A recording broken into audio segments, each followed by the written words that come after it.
Jones Scotty's is perfect. motherfucking Scotty motherfucking Jones is perfect. Even being a Trump supporter? Yeah, I'm not. Even being a Trump supporter? Why you got Rusty? Why you gotta do that? He said perfect. Why you gotta do that, Rusty? Perfect asshole. Oh God, Rusty. We're gonna go eat.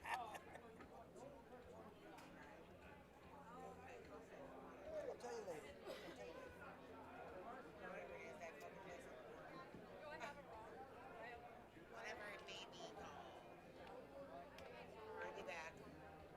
Guard our shit with your life. All right, you got it. Bye.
All right, we are bringing in Ladies' Night here on the camera, here on the stream.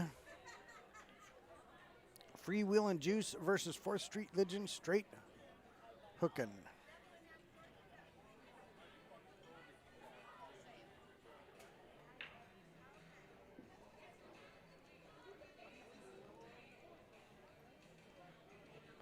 We're going to have to do something here with the name.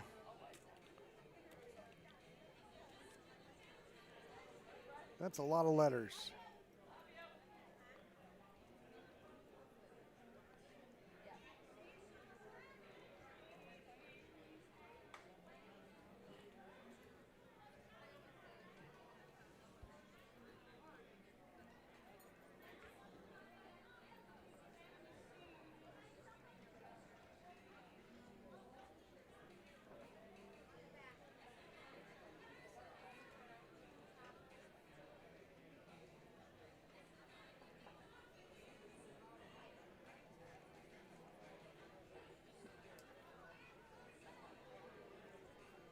Okay, we've got Barb Avery on the table closest to us, I do believe. Let's pull up the teams. Yeah, Barb Avery on that front table playing Jill Jasic.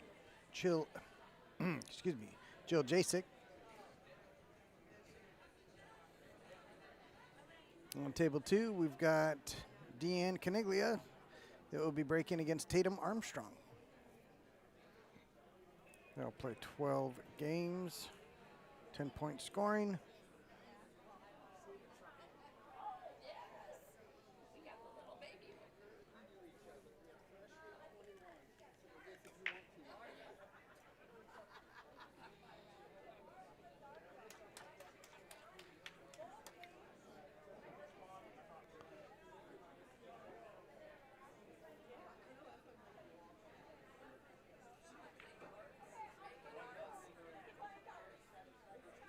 Barb looking up table. It's called the 7. Did she call it in the corner? Just about went in the corner. Jill up now.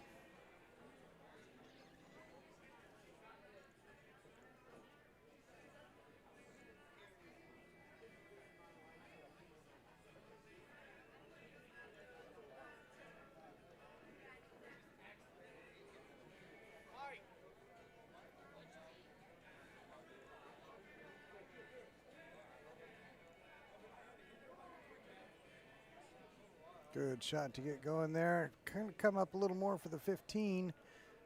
Think she's going to have to go up table.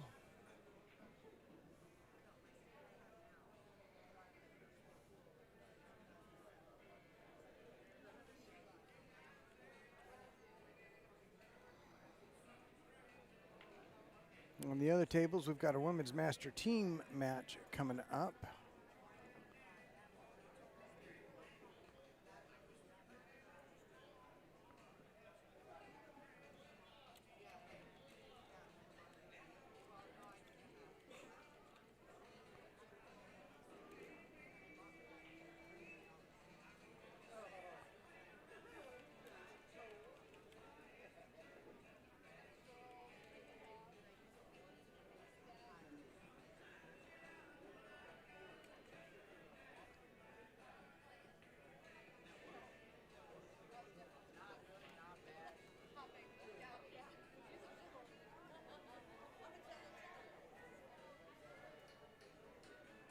Looks like Barb's calling the 7.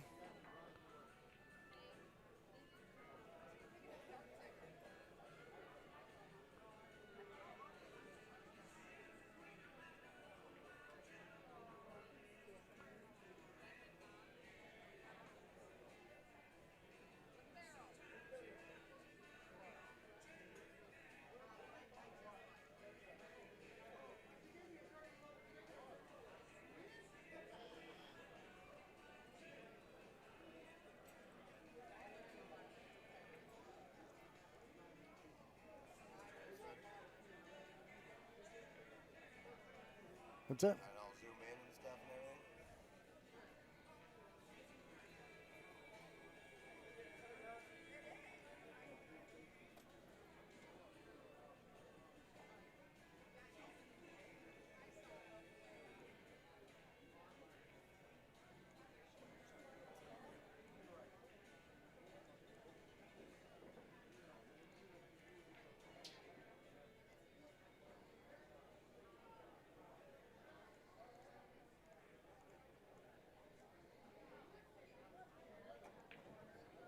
All right, we do have a women's master division match that's going to be starting on the other tables here in a little bit.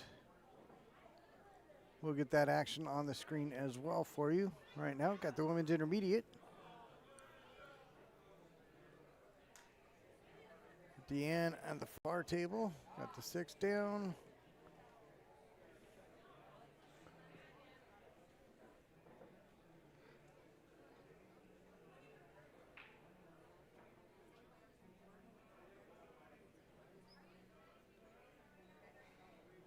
Oh, this is for a good score for Deanne, a 10-1.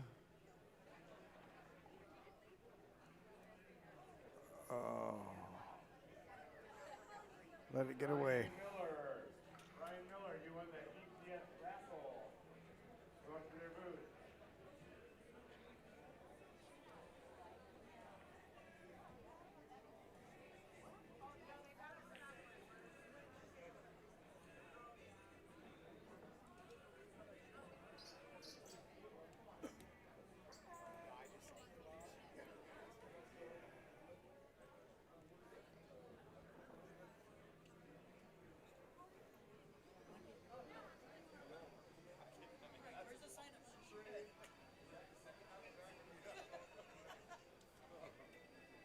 Well, just had a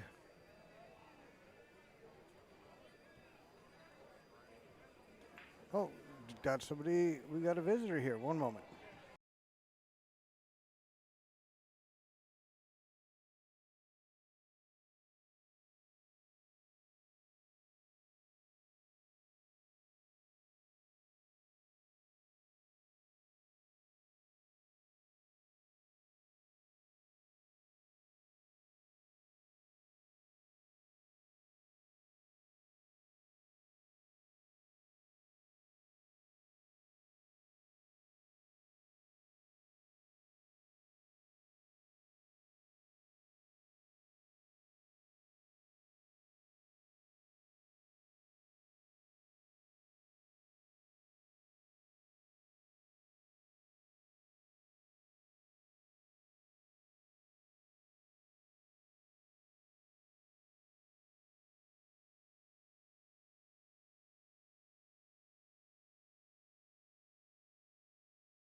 Hopefully it doesn't short circuit.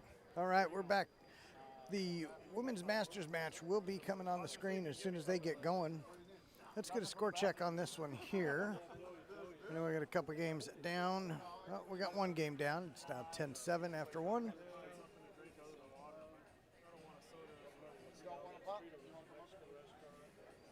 Freewheeling 10.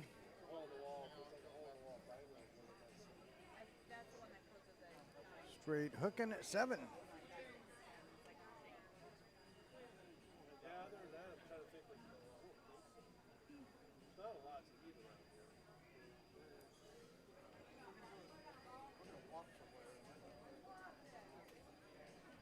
How much time do you have?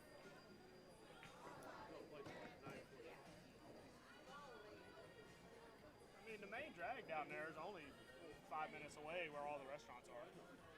They were asking someplace to walk. Oh, yeah. Well, the pizza place on that block's closed. You got that one. I think Carpenter's, closes early, don't they? So. All right, we are back and we are new. So please give this a share. Yeah, I did add the straight hook in there later. It's a lot of letters for some of these names, so but I got them all in there because they are definitely team straight hooking. Oh, never mind, we got tables. Oh, no, we don't. Tell your husband hi. I haven't seen him all weekend. You know what? That's not true. Nancy, I did see Tommy show up. He was in a limousine full of models, and that's the last I saw of him. Get me in trouble there, boy. So, yeah, I don't know what to say about that. I'm sure it was the best of intentions of whatever he was doing and wherever he was heading. But, oh, hey, Tommy. Good luck. He's lying, babe. Love you. Okay. We play for the hot seat next. And that is Tommy.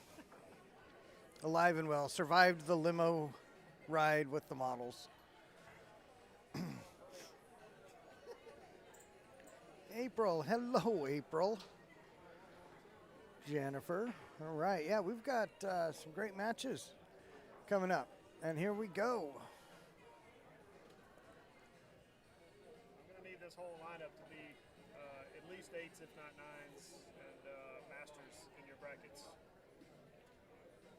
Their whole lineup? I said I'm going to need at least this whole lineup to be at least 8s, 9s, and masters in your brackets. I'm hanging right there in with that team. What is it, 101? Less than a rack. They still got a round to play. Round and a half. Jay having a strong outing. Yeah.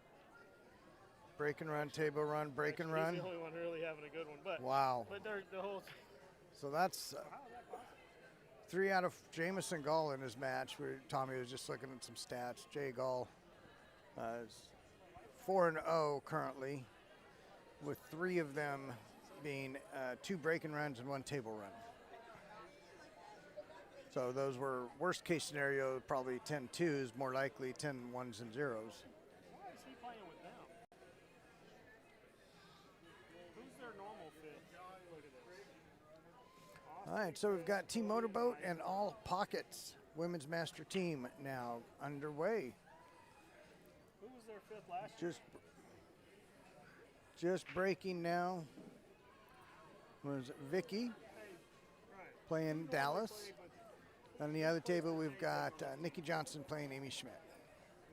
At the table is Amy Schmidt. The table that you see in front of you, that's Amy Schmidt. And then Dallas is at the back table. Up top, we still got freewheeling and 4th Street hooking. I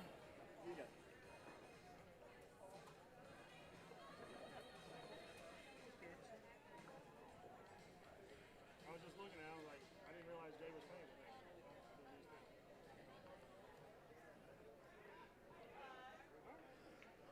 All right, looking for the 13 in the side. Is he playing with you? Because don't you guys normally play together? So everything has a pocket. No. I play with Tillman. Elmsy Whoa. Kill me. Right. I normally play with him. Okay. All right. Well, whatever. I I'm just don't- curious. I was just surprised when I looked at it. I didn't even realize Jay was playing. I don't get to play in Waterloo anymore. Gotcha. Why not? I'm the head ref. Head ref? So you can't play because of that? I have to be available. Look at the score check here. I'm still at 10-7. Which sucks. For some godforsaken reason, I always play well here. Nancy's kind of in the same boat. Some of the best Maybe pool I've limits. played in my life has been in limit this what she building. All right, very nice shot there. Great recovery after getting kind of tough. I'm just looking at the comments. Tell Chris that I hitched a ride with Jay. That's how I got in the limo in the first place. Oh. So he hitched a ride with Jay is actually how he ended up in the limo, apparently. So I had missed that the first time through. You see my wife's comments. Tell her thanks for the support, babe. Yeah.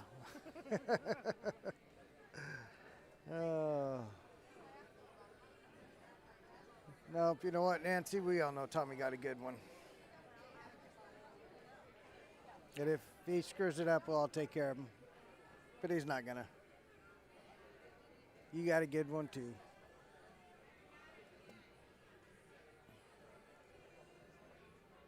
All right, for those of you that have money coming in or looking for your payout from the tournament, bear with right now to open the payout booth quite early. So if you have money coming in and you have a little time, now is Amy Schmidt calling it in the side. This would be a nice, solid, big win right off the bat. If she can get this, she's certainly got the last stripe there. That's the 10 or the 12. I think it's the 10.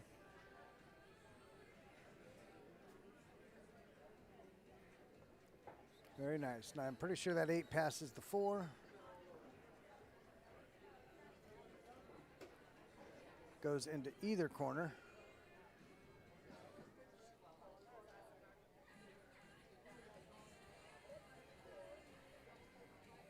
All right, and team member Alpha getting ready to break on the corner table in the pink and black.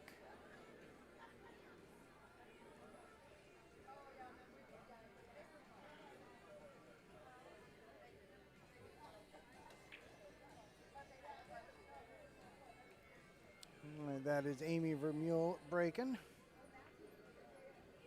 She'll be playing Tammy Cooper. That's on the upper table that you can see more clearly. Try break there. Team All Pockets in the red here.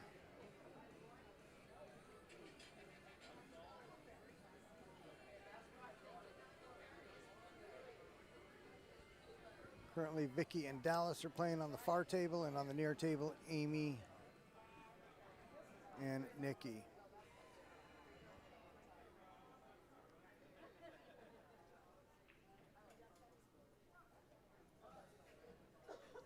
If this goes, starting off with a strong 10-0.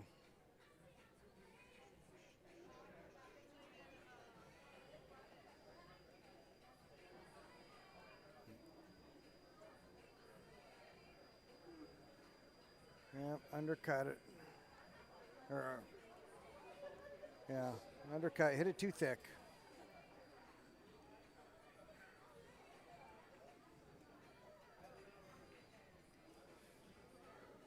All right, so Nikki Johnson up. Wide open table.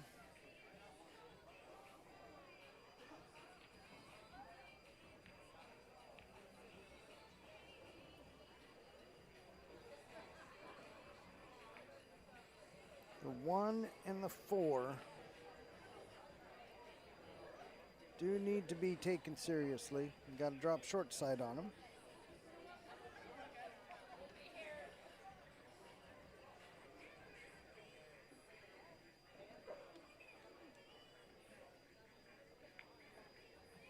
All right, the 1 does go that way, just not a full pocket. The 4 definitely has to go either up table or to the same pocket she shot in right there. All right, Nikki picking them off.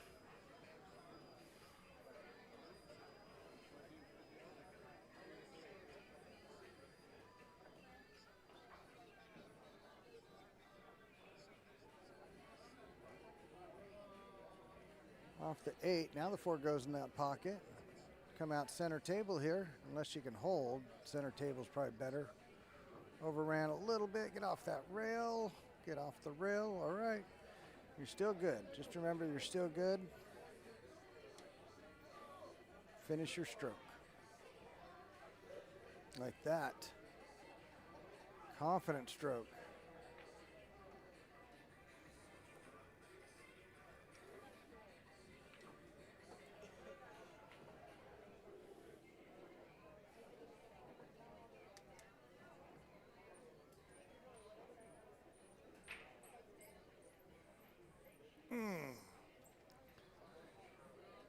Oh, yeah, that's a terrible way to see that finish. She did a great job. Got those all 7 out, though.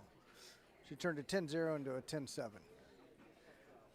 You got to remember that. You turned a 10-0 into a 10-7. That's going to be real big later.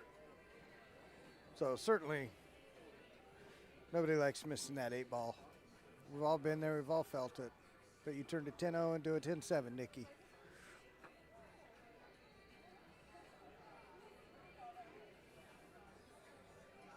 So Dallas at the table.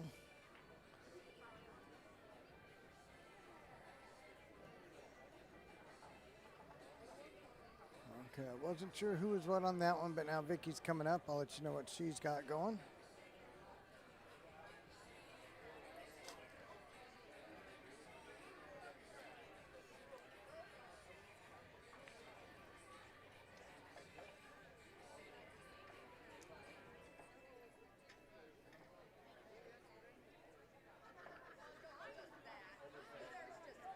All right, yep, she was trying to bank the 8. Came real close. Chance for Vicky to clean these up with the 8 hanging.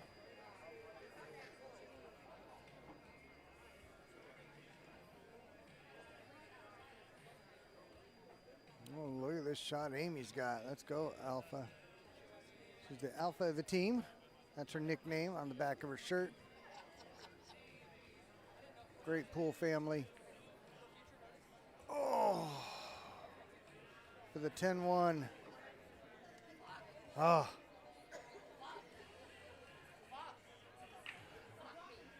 She's letting her team know how she feels.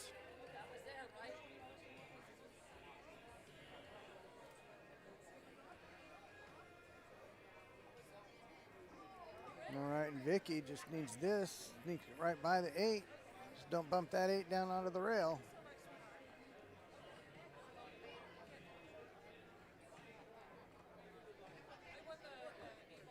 All right, and there it goes. Vicky got that 10-7.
Okay, who do we have at the table now? We've got all pockets. Let's get these scores updated. We're only a couple games in. And it is 17-17. You know why bartenders shake their drinks above the head? I don't know why it's not playing now.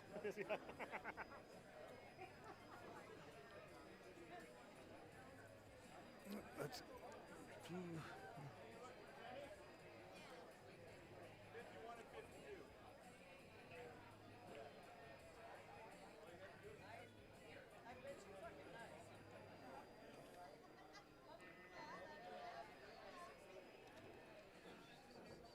All right, 2 of 20 games, 17-17.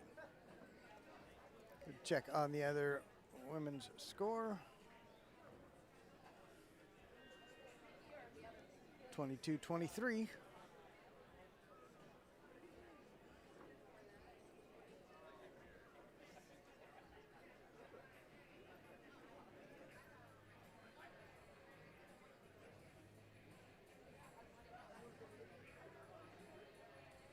$22 for 4th Street. And 23 for freewheeling.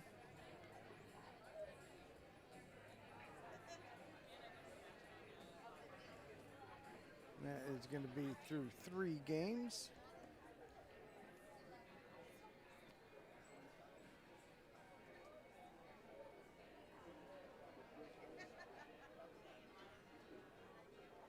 Amy Heinen looks like she's back cutting the 13 on the far table of the close stream. Nice shot.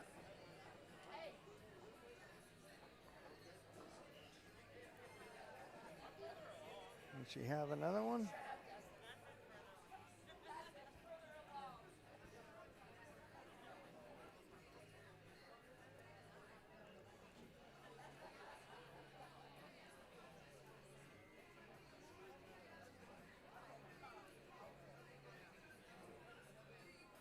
I believe that is Holly Jacobson. Yeah, it's Holly Jacobson. No, I am sorry. That's Janelle. Janelle is playing Holly.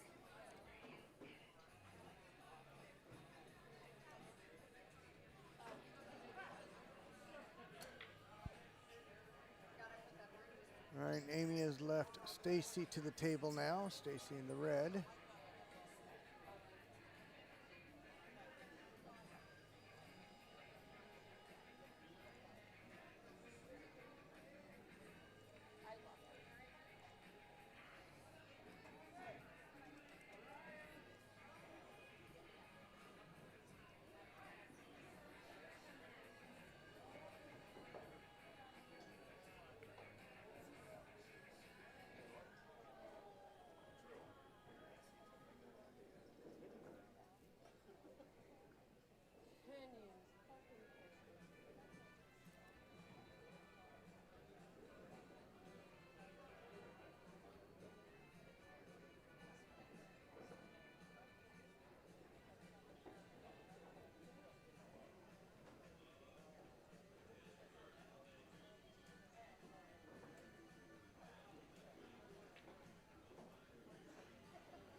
$33-27 now. 4 games in. Freewheeling 33. 4th Street 27.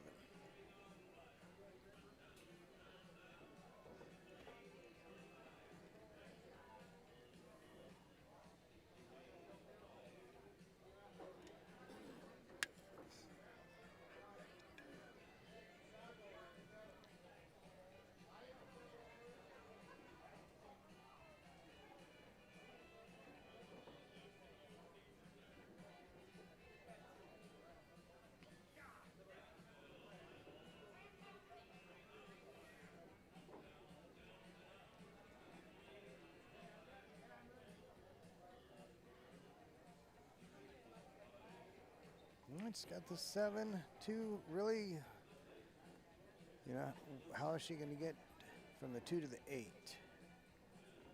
Thinking about that angle now. I'm meandering.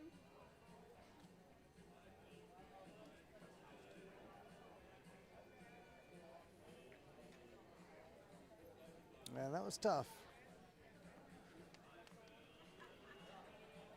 So now on this front table, we've got for Team All Pockets in the red.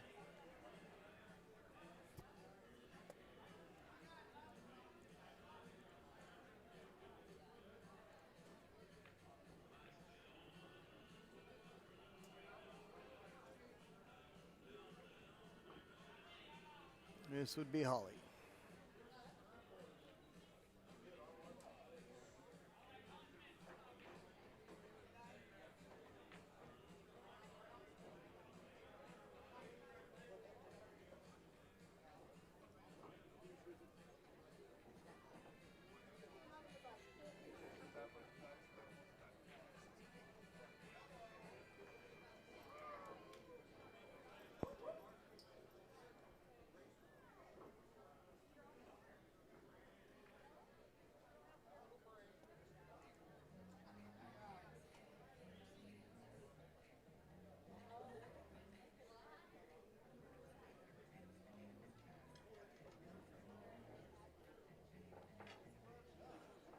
They just changed our match time to 10 o'clock on the stream. That's what it says. All right, we've got some matches dropping on the stream, it sounds like it. Coming up. Let's refresh. Let's see what they've given us. Oh, yeah, we've got Masters Team 8-ball. That is the hot seat match, yet to be determined. That will be Gash Hounds or Cleaning Crew. Cleaning Crew's Now playing to get in 5 balls with 5 to go. 3 games left now. Finish another one. So it was neck and neck. Cleaning Crew, though, with a couple of recent wins. Oh, they've had a good stretch over the last 7 games, and Cleaning Crew really kind of pulled away. It was really close there for a while. Looks like at 161.11 it is actually over. Yes. So Cleaning Crew 5 wins. will be moving in. Might already be there. Let's refresh. There it is. It's official. Cleaning Crew versus the Insurgents here on the stream at 10 p.m. That's only 2.5 hours. Take a nap if you need to. No, keep watching, actually. We might take a nap, though. Yeah, Tommy, you take a nap. We just got moved to the stream at 10 o'clock. At 10 tonight? Yeah. What time is it? 7:45, yeah. It looks like we're playing, what's his name? Cleaning Crew, Eric Irwin. Yep. Park pretty close. Yeah.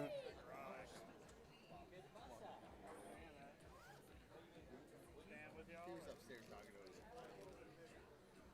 I might just find a seat for a while. All right. Had some activity here in the booth. Just found out who the Masters hot seat match is going to be. The Insurgents, whom we saw earlier today, versus the Cleaning Crew. Should be a great one.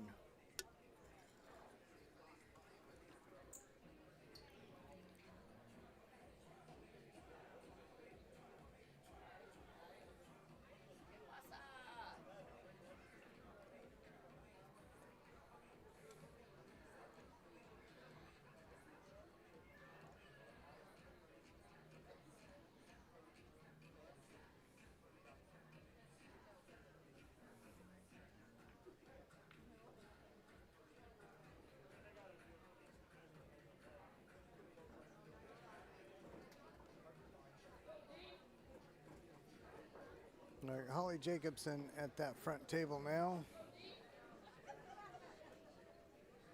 One stripe left and needs to get on the 8th that's on the rail.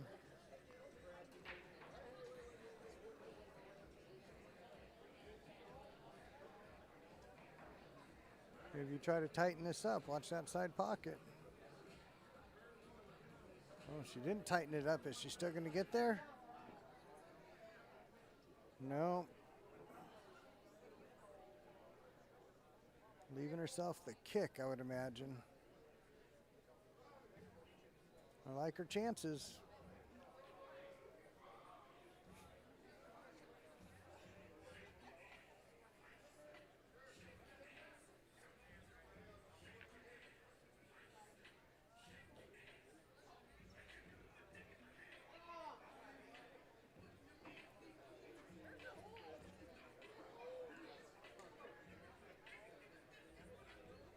All right, she's eyeing up the line for it.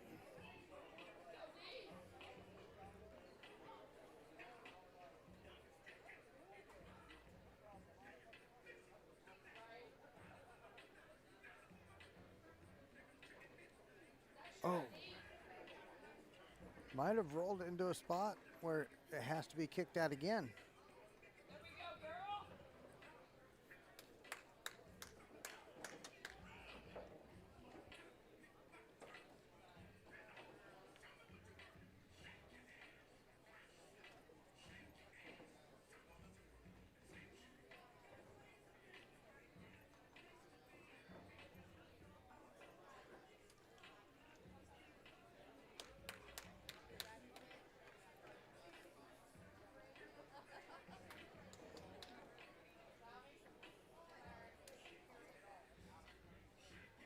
All right, we'll get a score update on straight hooking as soon as they get it in.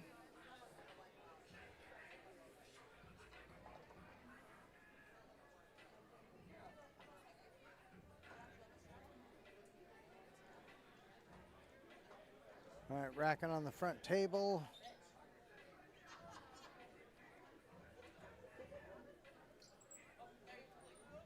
Holly just played on that table. Right back up, this time her break against Nikki Johnson.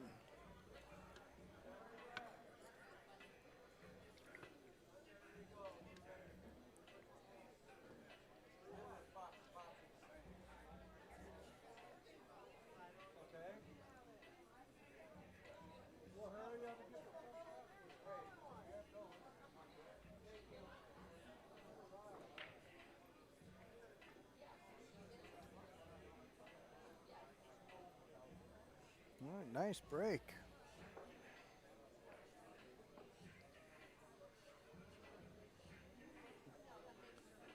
Probably taking solids.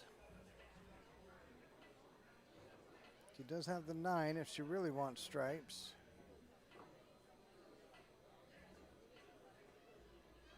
But if she takes solids, she's taking a combo.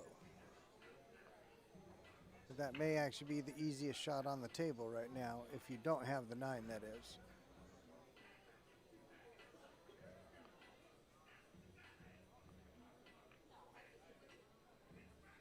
Not sure that she can get the 7.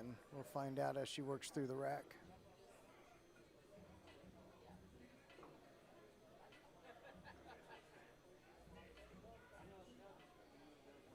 Oh, tied up the 4 with the 13.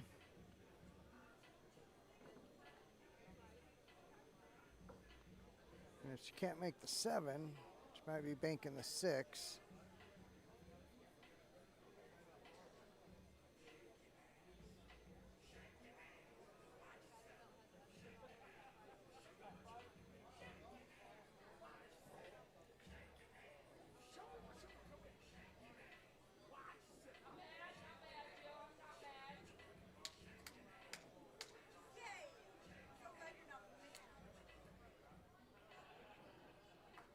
Brought it in a little high.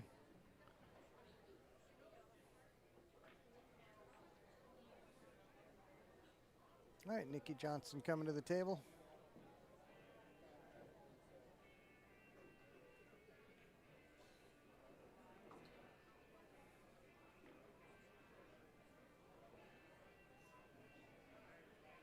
Needs to figure out these solids. I don't know that that 12-14 combo goes in the side. I don't think it does, but I don't know that for sure. Looks like it'd be coming back right off the knuckle.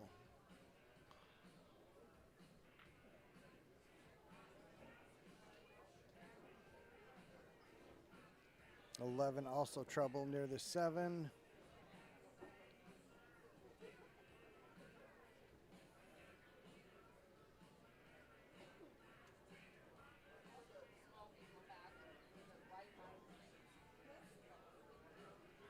Yeah, it wasn't there. She felt like she had to really cut it in order to make it, and overcut, completely missed the combo.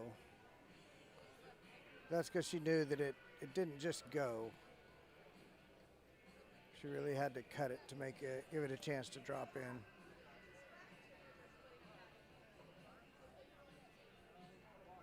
And taking over the pocket right there.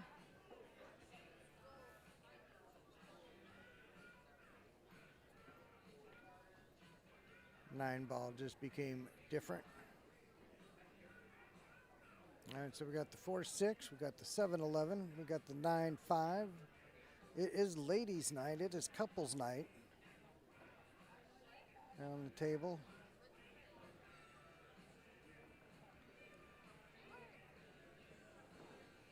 Everybody's pairing up.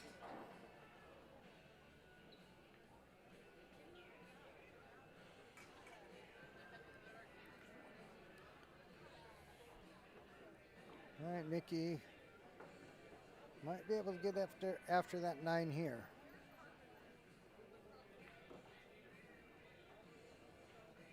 Okay, she gave the 12 actually a better chance coming in off the rail off the 5. That little bump was very helpful. I think now that shot goes. I think the shot goes going the 12 off the rail off the 5. And that should clear up for the 9.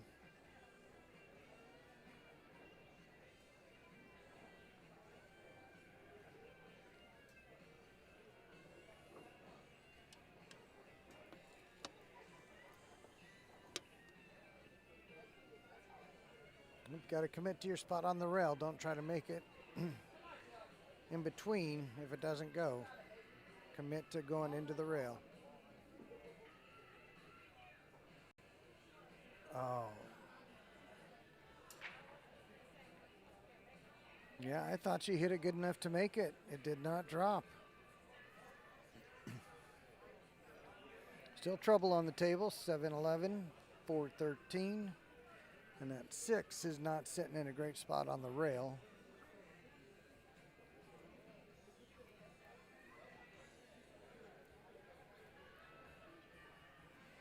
Jill in the pink and black looking to bank this stripe and get shape on the 8.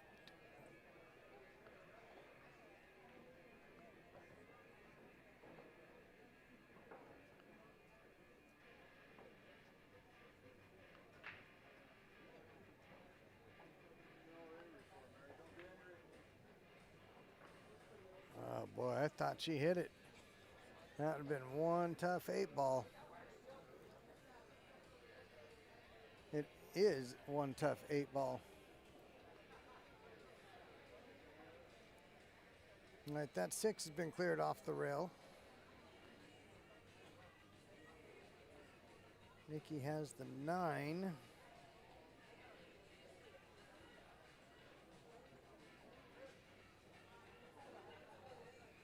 It's going to be tough to find a breakout angle with that 12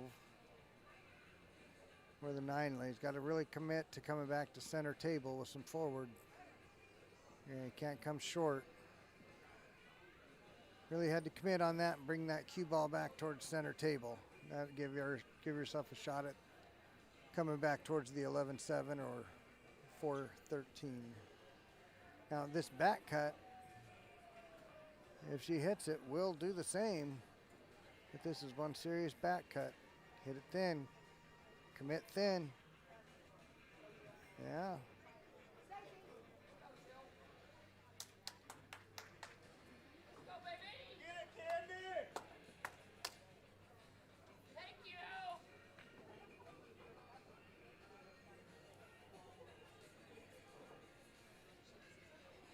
All right, having a good time here.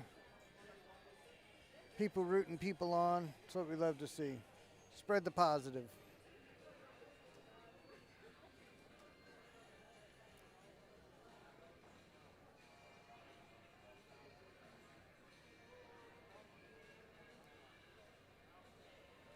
All right, in the pink and black there, Jill trying for the kick on the stripe now.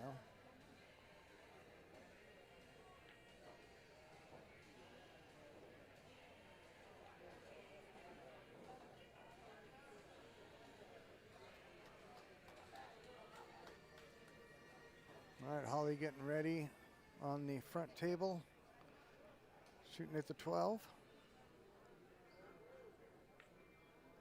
Oh, she is the solids. I thought she was shooting at the 12. Nikki is the stripes, having previously back cut the 12. Looking to see if that 13 is going to be available. That 11, 4, 13 does go. But the 11 would have to hit the 4 pretty light, pretty thin.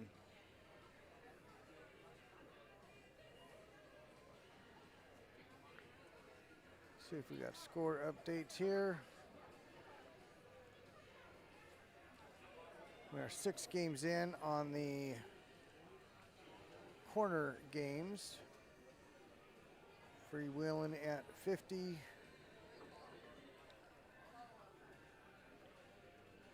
Straight hooking at 43.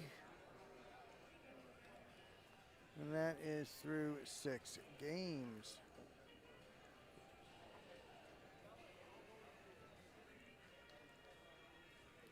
Motorboat all pockets. 34, 31. Motorboat 31. All pockets 34. And that is through 4 games.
All right, see the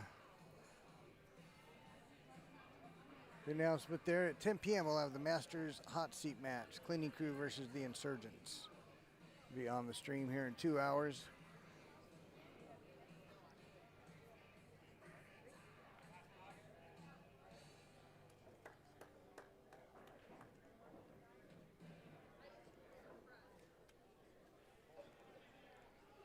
We've got a score update here. Motorboat all pockets.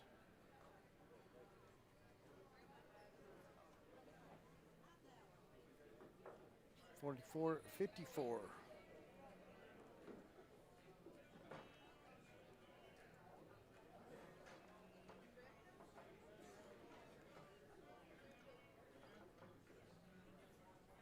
Through 6.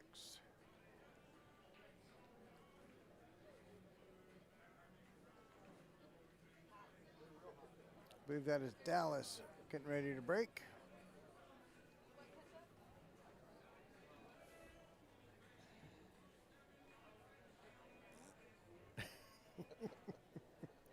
Can you believe it's already almost over? It's funny how that happens. It's already almost over. Yeah, I'm looking forward to tomorrow at this time. Yep.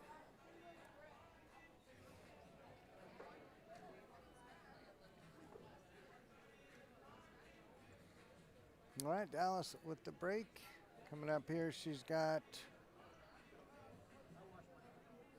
a couple of treble balls near the bottom of the rail and on the side rail near the side pocket. Don't know that she's got, yeah, she's got a starter ball of either set.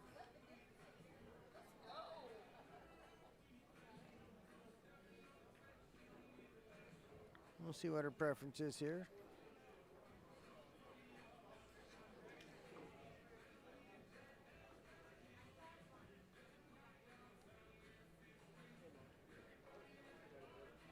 I wanted to come out a little more than that. Does she still have the 2?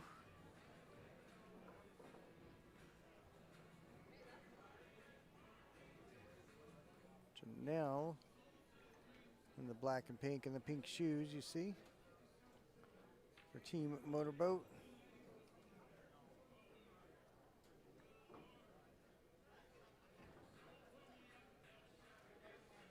Ooh, Barbara Avery with the miss on the stripe there near the top.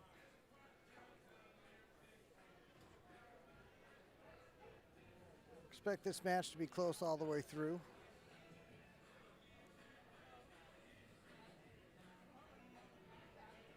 Amy Heinen in her team's signature pants. I see them at tournaments pretty regularly. I don't think they're the same pants, but they're always, they might be the same pants, but they're always of that similar design. Pink and white tie-dye. Of course, I love the tie-dye look.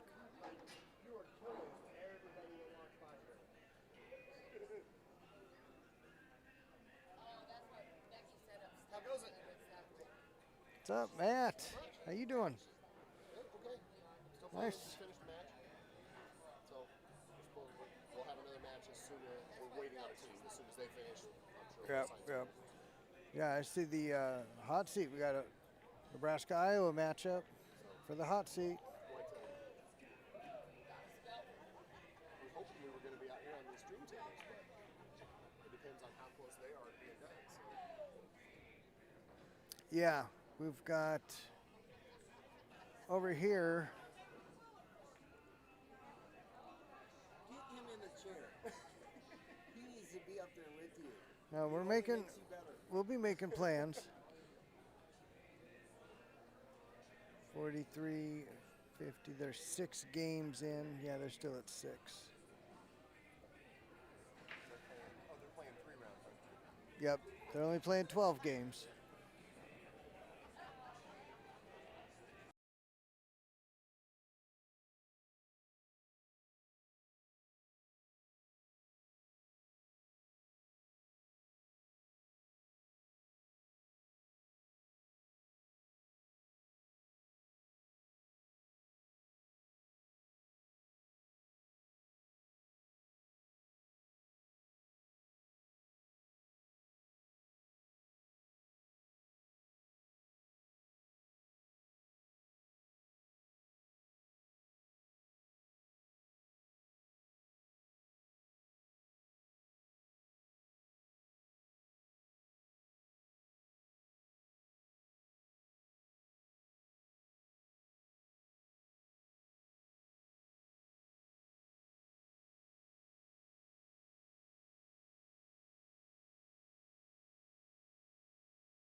Back to Team Motorboat in all pockets. 10 p.m. Masters hot seat match. Cleaning crew versus the Insurgents. That should be a good one.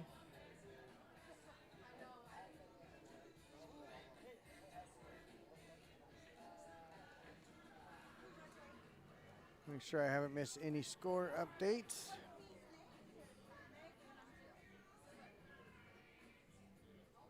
$50-60 up top.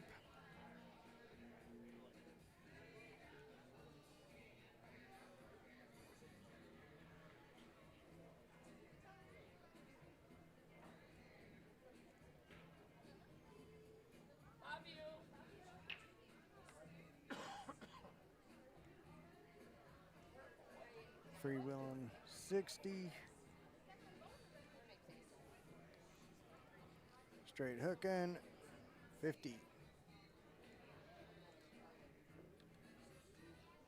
That is through 7.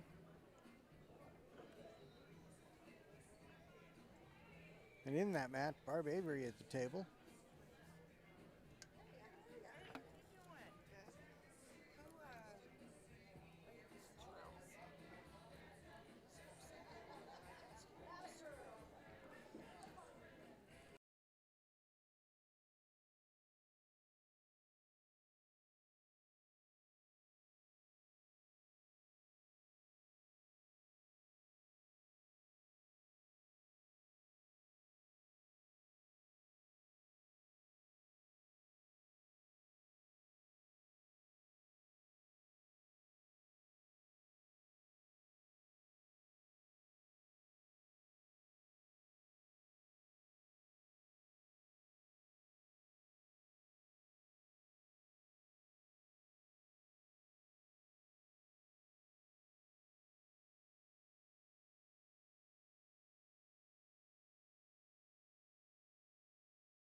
All right, coming back on, take us through the end of these matches.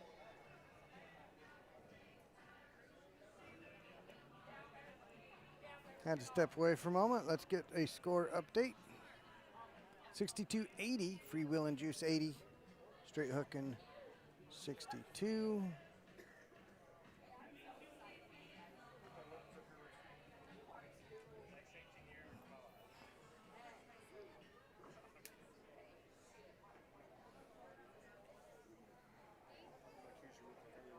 Okay.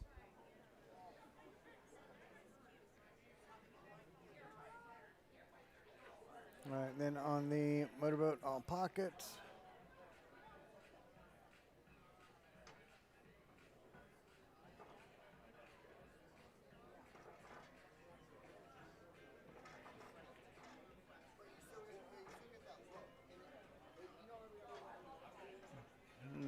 Nice shot there from Vicky.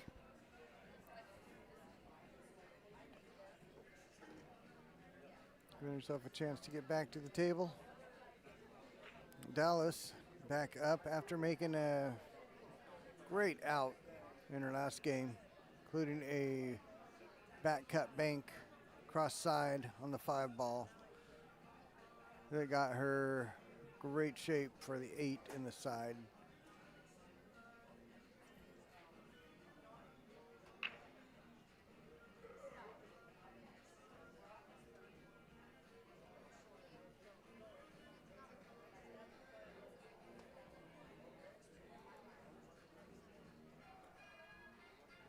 Trying to see if she can clip the 12.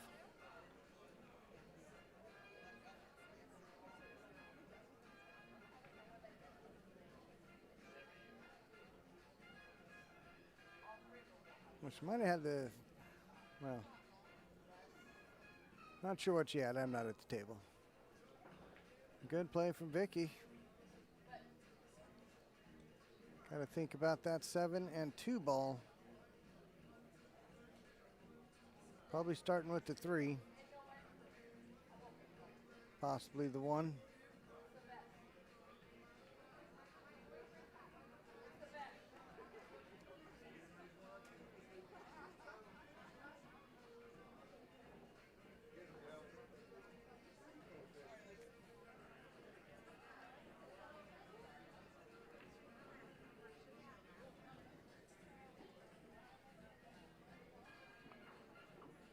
All right, 90-67 now.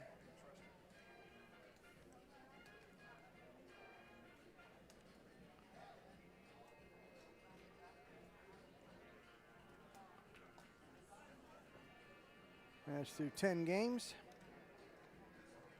90-67 on the top match.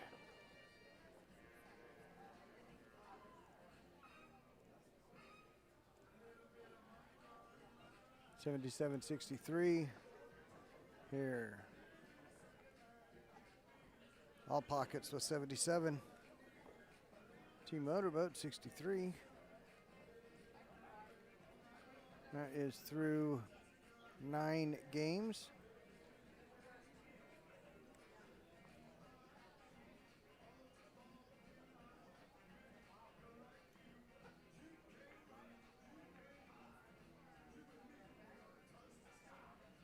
All right, trying to cut the 12.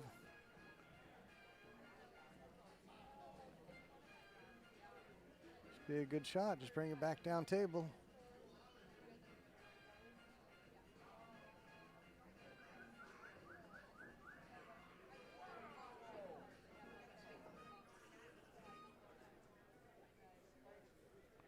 Well, that worked out very well. Came 2 rails right up under that 5.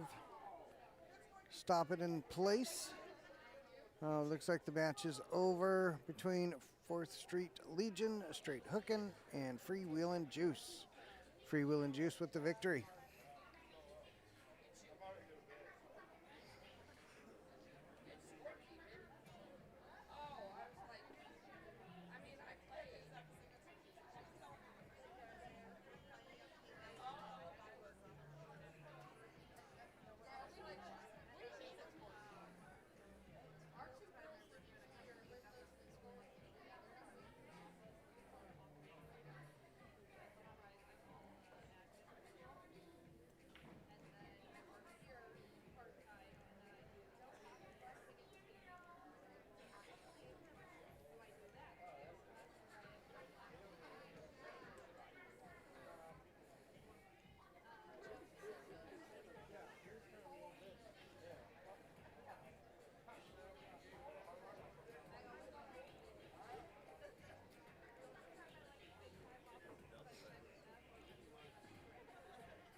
All right, Vicky at the table near us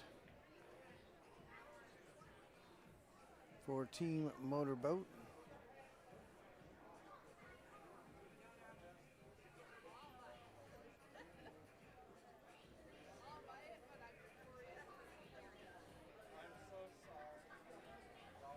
Janelle at the far table.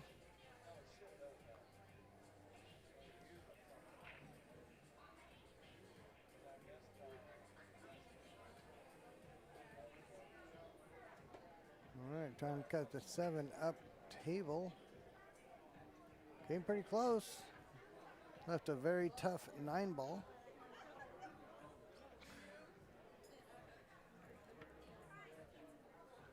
And Holly at the table.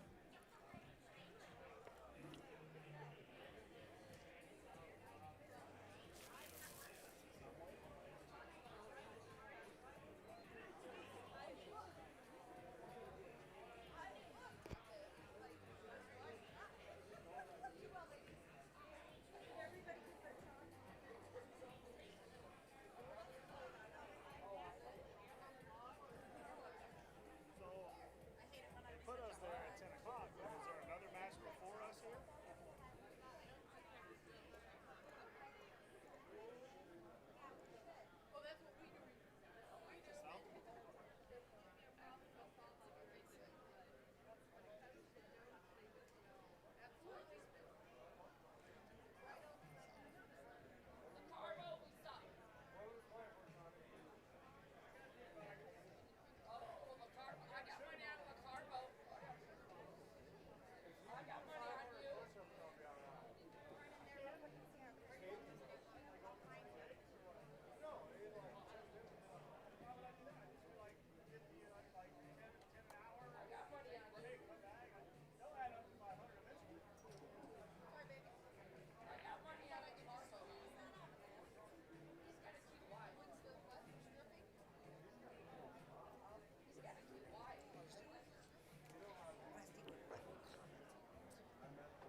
Scotty said he had Christine's.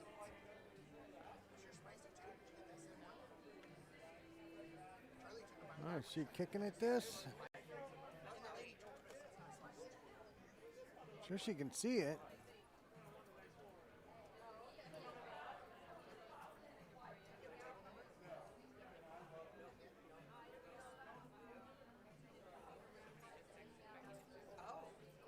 Okay, she's going for it. Going for the kick. That's going to be tough, missing that 8 and making the 9. Looks like you have to hit it firm to tighten it up.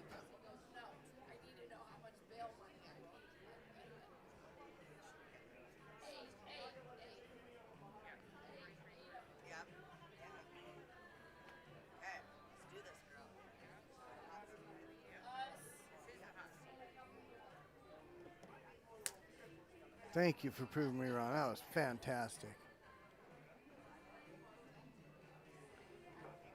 I thought you would have had to hit it firmer than that. She just hit it just right. Just missed that 8. Knocked it into the side of the corner pocket.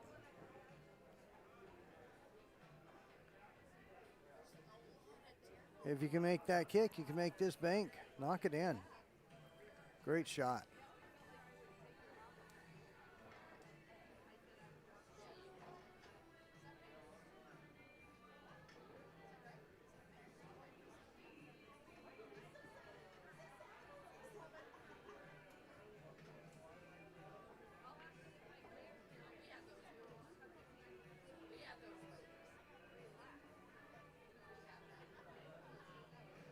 Yes! Got it. Great shot. I just like seeing great pool, great shots. That was great. Right there. Well done.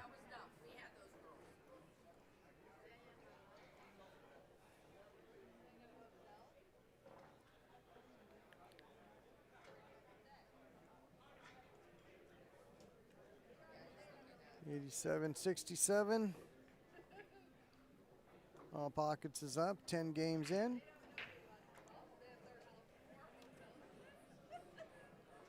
Ten of 20 games recorded. 20-point lead. Team Motorboat needs to find a couple of big wins here.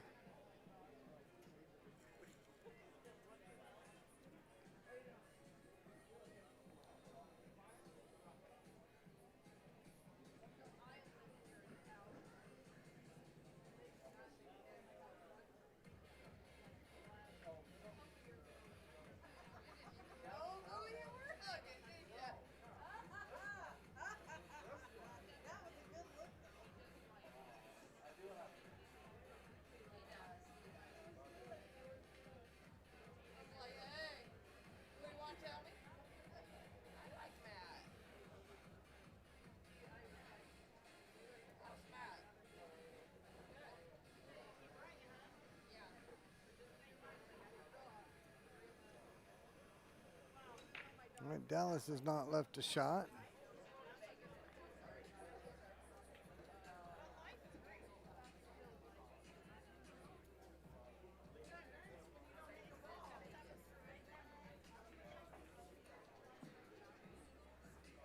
Let's see what Janelle comes up with, shooting the stripes. It's kicking into the 15, it looks like, on the far table.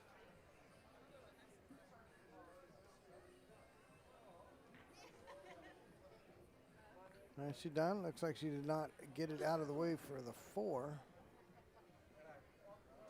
Dallas to the table. Amy Heinen up to the front table.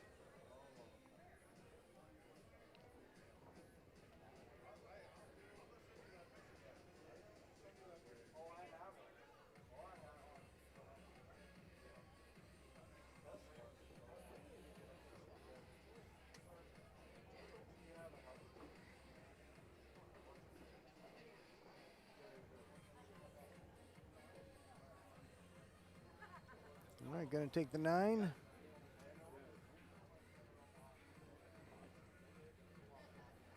So she moves the 2 for the 15. Doesn't look like that's the route she's going. Does the 15 go all the way up?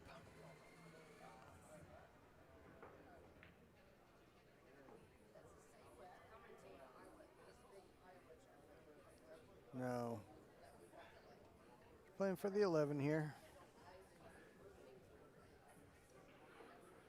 Could have the 13, 14, or even 10 next, depending on where she brings the cue ball. Still got to solve the problem of where's the 15 going to go.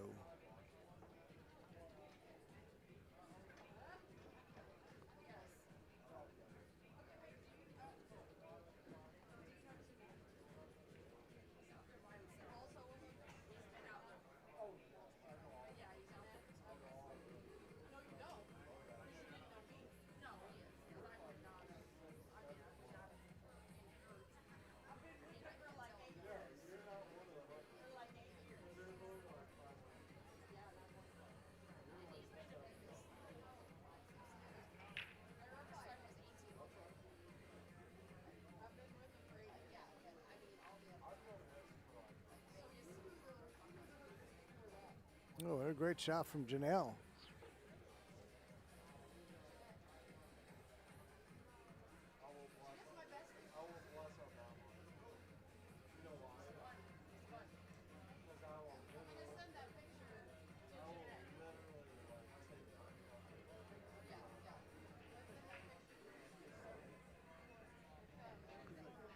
Very nice cut.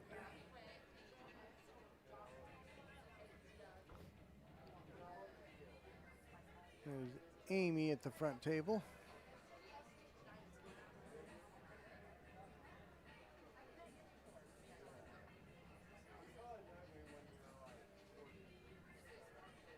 Amy Schmidt versus Amy Heinen. I believe they matched up in the women's singles as well.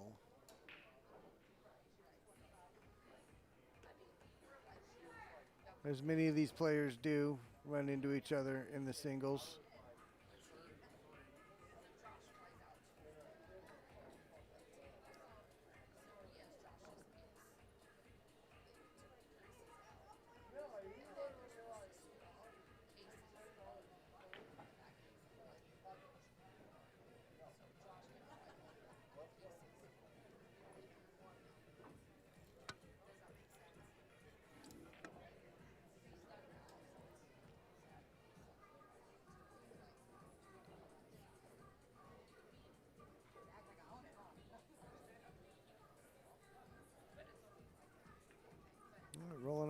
the 4. We're playing either for the 6 or the 1. But I don't know that the 6, well, I think the 6 probably does go past the 13 and 3.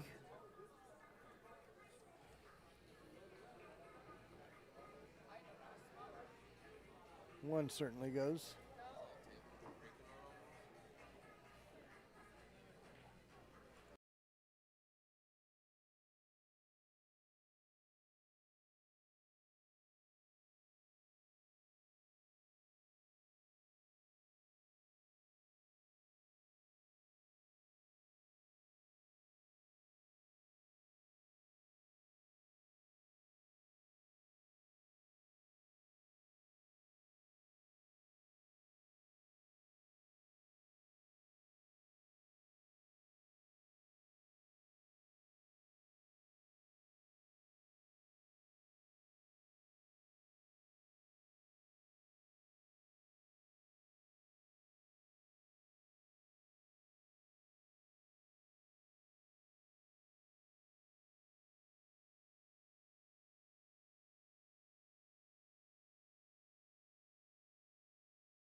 All right, Amy with them all in the open. Come back across table. Nice.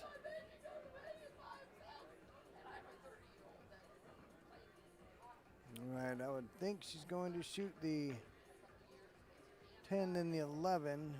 I think that's the 12 near the side and the 10 closer to the corner. Shoot the 11 and the 10. Huh?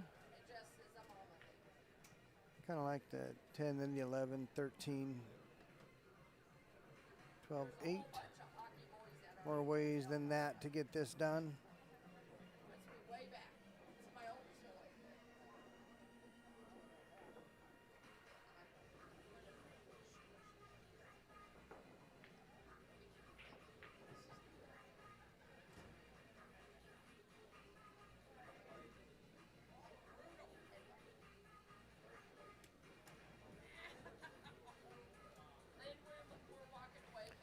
Yeah, I think it's saving the 10 for last. The ball that is that close to the 8 ball, not always, of course, but often it's harder to get shape off of a ball that's near it in some cases. Like it's easy to get on the 10 ball if you're going from the 10 to the 8. It's easy to get just a little bit funny. Now, there's lots of room to get good on it and hit it well. But I think ending up table, like with that 13 or the 12, right there, you've just got the 8 right there in the corner. But we'll see. She can get good on the 10.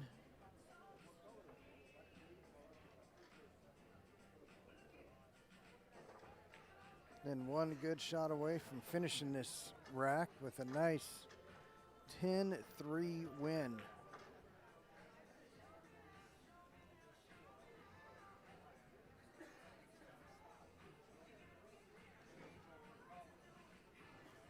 Just hit the stop shot and stun it over. Nice. Very well hit. Great shot.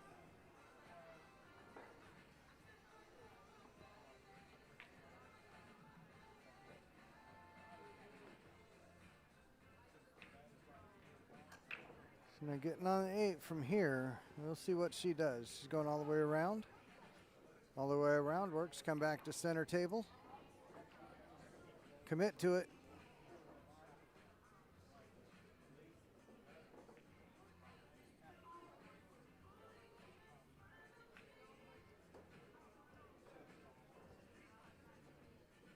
Okay, that was great. I didn't know she could hit the 6 that solid and stop right there. Take the 8 up table. Very nice.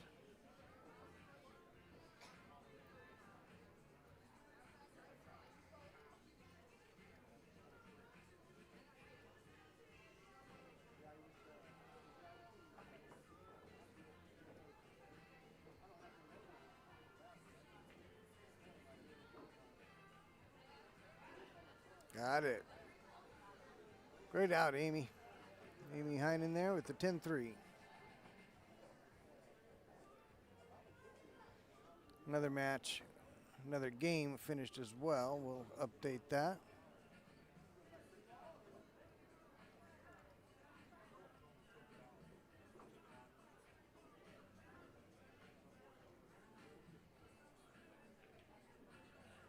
$87.91 now. 12 games in. 87 Team Motorboat.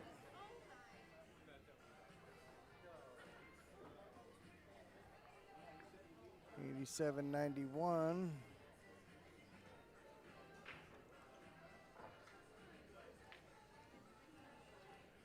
Through 12 games. And just like that, it's a close match.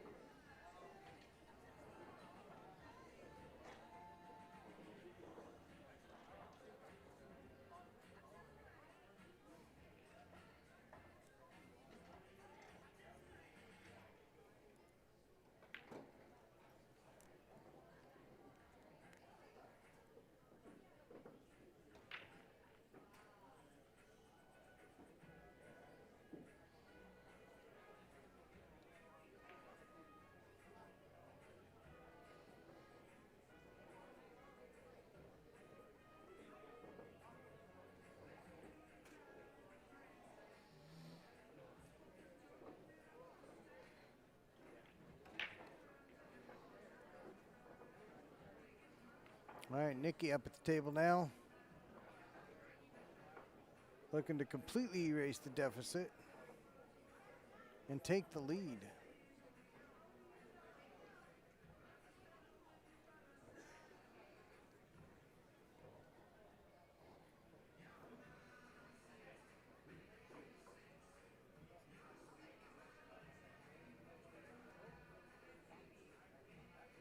Nice shot there.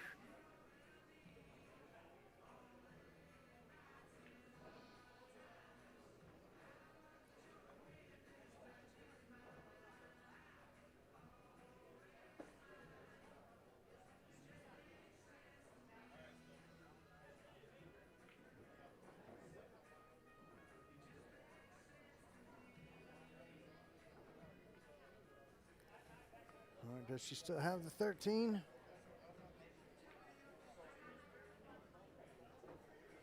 Wants to be thinking about that 8 ball as well. I think it does cut to the right from center table. I think the 3 is out of the way enough to cut it to the right.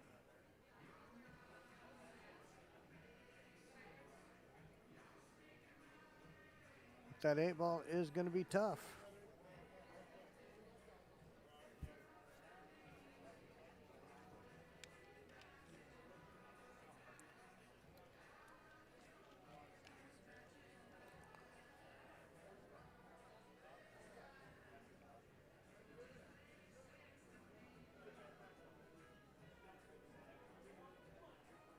All right, Nikki with the 14. Drawing back.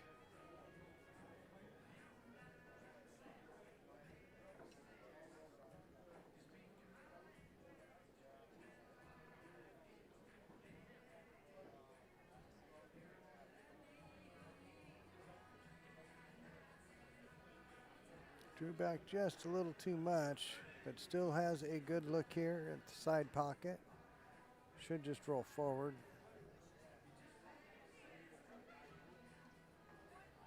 What a great shot. What a great shot.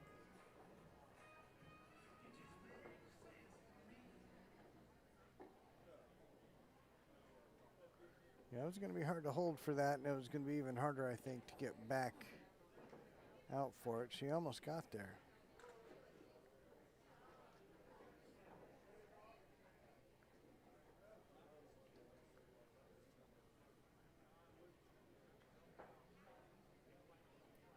With the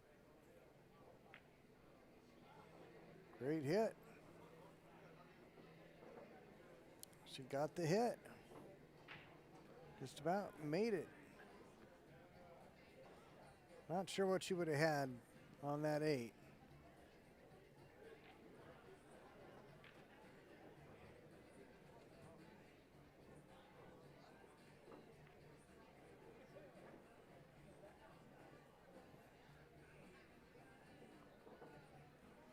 Okay, Nikki, back to the table. Dallas missing out on that opportunity.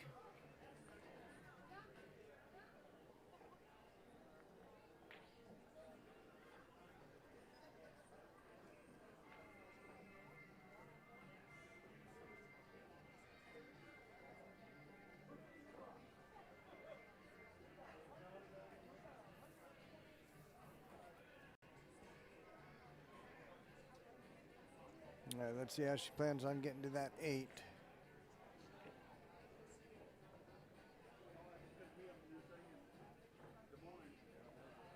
Well, looks like she's going to be kicking at it. It is there, coming off that bottom rail.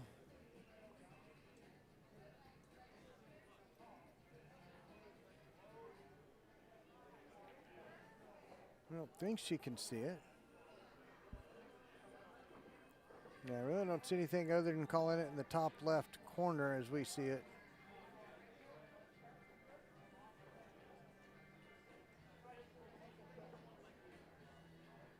You want to give it some speed.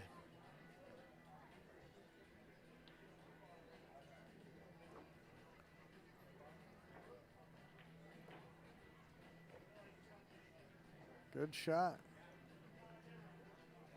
Got it right over the pocket. That is real important.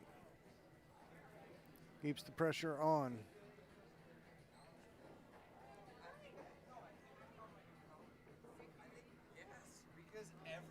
Dallas with the 4 ball.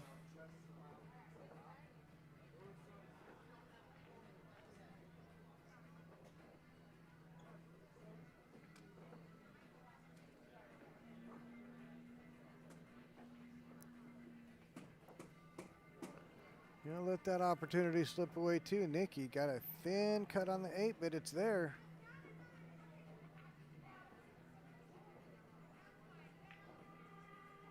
Got to commit to hitting it thin.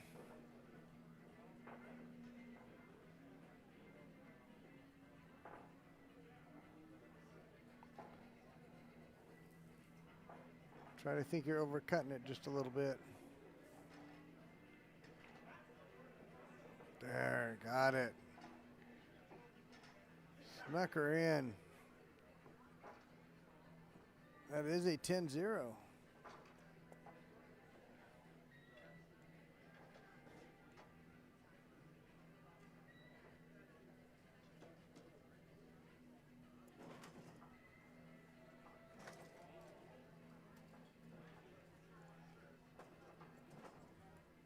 $107.98. Team Motorboat with the lead now, $107.98.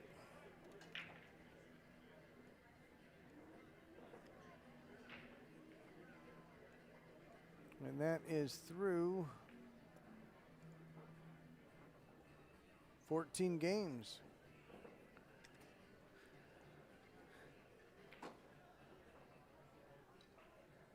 $107.98.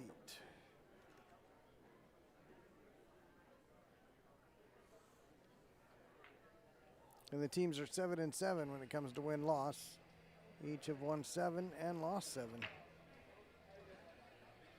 Janelle breaking on the far table. Amy getting ready to break here on the near table.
All right, Amy Schmidt on the far table, and Holly now on the near table.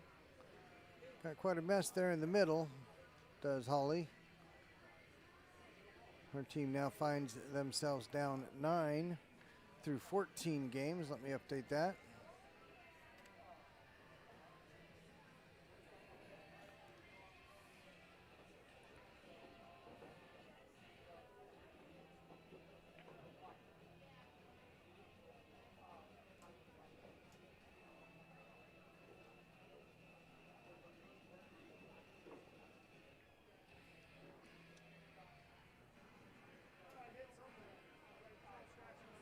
Nice shot there.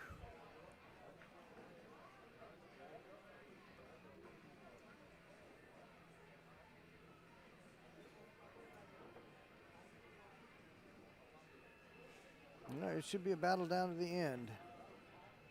Oh, no, right in the side. Amy with ball in hand.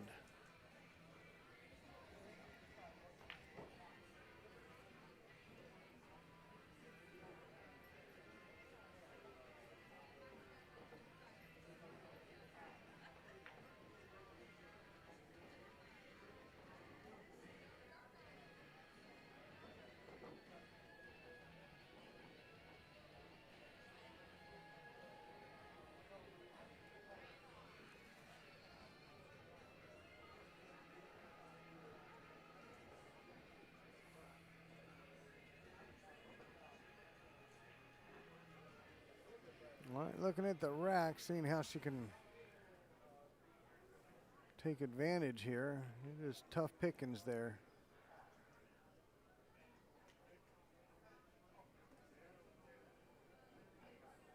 She could just knock something away and play another safe. Looks like that might be what she's doing.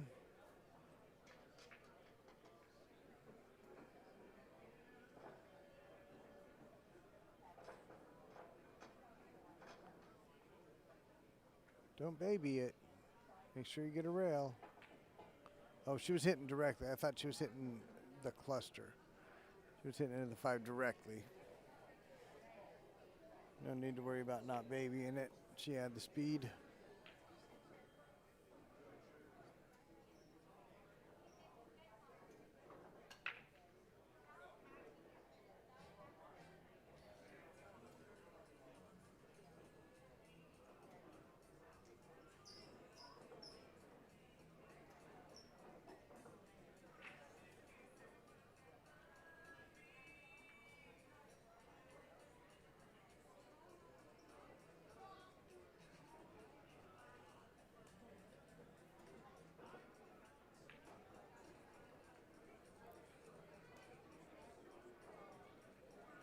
Is she trying to bank it?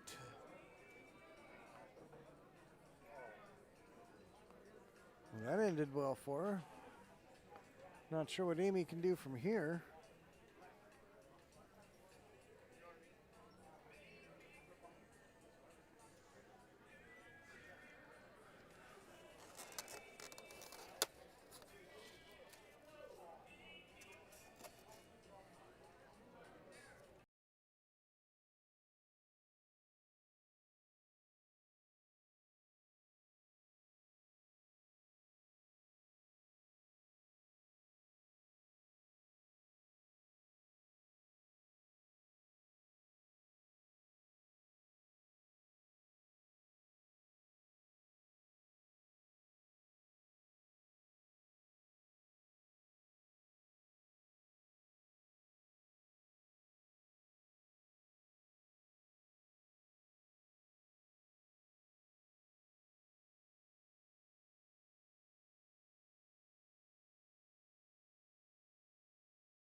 Okay.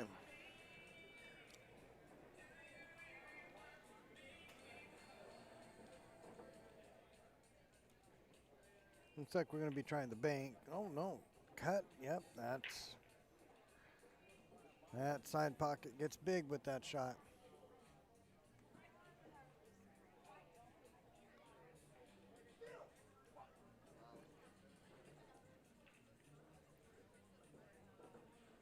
But even with ball in hand on the solids, left a 2 hanging in the pocket last shot.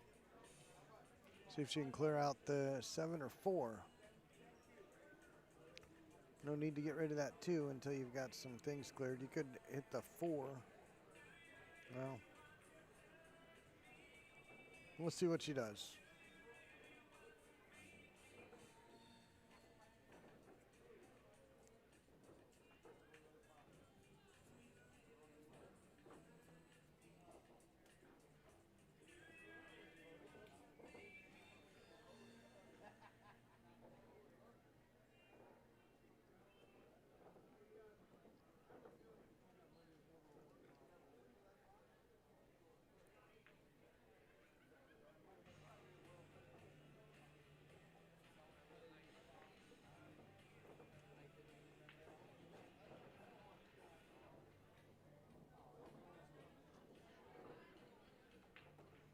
Okay, good angle on the 5. She can get down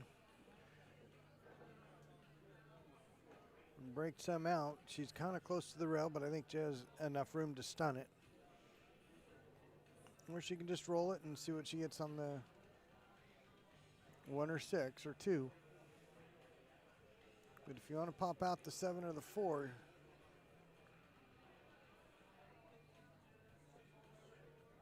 you got to stun it. I think she's just going to roll it, though. We'll see.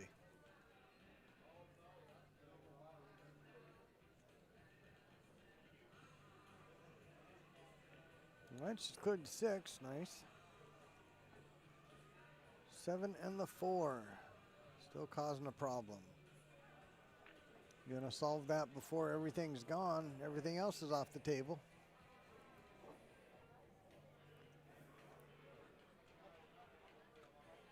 With the way the 6 and 2 are laying, real good opportunity to give yourself an angle and go after them.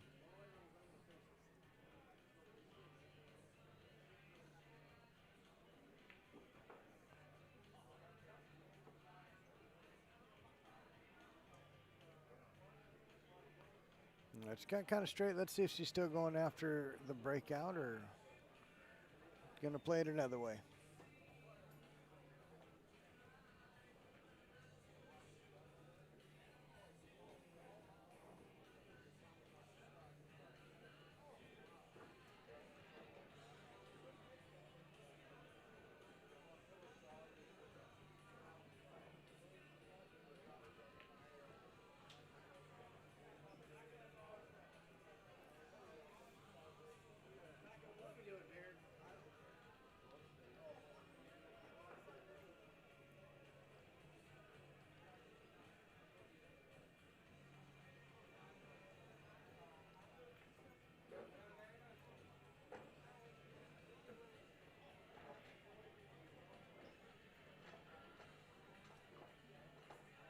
Still not sure what she's doing with the 4 or the 7. Oh, she's playing it safe here.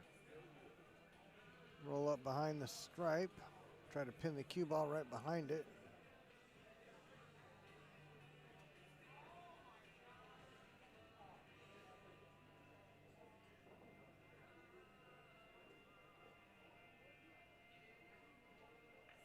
Definitely not left anything easy, and put the 6 over the pocket.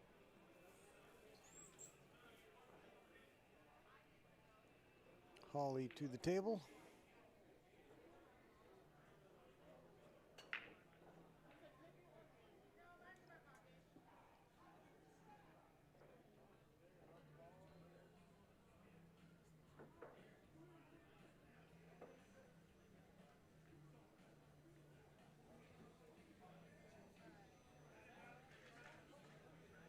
All right. Amy on the, looks like the 2 ball on the top table there. Bring it off that top rail. Come down the table. Come down the table.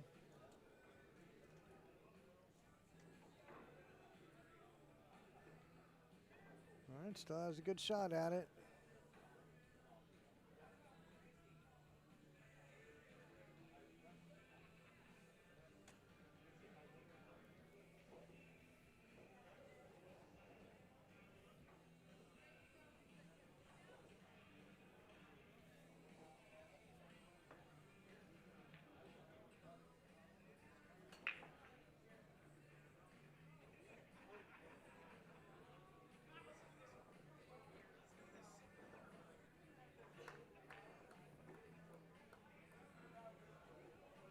All right, nice job there from Amy, 10-6.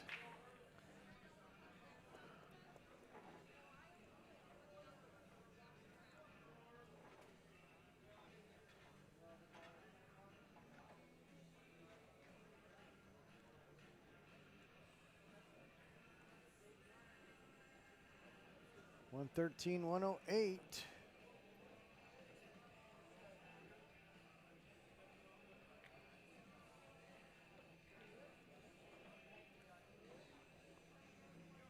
Through 15 games.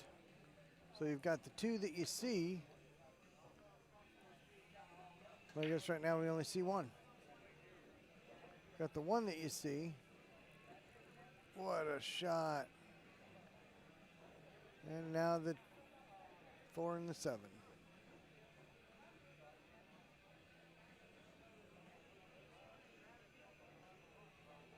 Oh, she had called a safe. Okay.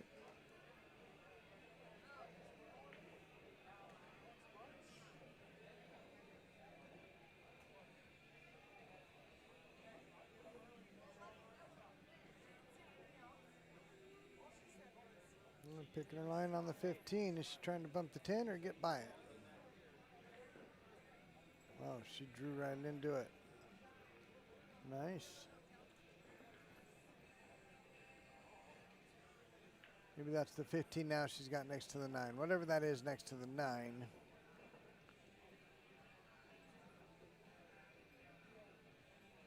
Could be next. Got the good angle on it now to get to the 9. Okay.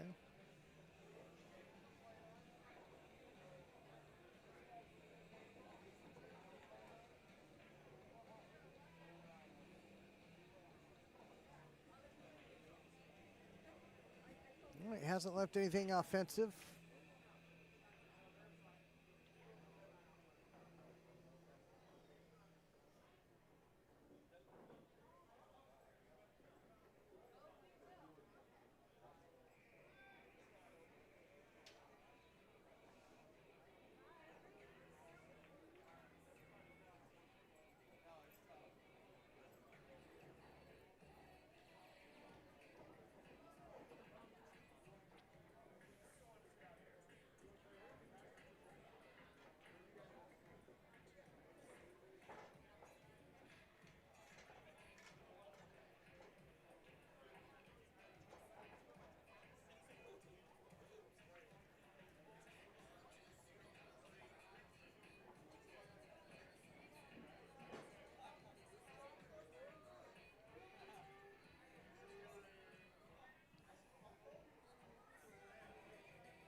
At 113 at 108.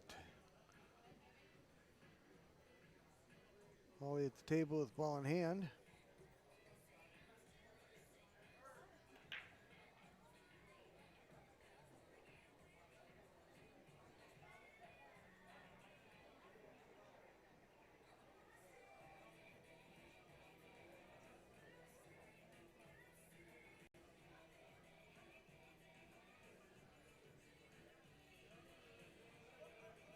We're not starting anytime soon because Tony Lee is laying in bed on the fucking video phone in his hotel room or some shit. So they got to get all their players back here. We were going to try to start early and get their other team here. Oh, It's scheduled for 10, but I mean, why not start it for here, you know? because it's advertised for 10. Yeah, that's up to them. Scheduled for 10. Yeah, that's up to them. Score sheet, when's it start? I don't want to talk to them.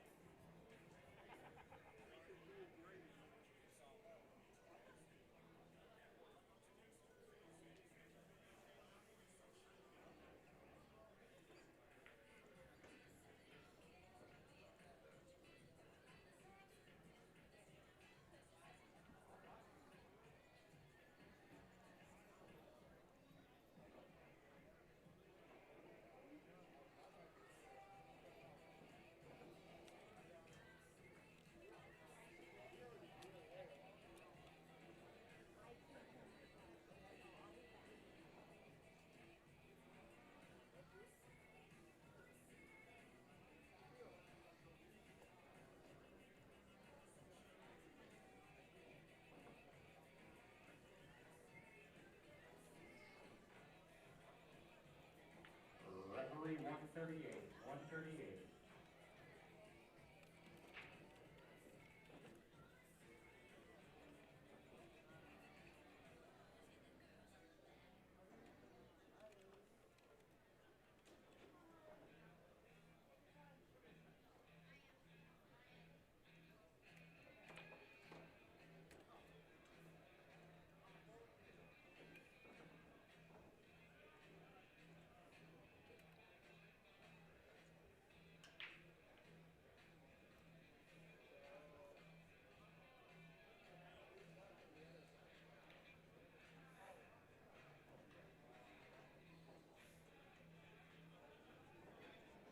Well, it looks like the insurgents and cleaning crew starting to arrive.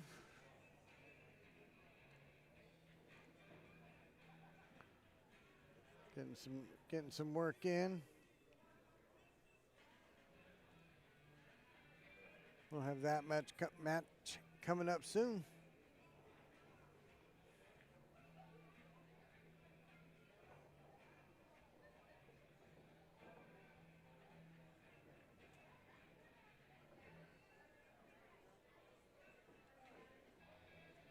I got a little close to that ball.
All right, we've got the insurgents and cleaning crew starting soon. I will be back to commentate that when they start. They may be starting early.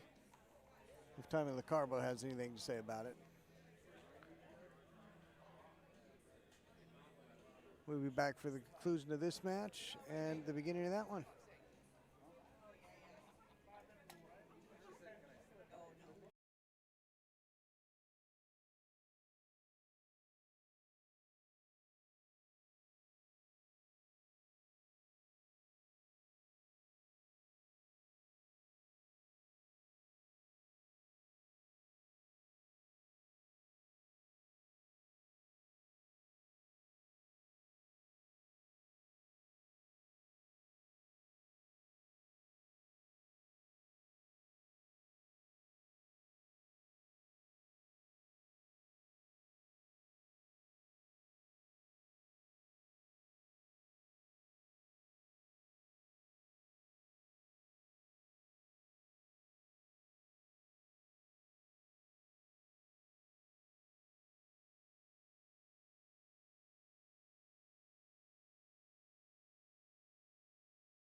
All right, here we go with the Masters hot seat match. Pedro breaking on the center table.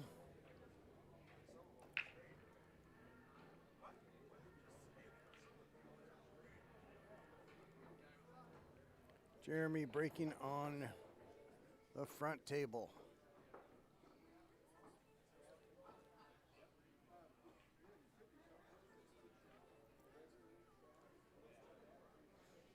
Well, Jeremy Schroeder playing at Matt Stoner.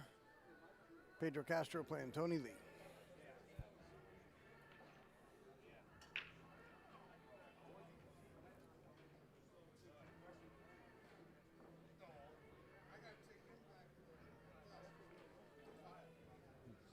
Jason's got a ball down and Tony Lee at the table.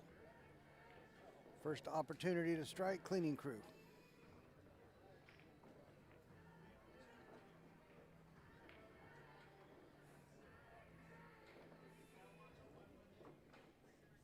Everything open and available. That's the 10. I don't think that's on the rail. At 10 near the side. If it's on the rail, it's a little tougher.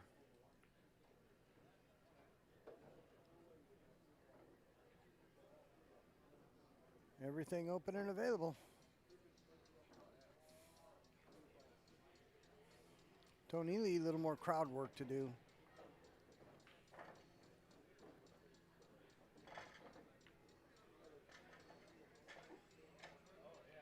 Some of these racks take Matt Rife level crowd work to get through them. Got to pick and choose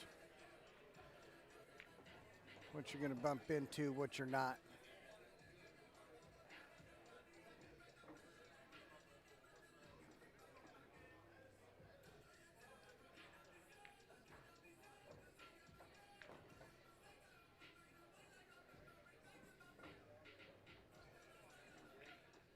Well, he's got the stripes in the open.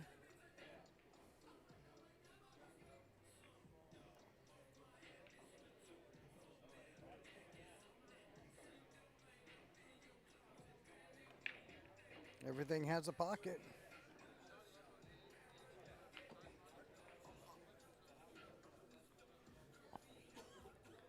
Oh my goodness, you're cold. You need a hoodie?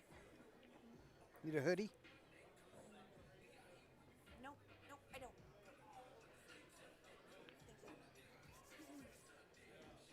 We're in a hard game. Okay.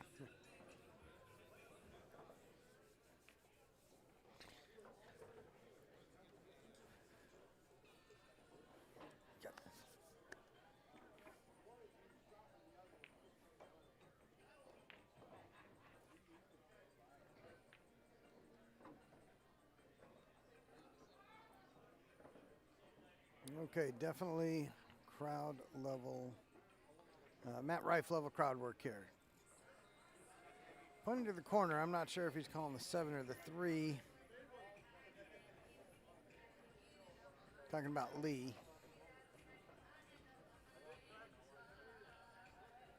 Jeremy is got a little more open work.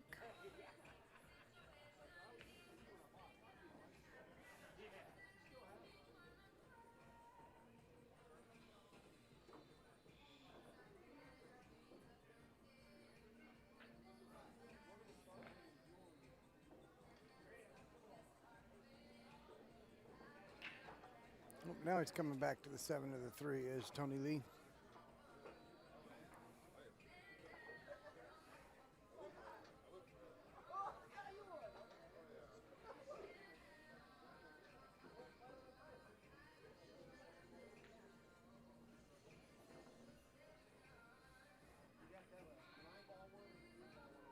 Well, going from the 9 to the 14. Possibly from the 9 to the 12 if he's going to the backside.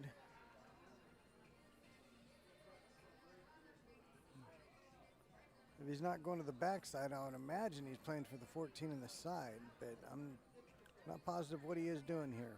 My guess is 14 in the side. No, he did go backside. Nice.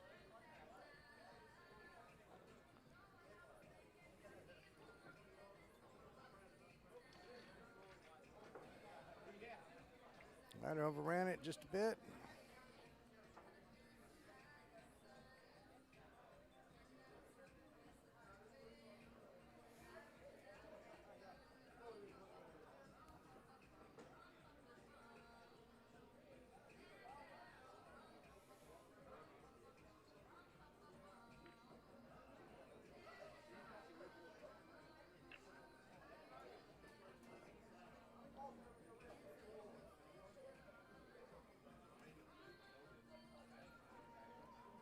All right, what to do? Does that 14 go up table? The 14 goes up table, that's the call. Otherwise, you're cutting the 12. All right, looking like the 14 going up table.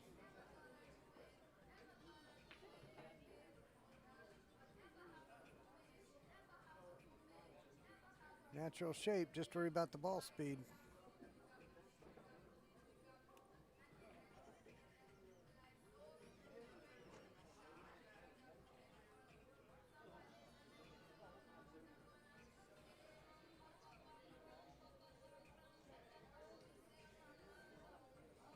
All right, Matt Stoner with an opportunity.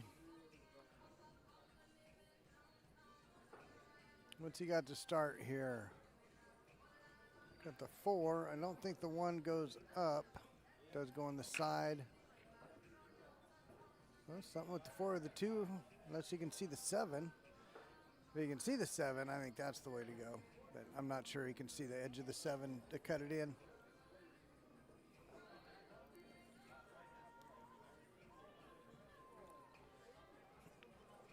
Tony Lee still picking through the crowd work. Got a little more crowded though.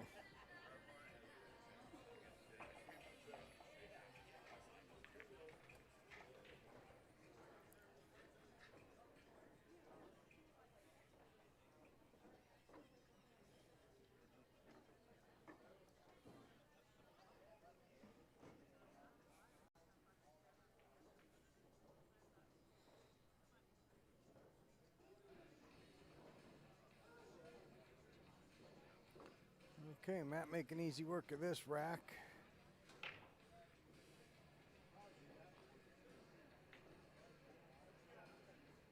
I think you wanted to be a little closer to the rail. Naturally, just come up for the 6. Might be forced to draw back for it now instead of just floating up for it. Yeah, you can see he doesn't like what happened there.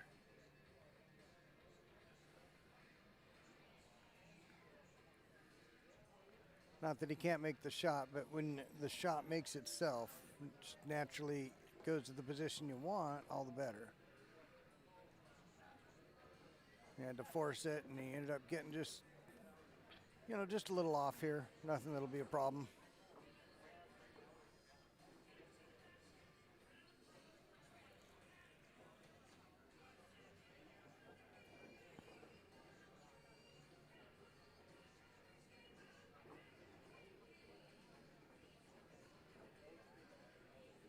There you go. Right back in line. Great shot.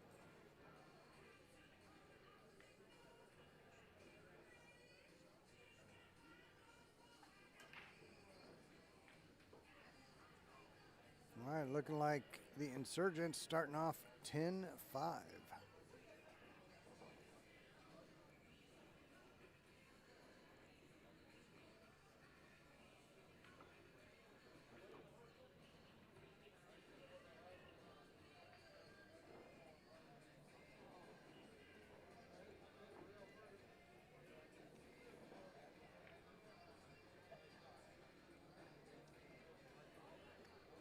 Game 1.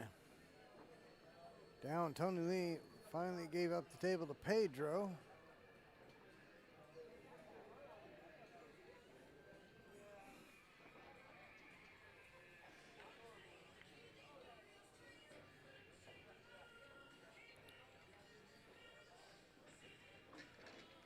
Rolling through to take the 1, come up just about on the rail.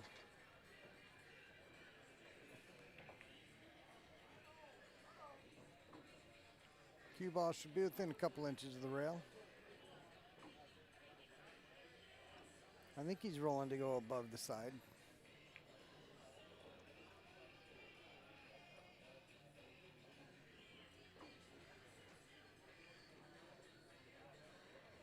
Oh, I thought he'd get a lot closer to the rail.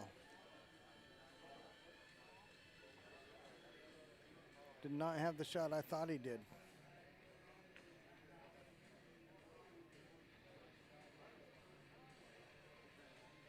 Well, suddenly it's a little funny.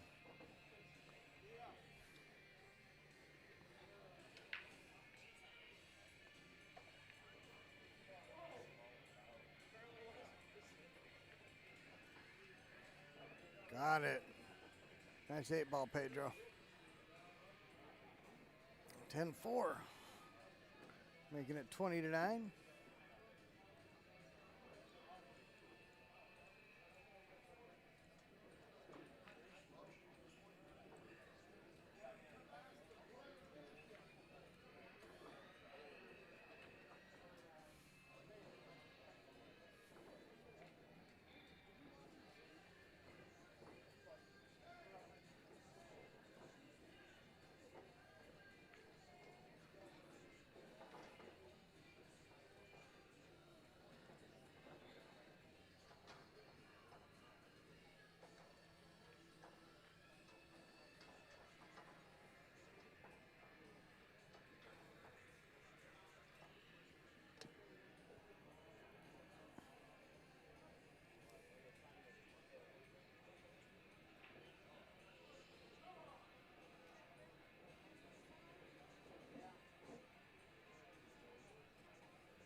Tommy with the break, ball down in the side. One ball straight across with the side pocket. One ball up table, everything else basically third diamond and down.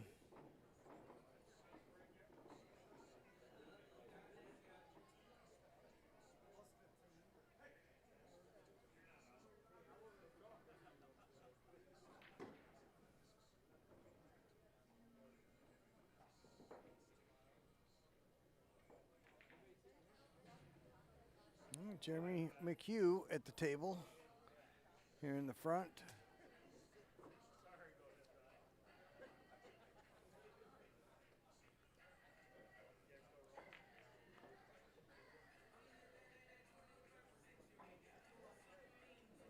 Jeremy McHugh playing Eric Irwin.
Well, a nice shot there from Jeremy. Using that second rail to come in. Tuck behind the 15.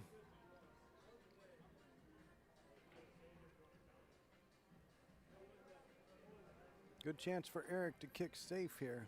We'll kick the other way. Okay, that's interesting. He's not going to be able to hide behind it this time.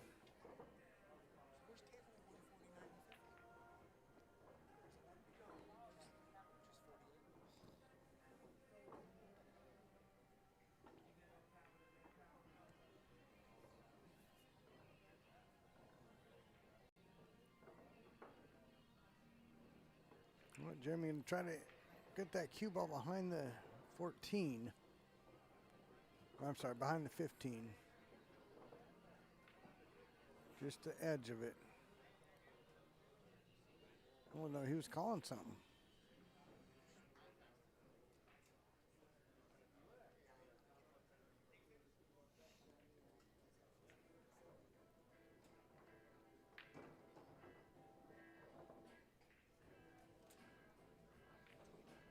Well, there's going to be a tough out, that's for sure.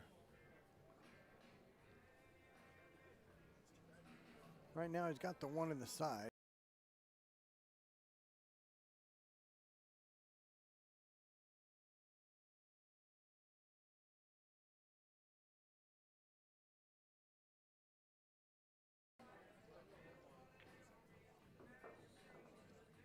Wow, that was as down as I've seen down without going down, except for the ones that actually go down and then come back up.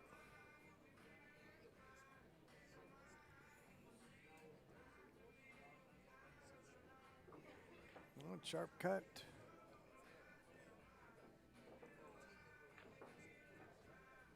Well, I think you can cut either one of them. I think that 12 is easier.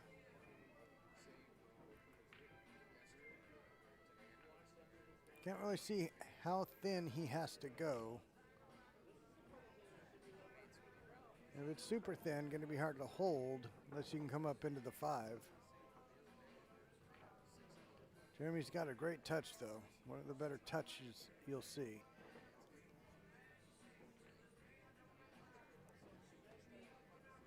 Yep, he was able to do it without moving the traffic. Little bit of a sharp angle, but absolutely something he feels comfortable shooting.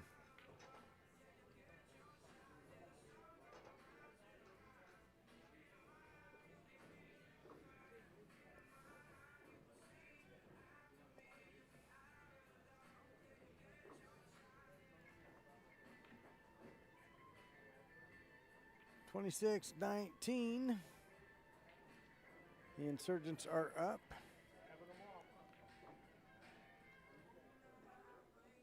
26-19.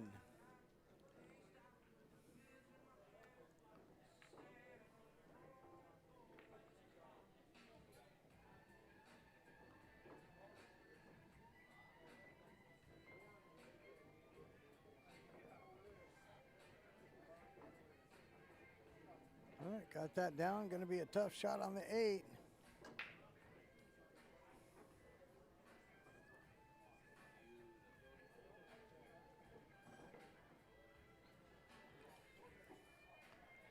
All right, Jeremy McHugh.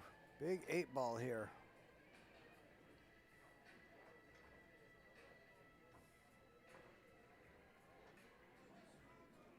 Got Dan Schmieder at the far table.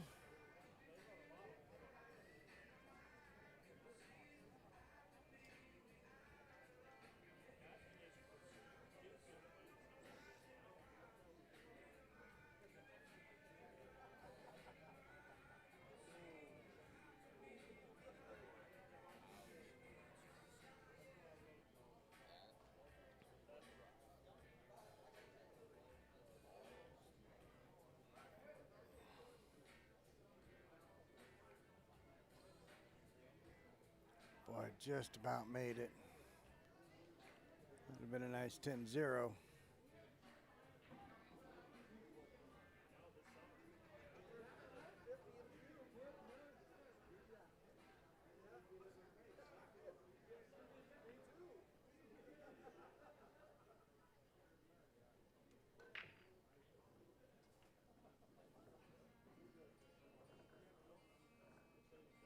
Let's see what he's doing off the 3.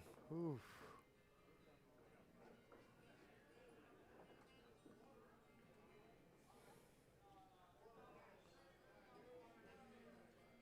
Thought maybe he'd shoot the 3, leaving an angle on the 1.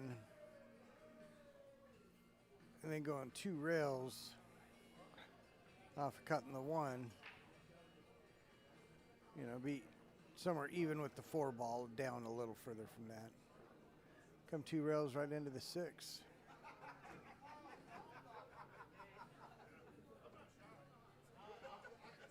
But I'm sure Eric has a better plan than that.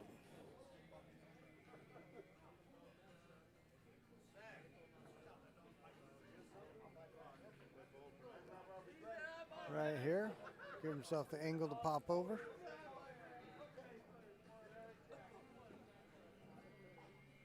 Don't want to push that 5 down onto the 8.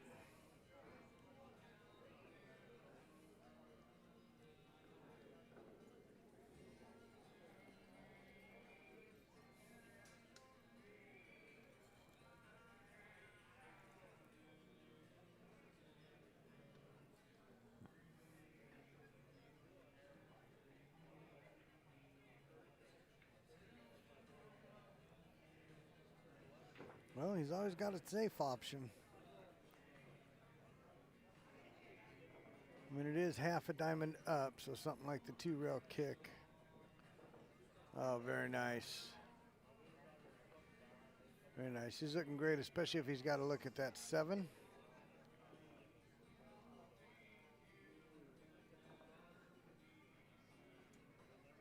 Or if the 6 goes all the way up.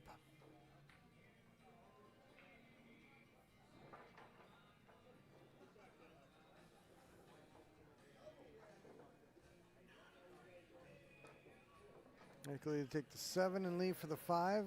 Use the 5 to come up underneath one of them. Or if he's confident and he's got a good shot at the 6 now, take that.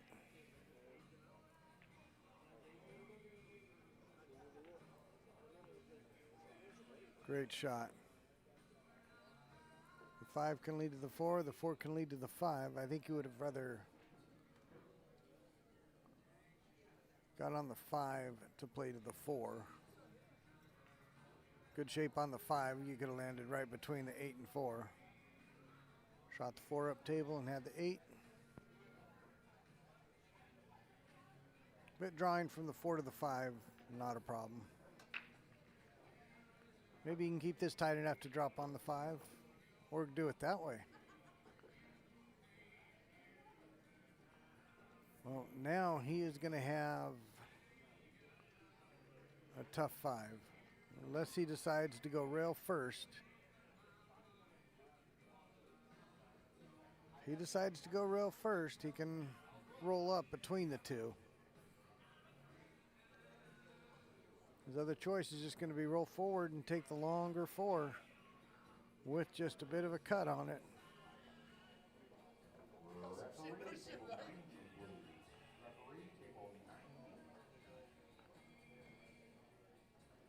I was able to roll just above it. Nice. Cut off nearly every bit of the angle. Angle-wise, he's in great shape. In fact, he's got a little more distance now. Heavy favorite to make it. Absolutely. Very nice out. Turned a 0-10 into a 10-7.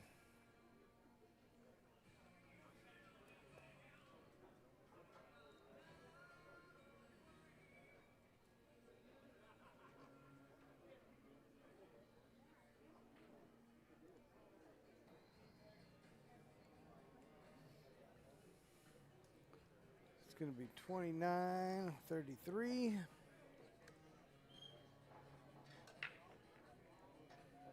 Through 3. Might have another score. Let me check.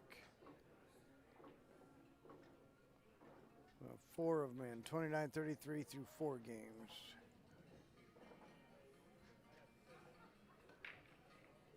All right, Tony Lee getting ready to break. Scott Hargan in the background.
34-39 now. 34 Insurgents, 39 Cleaning Crew.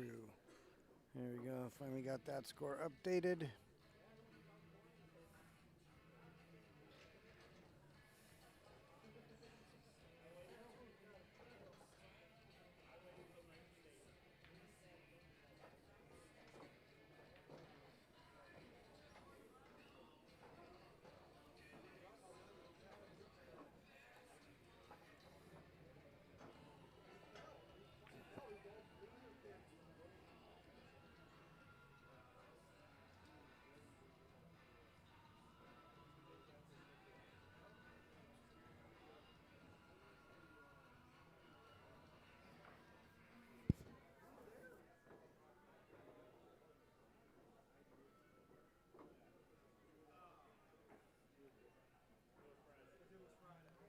All right, Tony Lee here.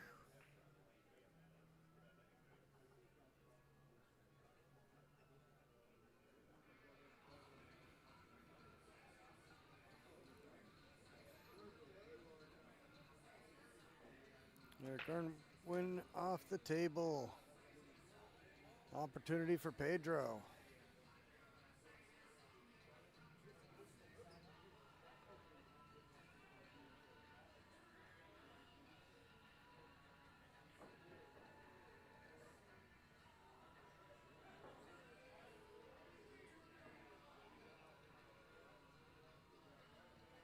All right, still looking at his options.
Matt Stoner with a nice shot there.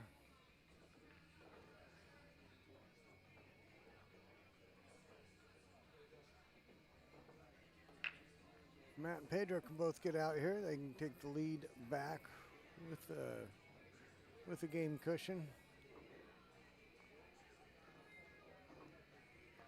I wouldn't call a game cushion a cushion, though. That's for sure. I just roll up and take the 3 down table. So he does have a little bit of an angle.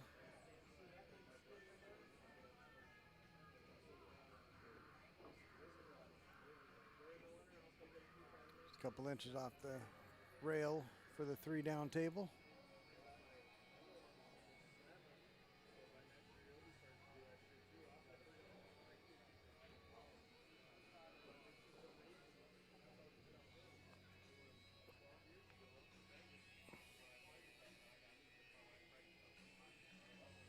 Almost all the hard work's done for Pedro. Not quite.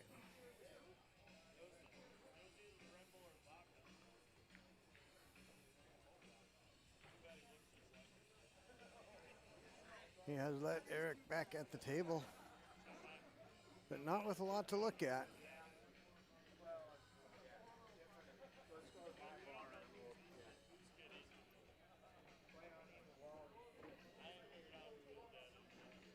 Matt Stoner on the 8.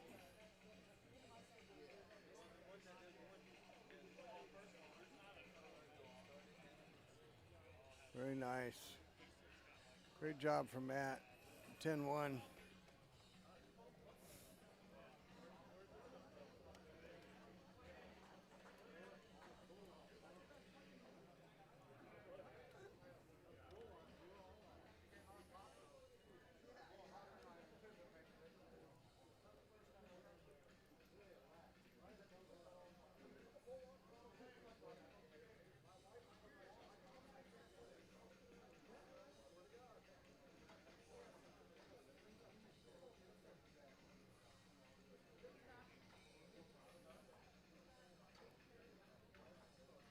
All right, great game there from Matt, 10-1.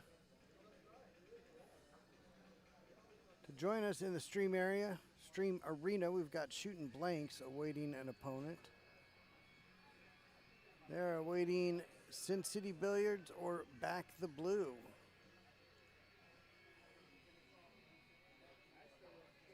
Oh boy, some great players on both teams.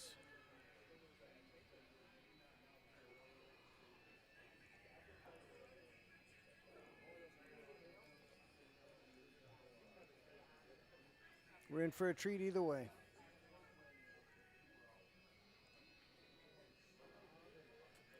$44.40 is the score.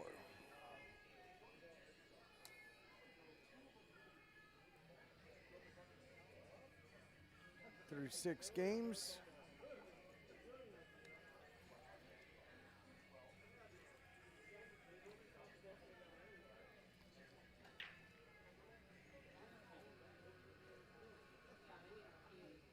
Oh, Danny Roach, I don't think anything dropped.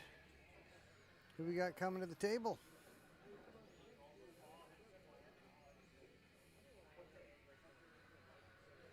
Jeremy McHugh. Well, if anybody can pick clean a tight rack, it is Jeremy McHugh. I think the 7 goes to the bottom left. I don't think the 1 has a pocket. I think Stripes is, I don't know, I think you got to try to go solids if you can. If you can start with that 2. Of course, then I don't see where you're going from there. Of course, I don't see anything to start on Stripes with.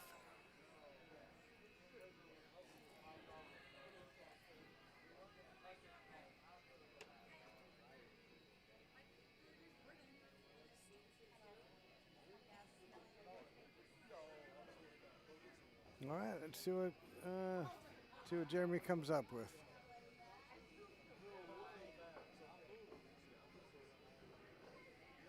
This is your chance to get some stuff out, Jason. I think this was under the table, and it might have been from the Omaha girls. They just finished. But I don't know if they're out of here or like something. Maybe a neck cooling thing. I don't know. It's a little insulated pouch.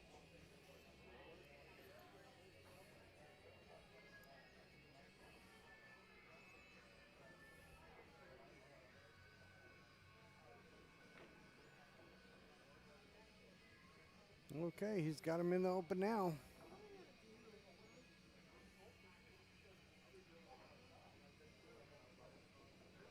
Take the 5, bump the 6 up table.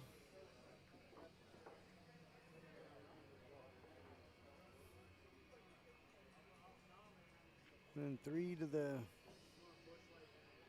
7-1 or 1-7. Taking the 1 to the side. Well, we'll see. I would trust his pattern play over mine, so we'll see what he does.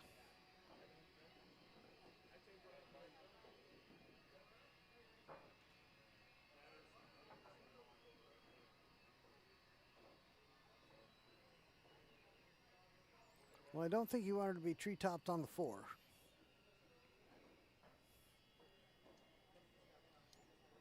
Nice out, Stoner.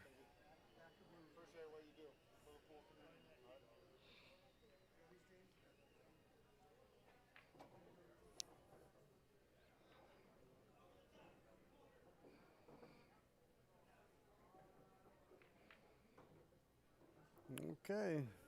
Let's see, Jeremy. He's got a good steady hand to shoot up over a ball. But no matter who you are, it makes it tougher. Maybe he can see the 6. If he can make the 6, all the better.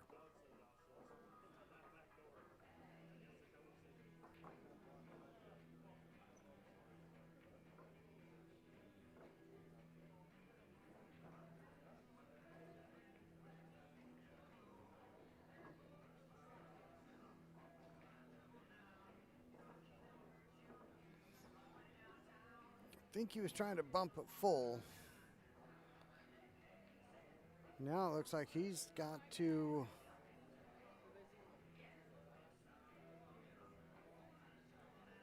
does he have to shoot the 1 or can he get the 3 here? If you shoot the 3, what do you get in shape on? Shoot the 1, you can come back up for the 4. Assuming the 1 goes by the 7.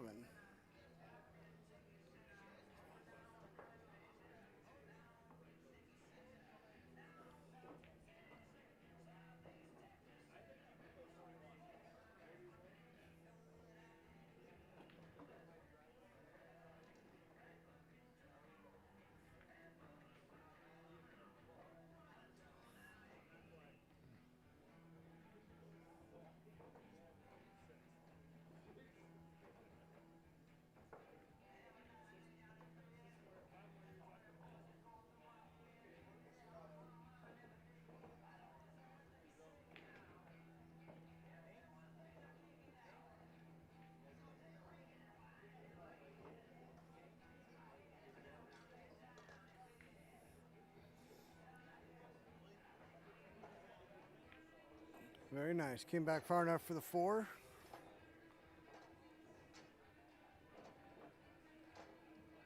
Interested to see how he gets on the 7.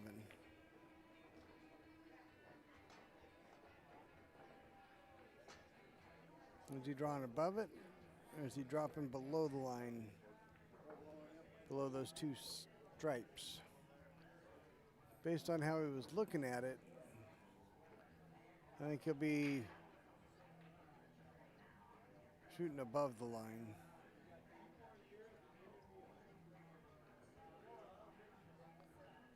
We'll see in just a moment. Depends on how he shoots this.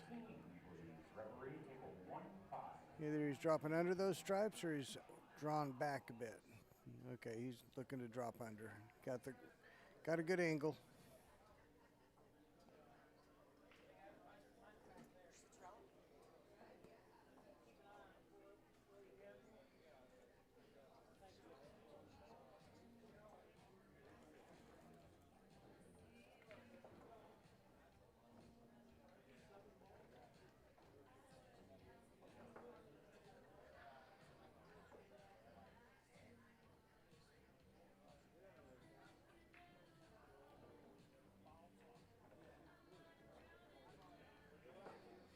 All right, nice shot there from Jeremy.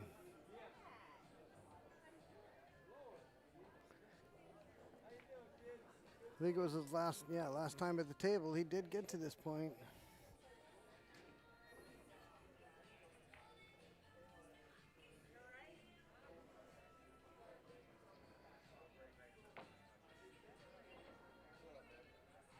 But he had a tough 8-ball that he ended up missing. This 8-ball far easier. I don't expect we'll see a miss this time. For a 10-0, team the Insurgents.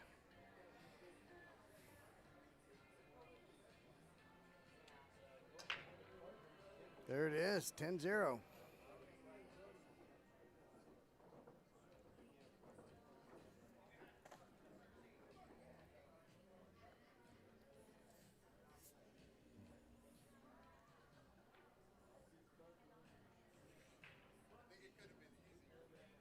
$57.50.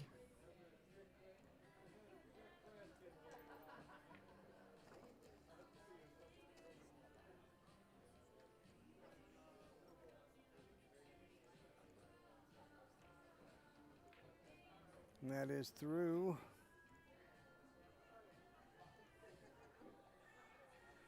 8 games.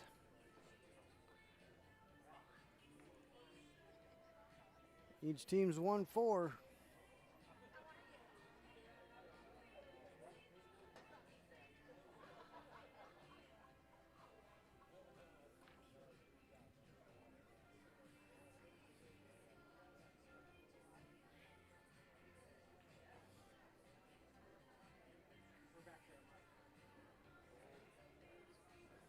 All right, Jeremy Schroeder breaking, your Masters 8-ball champion. Oh, and we've got an opponent for shooting blanks. Who's back the blue? Jody McLaughlin's team.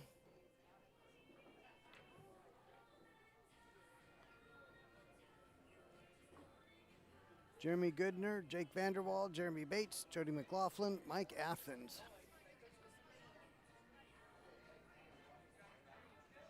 Tough team versus shooting blanks, Dion Utterback, Jason Proyle, Jeremy Irwin, Kevin Sullivan, and Scott Jones.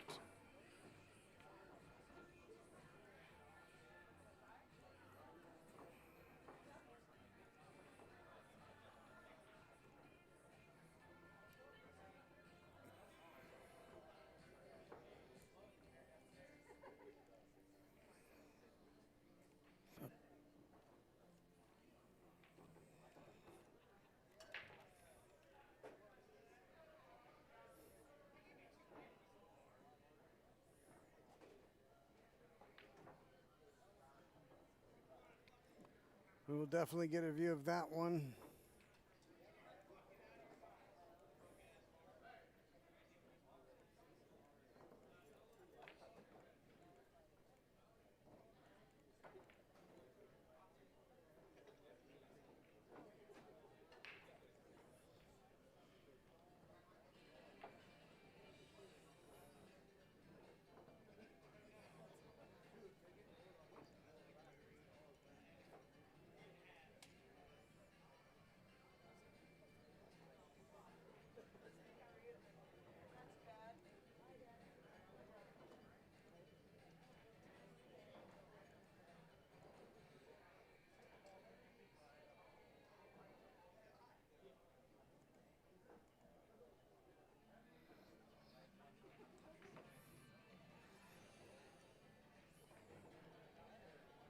All right, we've got Dan Schmieder and Scott Hargens at the table.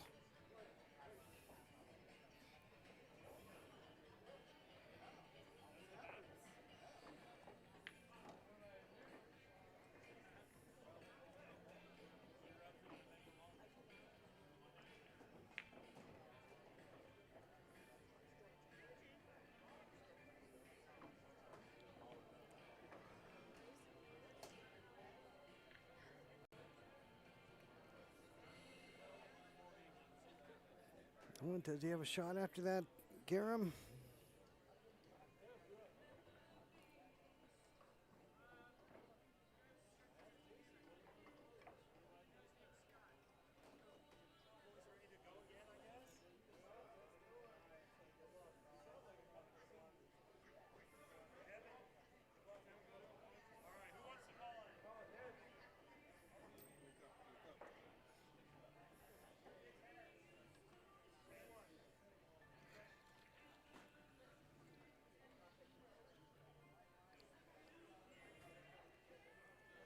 All right, shooting blanks getting ready to go versus back the blue. Shooting blanks, Jeremy Irwin, Jason Proyle, Dion Utterback, Scotty Jones, and Kevin Sullivan.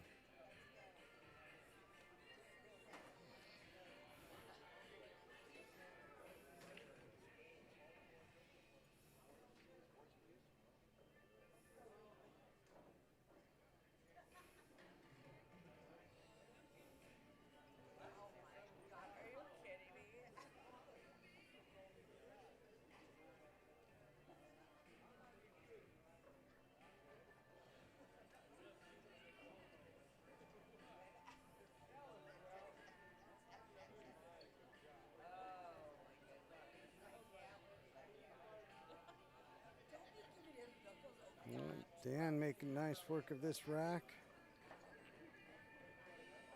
And once you get to this point, it's really just about getting out. You got the chance, you get out.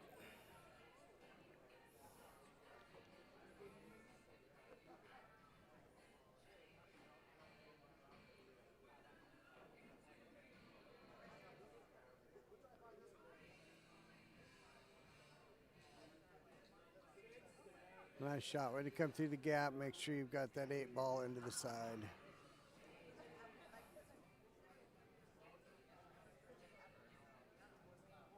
Very nice. Great shot.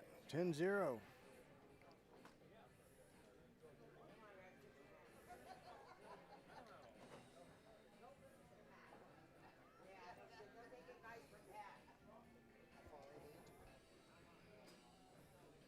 Yeah, I thought she was going to be playing on the table. Are they a ways into it, or? This one here? Yep, let's see here. It is just updating it now.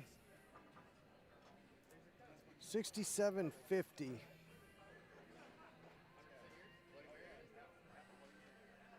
Nine games in. Who's sitting up here with you, Rusty? You are. I am?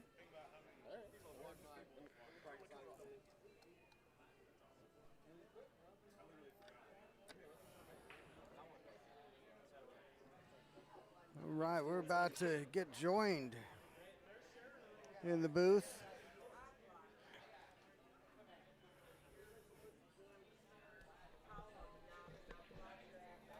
All right, we are bringing on Matt. Matt should have been out there getting ready to rack or break or putting in the lineup, but came up just short of came up just short, unfortunately. back the blue. Yep. Tough team, though. I mean, super tough team. They shot real good. And Yep. we shot good. It came down to the last couple games, and just a couple rolls didn't go our way, so they ended up edging us out. And Yeah. they certainly earned it. They shot real good. So. Yeah, that's it's tough to win. Every yep. team wants to win, and every team at this level's got players that will get out. The easiest way to explain it is they took more advantage of our mistakes than we did of theirs. Right. I mean, nobody plays perfect every time, and they just took better advantage than we did. So. Yep. All right, so our main two going to be right here with the hot seat match, Insurgents versus Cleaning Crew. Insurgents put together a couple really good racks. Had a couple 10-0s, 10-1s recently. You see here in round 4, Cleaning Crew's got 2 zeros and a 1. Cleaning Crew very capable of answering with the exact same. Oh, absolutely. Yeah, we played third round. We played against the Cleaning Crew, and they cleaned our crew. Yeah. The Cleaning Crew is the one that put us in the loser bracket. All right, we're about to watch Jody McLaughlin break. These are the first 2 games in this other Masters match.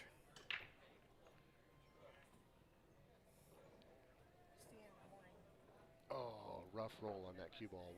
I don't know if he can see that. Oh yeah, right behind the 14. Right. Yeah, I don't know if he can see enough of that other stripe over there. Was that maybe the 12 or the 15 to cut that in the corner? But it looks like if he has a shot, that's the only one he's got.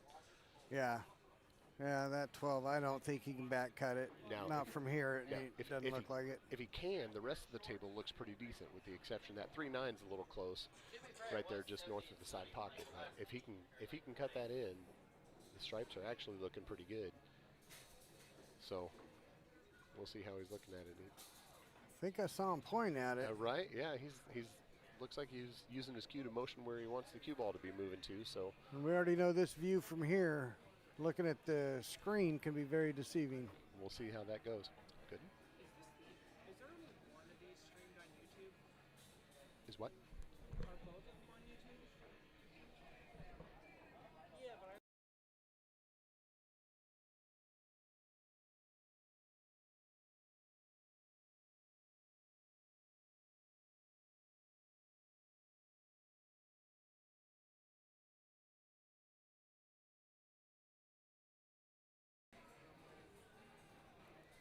All right, yeah, I do have all 4 tables covered, but to put all 4 up at once, you don't get much of a view of that 4th table. Right. You really can't see what's going on. All right, Scott Hargan racking up, tells me we got a score to update. Oh, Danny Roach is racking the Oh, balls. Danny right there. Roach is racking. Yep. Racking. Jody was able to cut that ball in. 69-60. Was he? Oh, man.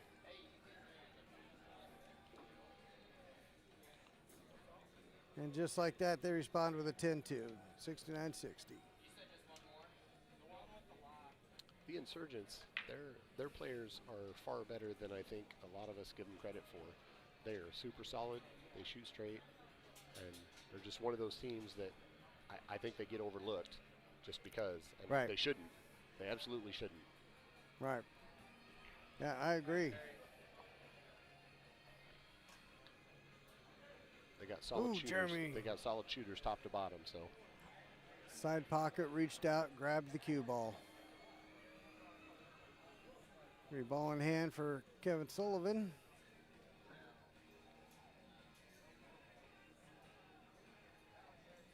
Matt taking over the pocket.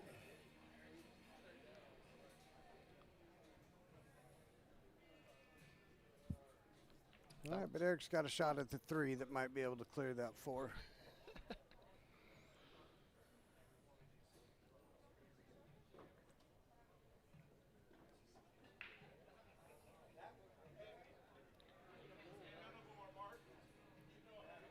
Trying to see what Eric's looking at here. I don't know if he's solids or stripes. He's solids. He's solids? Okay. Yep.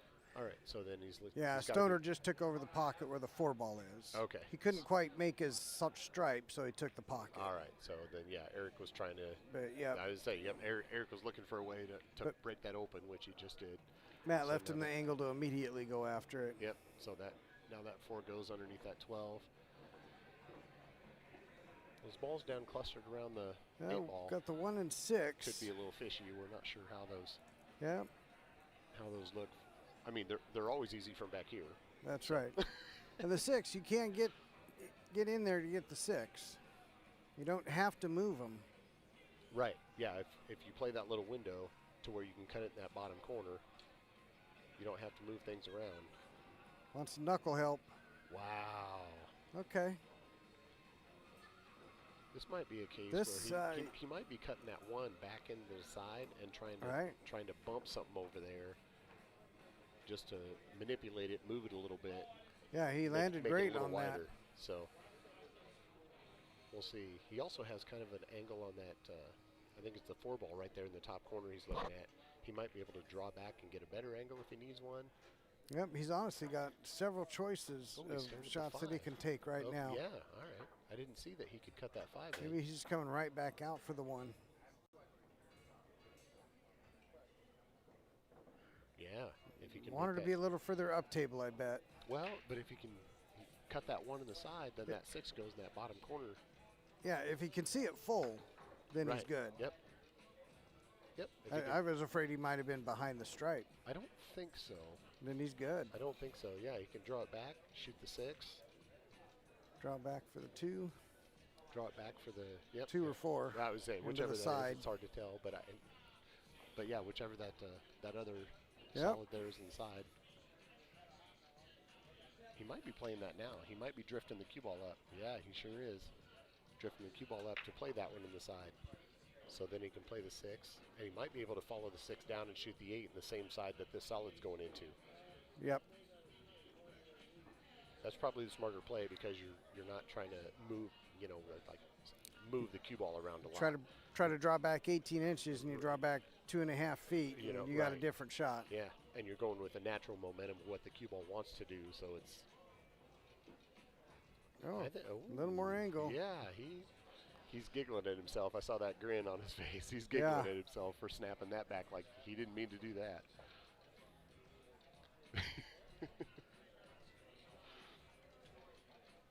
Yep, he's got to walk around, take a look at this definitely a little head tilt of questioning his decision. Yeah, a little adrenaline right there. We've all done that. All right, I'm going to draw this back 6 inches. Oh, there's 2 feet. Crap. Yep.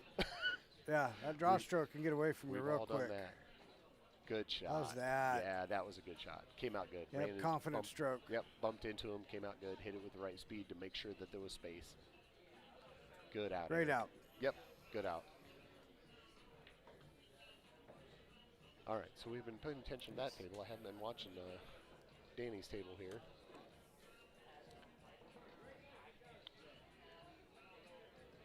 Danny's solids, everything looks like they're pretty wide open with the exception of maybe that 8-ball. I can't tell what pocket that 8-ball has.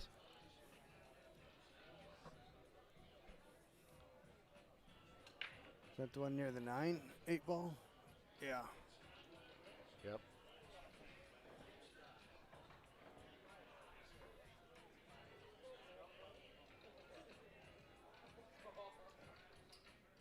I think it has the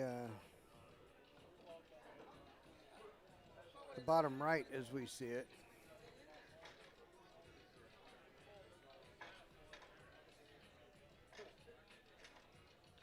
As we're looking at the actual table on our end to the left. Right, yeah. I was trying to get a beat on what's going on these other two. And they're a couple games in. Let's see who's jumped out.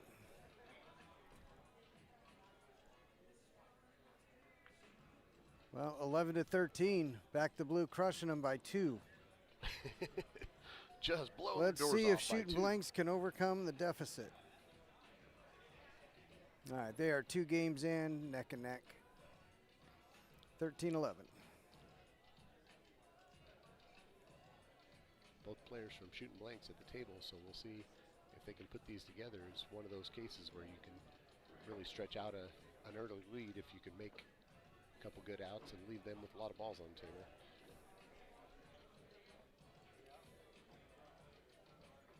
Everybody that plays this game, it's kind of a momentum thing. So if you feel like if your teammates are shooting good and you're shooting good, you can relax a little bit, and then it just kind of seemed to flow that direction.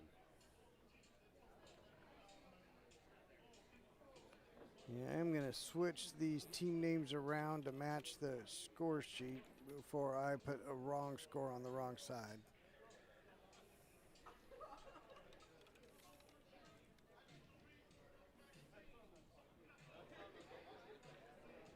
All right, get that score right back up for you. 13-11, 2 of 25 games down. Just underway. On the shooting blanks and back the blue. So I'm not 100% familiar with the players on shooting blanks. So Well, we've got Jason Proyle at the table and Dion Utterback in the white hat. right, I'm just not sure which is which, and both of them make really good shots. Right. So it looks like shooting Nice blanks shot, just Jason won one. Proyle. Just won a game 10-1, which is going to put him ahead. And then if the other table here, he's got a tough shot on the 8 Who's ball. on the 8? Oh, yeah. He's got a tough shot on that 8 ball. This is personal preference, whether or not you cut it to the right or to the left. It just on. Yeah, you know, agreed. it's just what makes you feel the best. I'm probably cutting it. He's cutting it the opposite direction that I would. I guess I don't know. It's hard. But you're right. This one is completely personal preference. It's just preference and good confident Got stroke, it. which is what it takes. Very nice. Okay. So that was a 10-zip. That was a Dion. 10-1. Yeah, a 10-1 and a 10-0. So those were both huge games for shooting blanks. Coming out of the gate firing, they're up 31-14.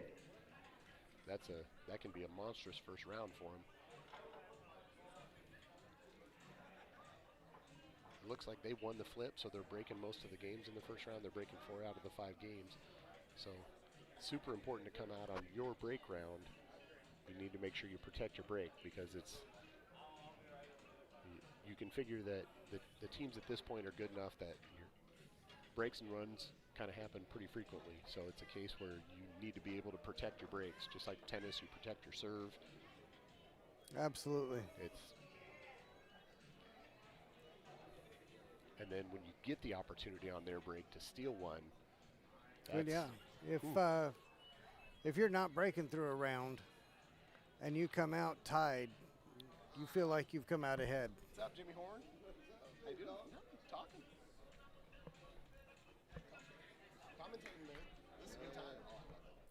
I know. You fucking get a big shit out of it. It's so much. Mr. Collins. Everybody said that. Everybody that was listening last night said, Mr. Collins. And you get a cook. I don't know whose cookie that is. I'm like, That's your salary. what's that? That's your salary. Oh, that's my salary? All right, I got Yeah, a cookie yeah. for a salary. Good, cool. Yep. Hey, do you need a beer?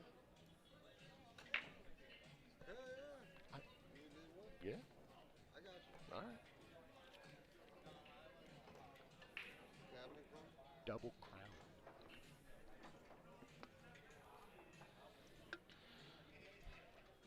All right. All right, Scott with the Yep. break. Scott Hargan set to break. This dude has a crushing break. He does. He really does. He just has a monster of a break. Ooh.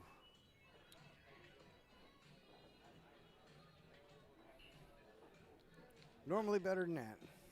But, boy, the break is one of those things that I know I'm guilty of, and how many players actually just sit and practice your break. It's monotonous. It's especially if you're not practicing with a friend. Right. But yes. if you're practicing with a friend, now you're not racking your own, You're right. Yeah. which is what you it's do crazy. all And- the time now. But it's everybody knows that the break is so important. You have to hit them good. You have to hit them solid. You have to make a ball consistently. You know, you want to keep control of the table. It is a super important part of the game, and people don't practice it.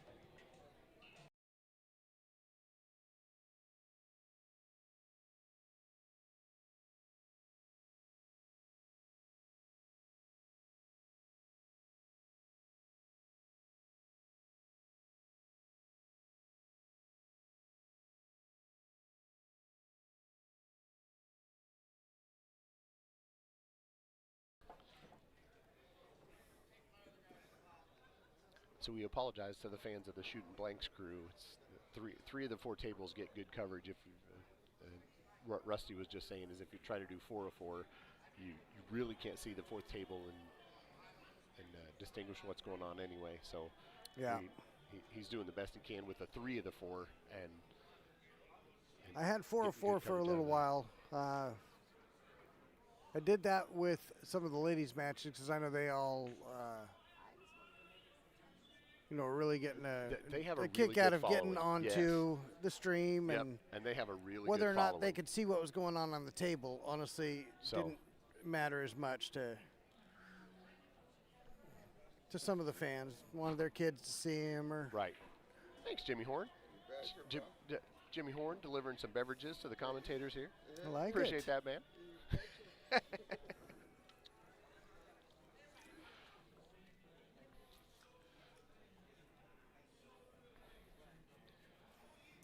All right, so Oh, yeah, Jeremy McHugh in the front table over here on our main match, the hot seat match.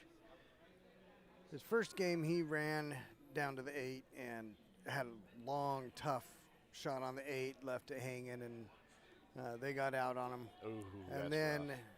the next one he ran down to the 8 and got real good on it and got the out. So it's Nice. All right. when you let that first one go and you turn a 10-0 into a 7-10, Yeah.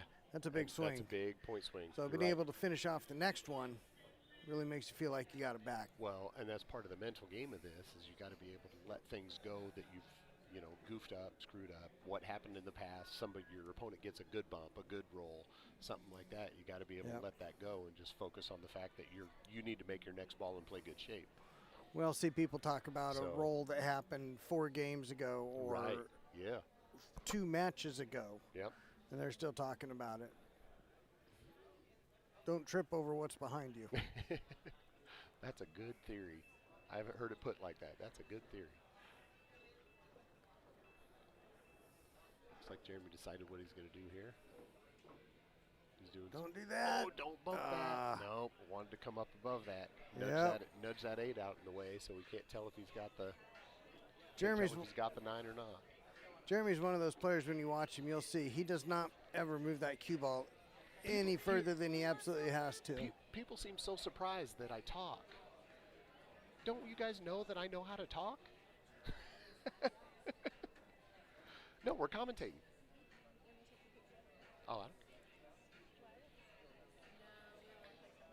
yeah, him bumping that 8 coming up there. Like I Yeah, said, that changed it. Well, if he doesn't bump that 8, it not only misses, it changes the angle of the cue ball, but Correct. it changes how far the cue ball traveled. Yeah, he would have had the 9. Yeah, he would have had the 9, no problem. Absolutely. So I believe the 9 still goes. You think It's so? just- yeah. Okay. He just has to change his pattern a little bit. Black Hummer in the loading dock. You got to go, or is that not you? No, that's not me. Okay. Mark. Just checking. Nope. My little grocery getter's been parked in the parking ramp over there since I got here Thursday morning, so Yeah. it hasn't moved yet. Yep. I think I'm probably in the same spot, but I took one trip to the store and back when the weather was still good.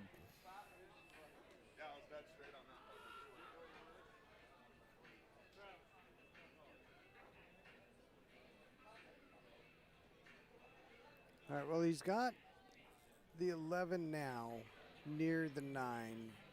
If he has to do something, he's going to do it here. If something has to move, it's going to be here. I'm but betting he's going to follow it up and shoot that 9 in that corner pocket up above the 6. That's probably a great call. I'm pretty yeah, sure if it goes, that will be what he does. Nope, it must not. Oh, what a and he great hit shot it that good. was. He shot real good. Yep. Yep, that must not have been an option. Put a stroke on that. Like I was saying, he's typically one of those players that does not move the cue ball any further and absolutely has to go. Which is a great theory to have. Yeah. You do not want to have to move that cue ball if you don't have to.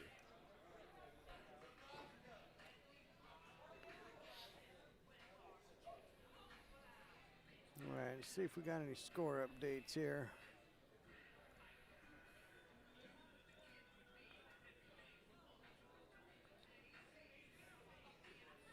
$76.80. Cleaning crew back in the lead. Not likely to be the last lead change we see tonight. No, probably not. Our last match with Back the Blue was game by game. We were up by 4, down by 2, up by 6, down by 9. Yep. Like it was, right. I mean, it was back and forth the whole time. Still 31-14 for Shooting Blinks and Back the Blue.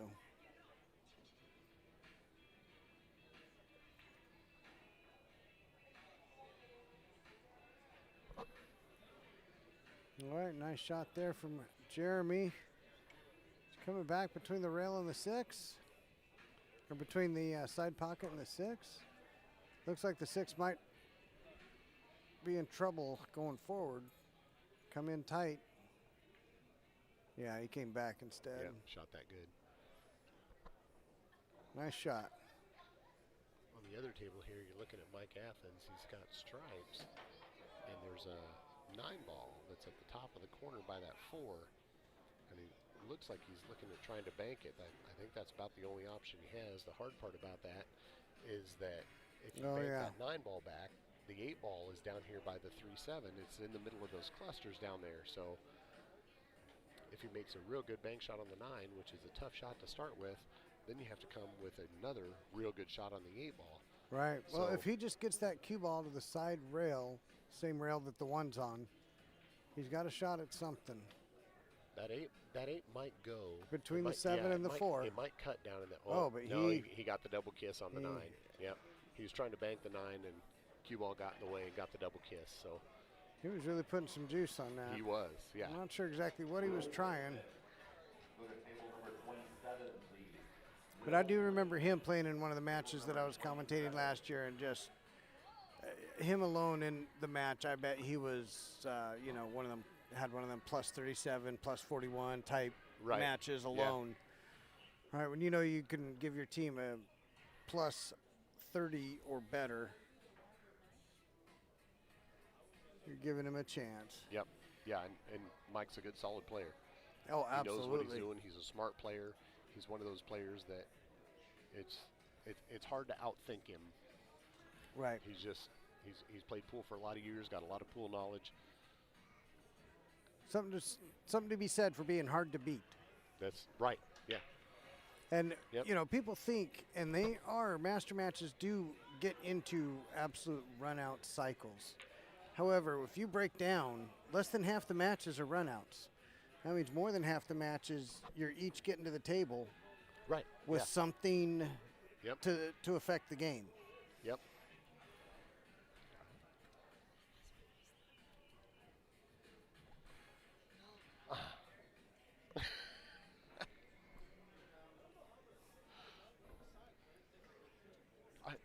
Well, the cookie was here when I got here. Rusty told me that's my salary. No, it's not a bad salary. I'll take cookies. Yeah. Yep. Yep.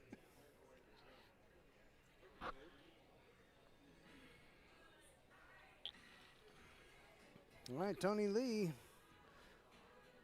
What is he looking at? Is this off the break, or is he set's already established? Looks like Jeremy made a good out here. If he makes this 8 ball, he's got a 10-0 happening.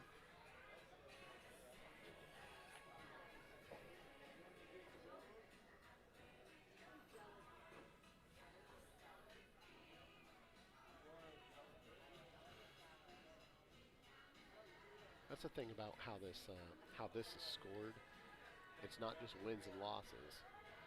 Each ball is worth 1 point, and the 8 ball's worth 3. So, if you break and run out and leave the opponent with 7 balls on the table, it's a 10-0. It's not just a W and an L. Right. So then, if you have a couple 10-0s, and then you lose a couple games 10-7, well, it's not as bad as a loss because you still got 7 points for your team. It's so the breaks and runs or the big wins are huge momentum shifters.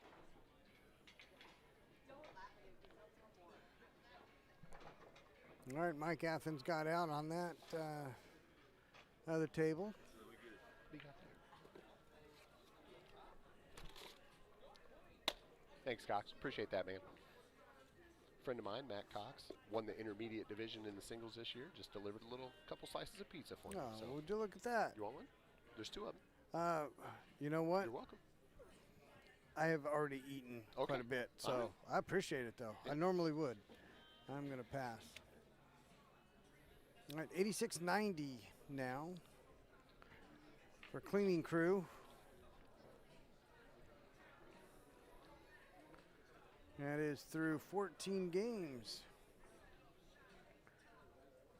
Neck and neck. That Stoner breaking on the center table. Stoner breaking there. One of the best dudes you'll meet.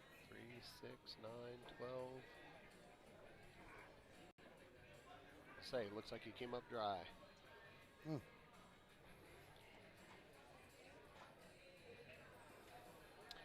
Danny Roach coming up to play. Danny's a former teammate of mine. He used to live down in our area, and we played a lot of pool together. He moved up to Cedar Rapids a year and a half ago, 2 years ago, something like that.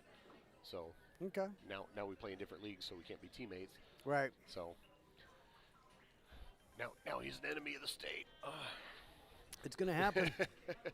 No. It is going to happen. Yeah, he moved up to Cedar Rapids, got a job up there, and moved closer. Moved to be closer to family, which you can't ever blame somebody for. But No. All right, 34-24 now. Shooting blanks up on back the blue. nice. Only 5 games in.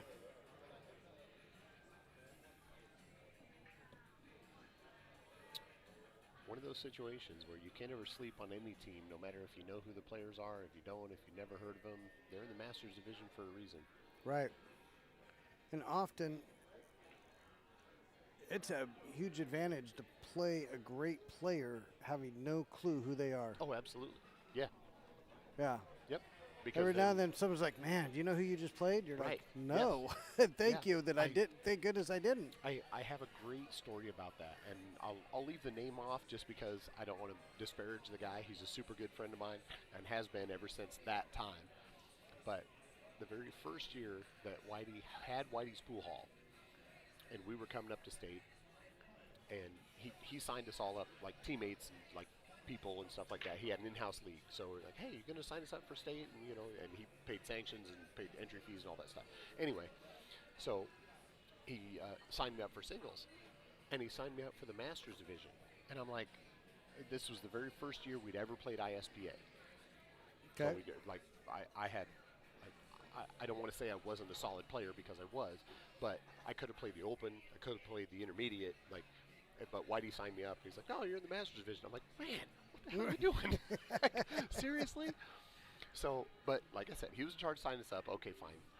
So the very first player I played was a great player, like state champion type great player, but I didn't know anybody, which is exactly Right. to your point. I didn't know who I was playing. It didn't matter who I was playing. I was just shooting pool.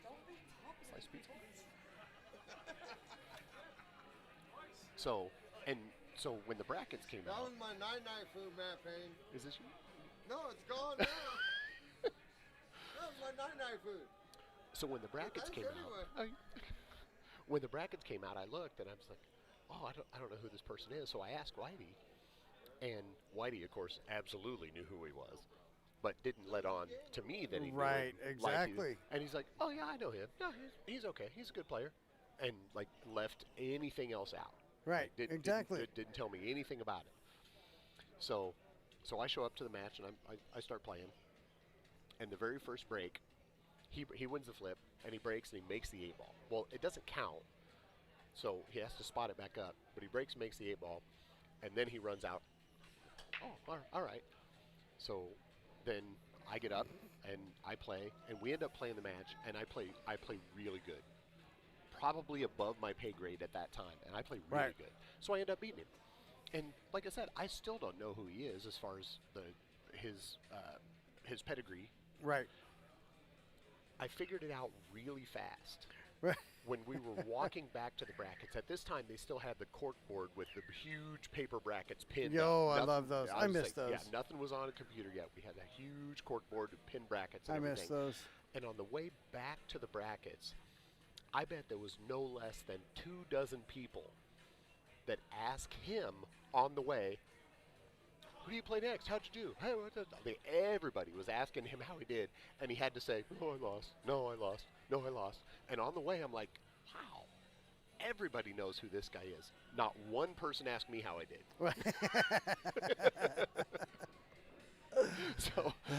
So then, and I got back to the bracket and turned the sheet in, and they update the bracket or whatever, and I ran into Whitey, however many minutes later it was, around the bracket or whatever, and he's like, "So how'd you do?" I was like, "Oh, I won," and you saw the visible surprise on his face. Right, that I won, and I'm like, now you're getting a clue. "Wow, dude, you really didn't tell me who I was just playing, did you?" So that was just one of those scenarios that leads to what you said. If you don't know, your brain doesn't worry about it. Yep. And the really great players can tune it out no matter who's in the chair. Exactly. Exactly. Because it's one of those cases where if they're not at the table, if they're sitting down there watching, then all they're doing is hoping that you have to miss. Right. That's it. That's all they're doing. Yep. So, okay. Anyway, sorry about the storytelling. Oh, that's right. Pool stories are the best stories. So I actually used to travel a little for work. Was in Albuquerque. I'm at this really great pool hall called the Billiard Palace. Okay. And there's this news article on the wall about the owner's daughter who had played well enough and played on the tour. This is back in the days when there was a lot of the WPBA on ESPN. Oh, sure. Yep. And I did recall seeing her. She wasn't a regular, but she had made a couple appearances. And I was like, yeah, I remember her. But of course, unless you're really winning regularly and getting money from endorsements, you just can't. It's so hard to keep up. Yeah, I mean, you're not making a living at it. No. So you And got it a would be job so to worry expensive. about. Right. Yeah. And, so she didn't really stay on the tour. Well, I had already ran into and met a few people, including one player who's got like a top 4 finish in the U.S. Open, or I'm sorry, the Texas Open. Okay. Top 32 finish in the U.S. Open. He's one of those, he's a pro, but he's one of those pros that's, unless you really, really follow the game, probably don't know who he is. Okay. Anyway, So I was talking to him, and I'm like, oh, wow. Because in the article, it said she's always here practicing. He's like, that's her right there. So I'm like, okay, well, that's cool. A night later, I see her walking into this other pool hall I had found out about with a guy who made a beeline straight for me and asked if I wanted to play some. And I'm like, well, I just see who you walked in with. This chick was playing on the tour. You're guilty by association, sir. Exactly. Long story short, I'd been in town a couple of times, and, you know, if somebody can play a little bit, word travels pretty quick. Sure. And, you know, I'm far from a world beater or jumping into a master bracket and tearing it up, but I play a little. And, you know, it turns out we were actually a really good matchup, and it was a lot of fun. But he was like, so, well, I know you played so-and-so, and him and I are the same speed, and they were all being straight up about it. It was really great experience. Albuquerque's got a nice little pool scene in it. Nice. All right. Yeah, Billiard Palace, and then there was another place called Dr. John. Not Dr. John's. That's a completely different place. What was it? Eddie's. Something Eddie's. Doc and Eddie's. Whew, there it is. What do we got going on the tables? That's what I was just looking at. Looks Tony Lee over there. Tony played just absolutely dead perfect against us when we played. He made great outs from tables that you would look at and be like, yeah, he's going to have to play safe at some point. Right. Yeah, he shot super solid.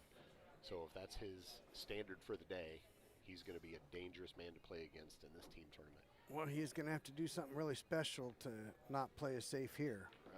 That 5 is buried under the 14 with nothing in position to get at it. And well, the 1. And it looks like the 6. Yes, and the 6 is stuck also. So yeah, he's got one open ball. The 6 is at least bankable. The 6 is at least bankable, and that's what it looks like he's looking at. He might even be looking at trying to cross bank the 6, because if he cross bank it, he can send the cue ball up towards that 5 ball. Right. But the cross bank in general would be a tough shot to make, and then to play it to where you break your next ball out and get a shot. Yeah. You're taking a lot of hope massive. into That's it. pretty massive. But he can get the 6 here. I think he's got an angle to. Oh, he's getting in. Is he wrapping the corner? It's going towards the 5, or has he got the 6 right here in the side? This is so hard. So as a pool player, if it's possible, you want to try and not leave the breakouts and the tough shots and stuff like that for the last shot. Absolutely. Official.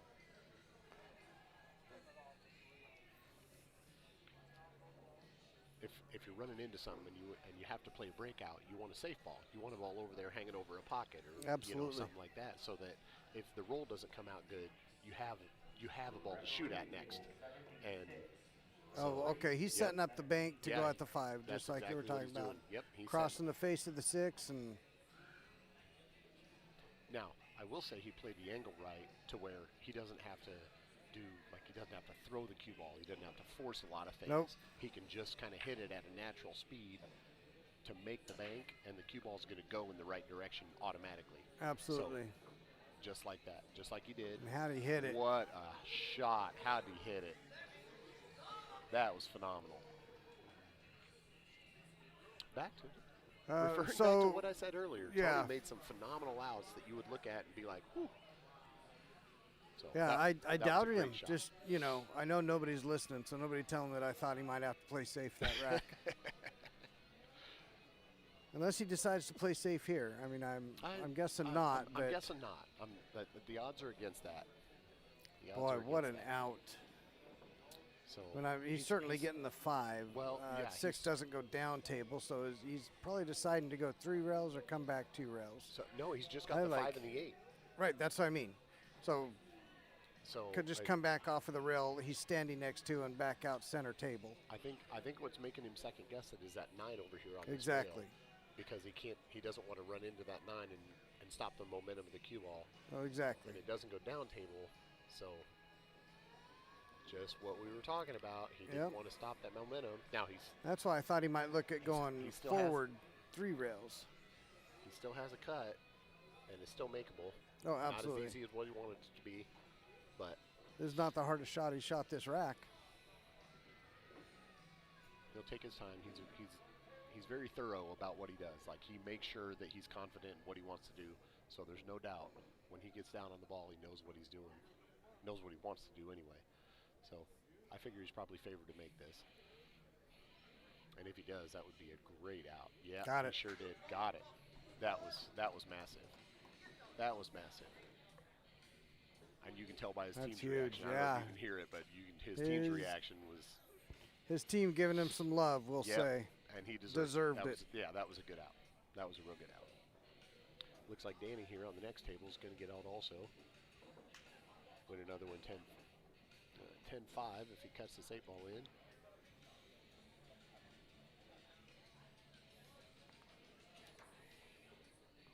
Yep. Danny Roach wins.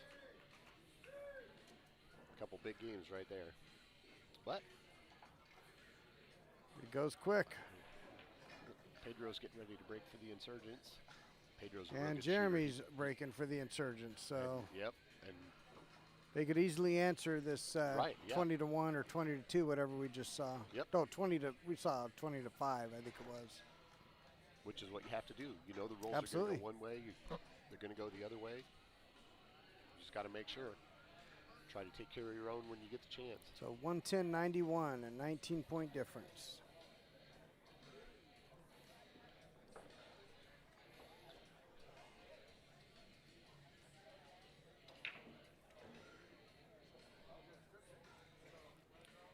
And that is through 16 games.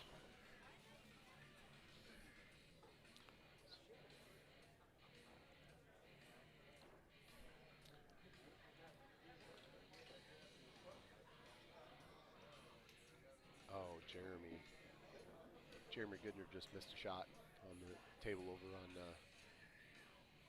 148. Disappointed in himself about that. Instead of a 10-7 for their team, it turned into a 10-7 the other team.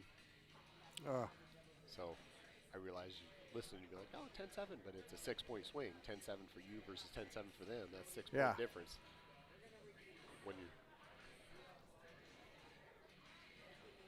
Pedro doesn't like that.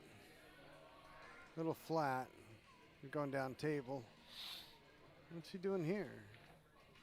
Oh, he was solids. Okay. For some reason I thought Pedro was stripes. Nice break out there. Still got the 4 by the side to worry about. I just looked at my scorecard. It looks like back the blue and shooting blanks. It looks like they're all tied up at 51 apiece.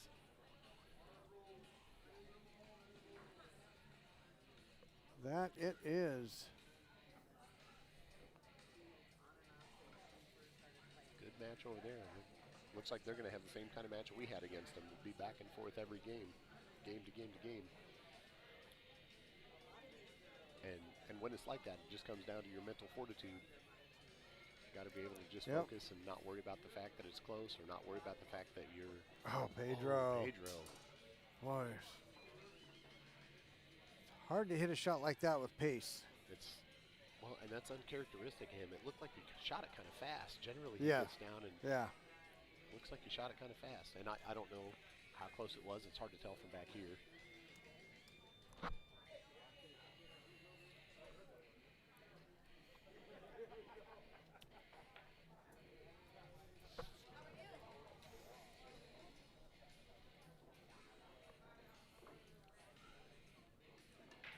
All right, Mr. Scott Hargan's at the table.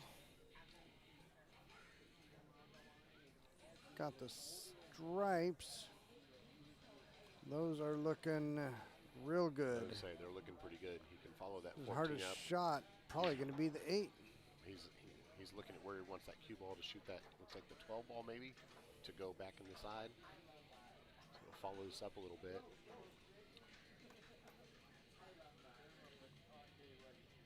Yep. So So my guess here is going to be 12, 11, 15. Is that the 9 on the top rail? Yep.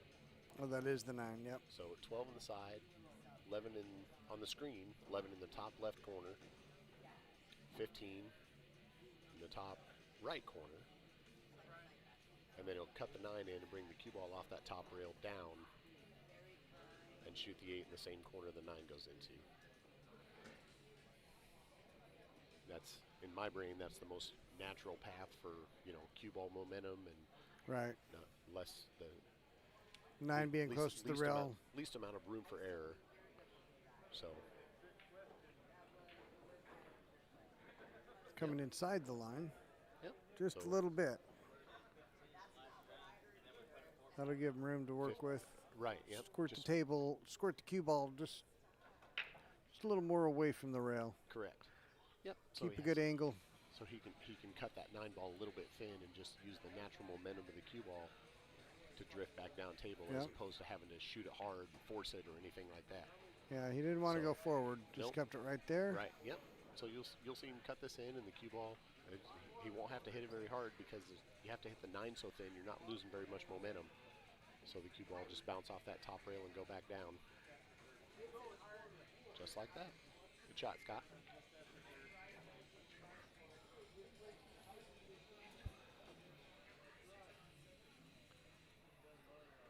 Pantera fan in the house, apparently. It sounds like it. All right, 10-3.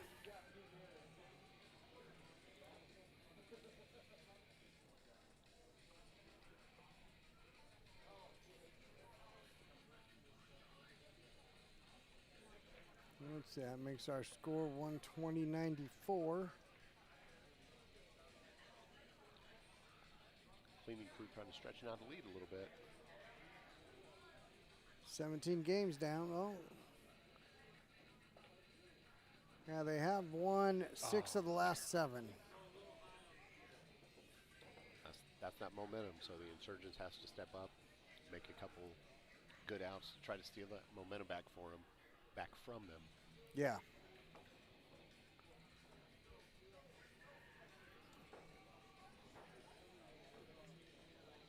Looks like Jeremy here. He just shot a ball inside and tried to draw back into that 9 and open up that 7 ball. And he clipped the bottom half of the 9 instead of the top half, and so it didn't move as far as he wanted it to. So that 7 ball still stuck. So now he's trying to figure out, formulate a plan to somehow get to a spot where he can make that 7 ball.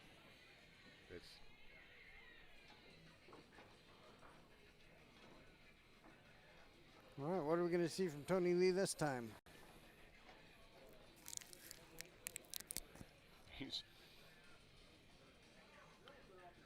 Be hard to follow up that last rack with anything more spectacular, but that it would.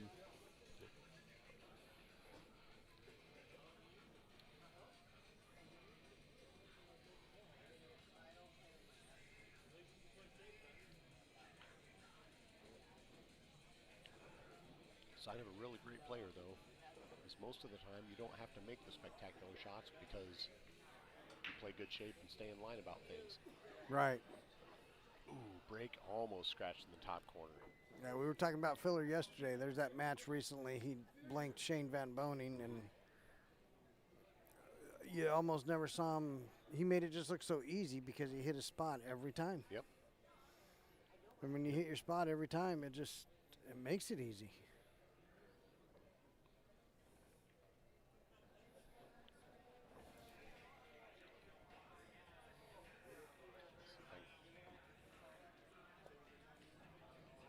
Score update over here.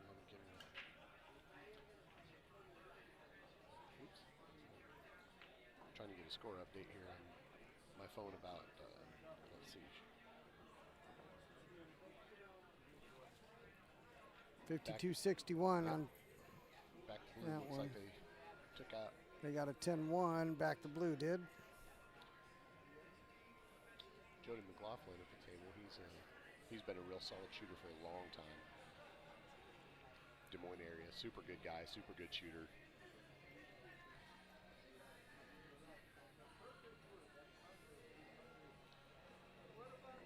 I can remember when I first started going to state tournaments, which is more years than I'd like to admit.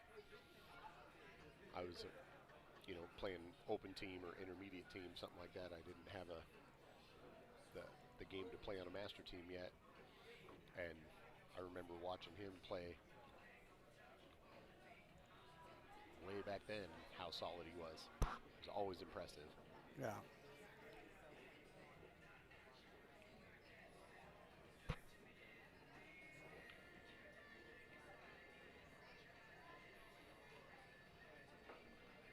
A little short on the 7.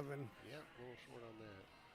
Is that the 4 ball underneath it? Yeah, it's got to be. So the 4-7 looks like it's tied up down in that corner. So I think you can cut the 4 in. Oh, you were talking. Oh, I was talking you were about talking Jody. about Jeremy. Yeah, you were talking about Jeremy. I was looking at Tony over there. He's looking at the 7 ball too. No, I was actually talking about Jody. Oh. So we have 3 tables all shooting at the 7 ball at the same time. That's funny. Oh, that peeking on the other side of the 3 ball from Tony. Did that take away the 7? Maybe not. No, I don't think Maybe so. not. But I don't think he wanted to get on the other side of that 3. That's No, danger. certainly not. Yeah, certainly not. But I'm not sure. He's got to have a plan for that 3 ball. I don't know. Looks like, yeah, the 1 goes in the side. But with that 9-10, those 2 stripes right there, it's hard to get a good angle on that 3 ball. And I don't believe the 3 goes in the top corner. No. You go on the side? Yeah, those stripes are in the way. So that's too much of a carom for the side. You have to he's barely clip it. He's trying to figure out a plan for that 3 ball. Yep, he's using the 1 to do it.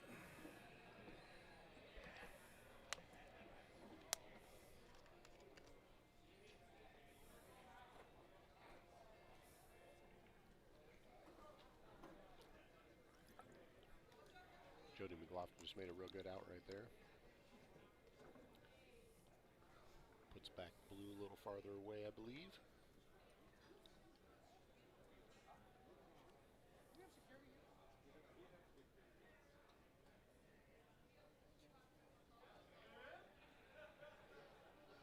So Jeremy Schroeder just calling that 7 ball. Good. Jeremy Schroeder calling that 7 ball up in that top corner, it looks like. Is he trying the double bank? I can't decide. It looks like he has to be almost, because he can't get underneath it to cut it. He must not bank in the side because of that 10 ball in the way, so he must be trying the double bank. It doesn't bank 1 rail corner. No, he called it, as far as how it is on the screen, he called it in the top right, in the lower right. He called it in this one up here, this one down here. Okay. So it looks like he has to be. I got you. Yeah, trying the double bank.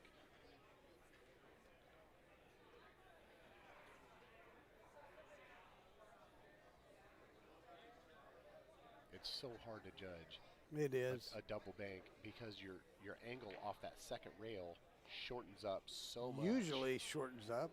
That one did not. That one didn't look like it did, but it also didn't have a whole lot of speed coming into that second rail. Right.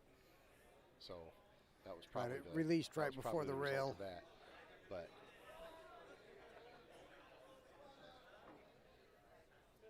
all right, looks like Tony's trying to get to that 3 ball we were talking about earlier. I can't tell if he got there or not. I don't think he did. But he doesn't look too upset about it, so maybe that wasn't. Maybe that wasn't his plan. Huh. On the side. So, yeah, I guess he's... Why not another great out? But he's... Well, that actually is a little further away from the side than I thought. I thought the stripe that he's going to try to go off of was much closer. So, yeah, he called it inside. He must be doing the carom shot off the 10 for right there inside. What's up, Matt? How you doing, brother? How you doing?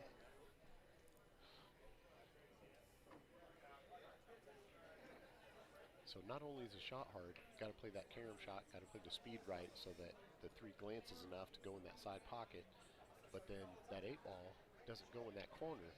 So he's got to bank it. He's got to try and play a little bit of shape to try to play a decent bank on that 8 ball.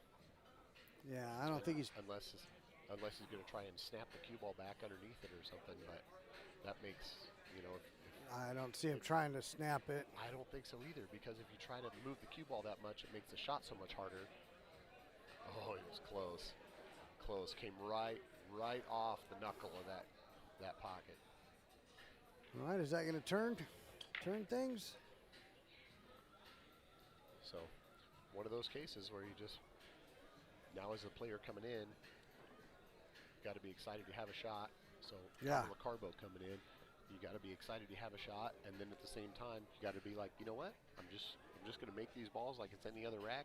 And Now, I tell you what, I don't know about you, but when I am facing this situation and the opponent almost gets out but only has one ball left, and that ball is sitting dead center in the top or bottom rail, I'm feeling a little better. that's what I was just going to comment You on. should, Is from this position, you should never, almost never lose the game. you can relax a little bit, because it's totally different when their ball is in a tough spot.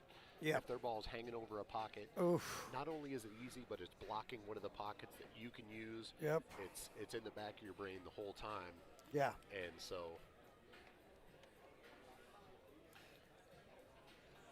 in this case, that's in one of this the worst case, you can spots to just- have your last and only ball. It absolutely is. Because then the other part is, if your opponent gets out of line, they have a really easy safe to play. Right. They can, they don't have to think about it a lot or anything like that. They have, their options are almost unlimited when your ball's stuck in the bottom or top rail like that.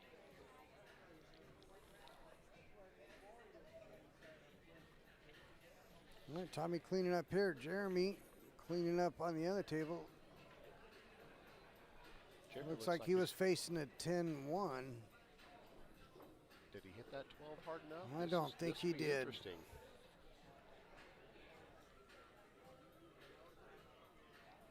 I couldn't tell the angle he had. I thought he might try to play underneath it and shoot the 12 up in the top corner, but I'm not sure the 9 even goes from where he's sitting.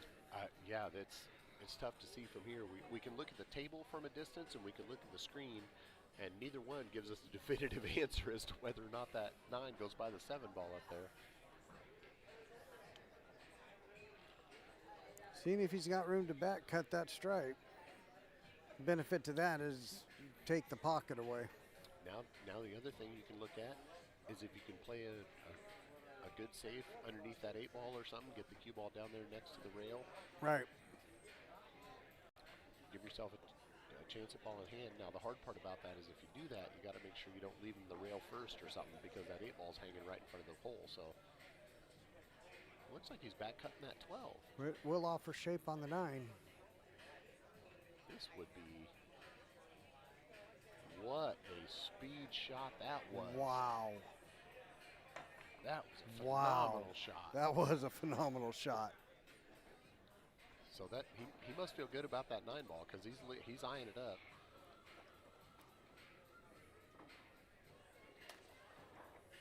That was a great shot. About a whole inch. Yeah, Tommy Nope, not that one. So Tommy cleaned up over on the table over there. Oh, nope.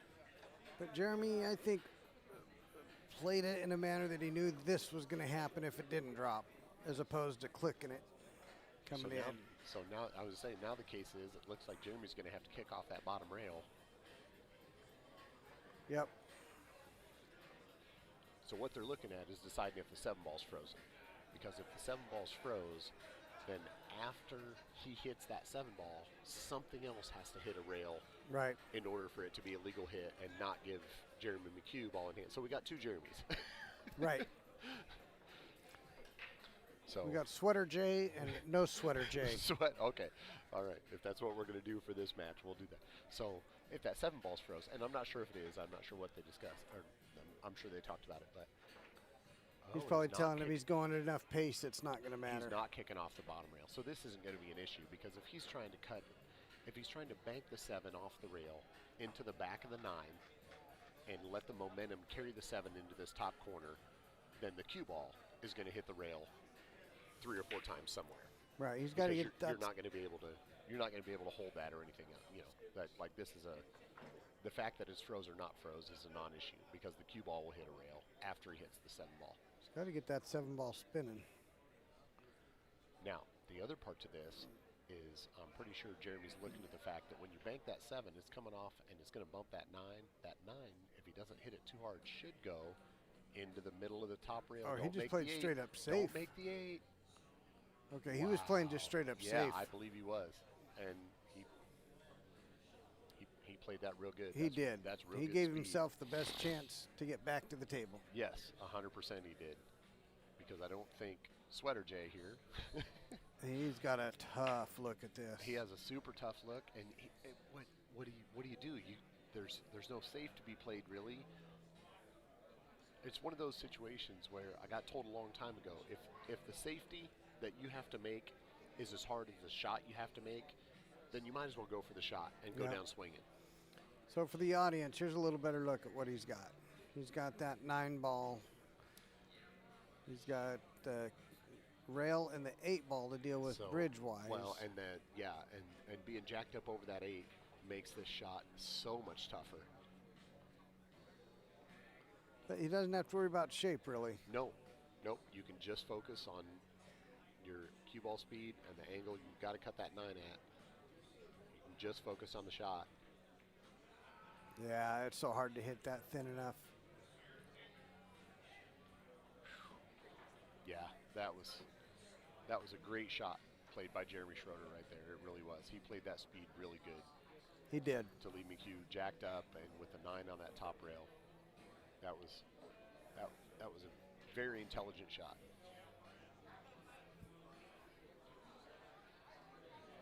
Now he's got to finish it.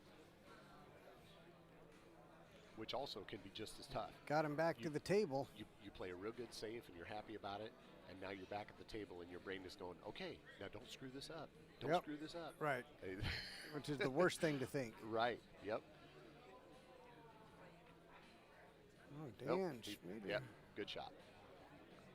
One of those smart shots where you don't try to play shape on the 8 because shape's automatic no matter where you are on the table. So, figure Jeremy's pretty much a lock to make this 8-ball. Another game on the side for cleaning crew. Yep. Good smart safety play at the very end of the rack one in that one.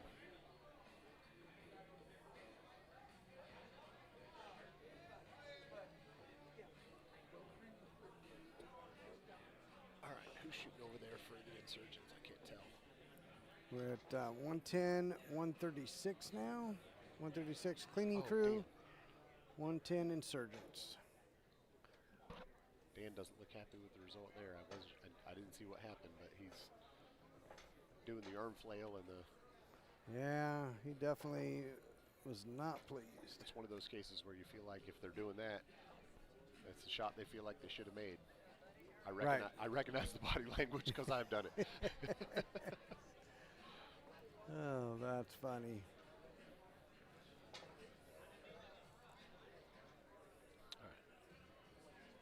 Well, I got to say, Insurgents have got to feel good about being 26 down when they are 7-12 in overall win-loss record. Sure. Yep, and 26 points when you're talking about score, it's really not that much. It's not. It's really not that much. Now, on the flip side of that, obviously you'd rather be up 26 than down 26. So. Got that right, and we are getting down to the last several games.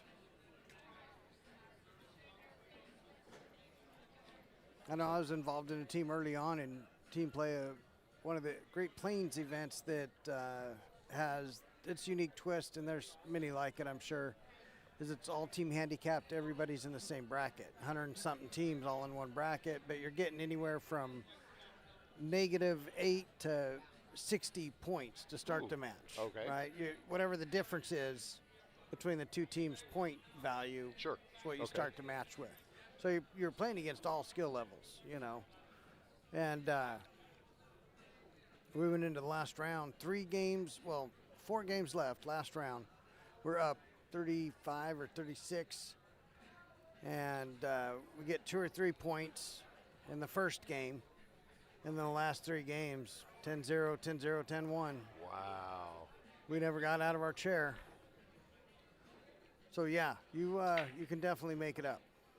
I know, I've felt it. But it was a really solid team. They out of Sioux Falls.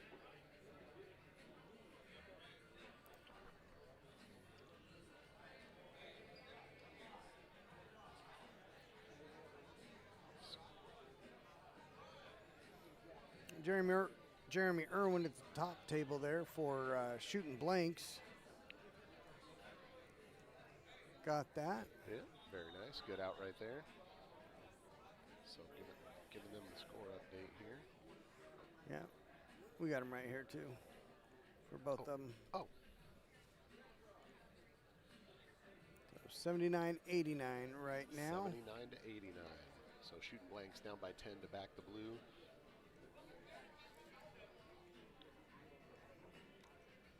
And that is through 13 games. Just past the halfway mark.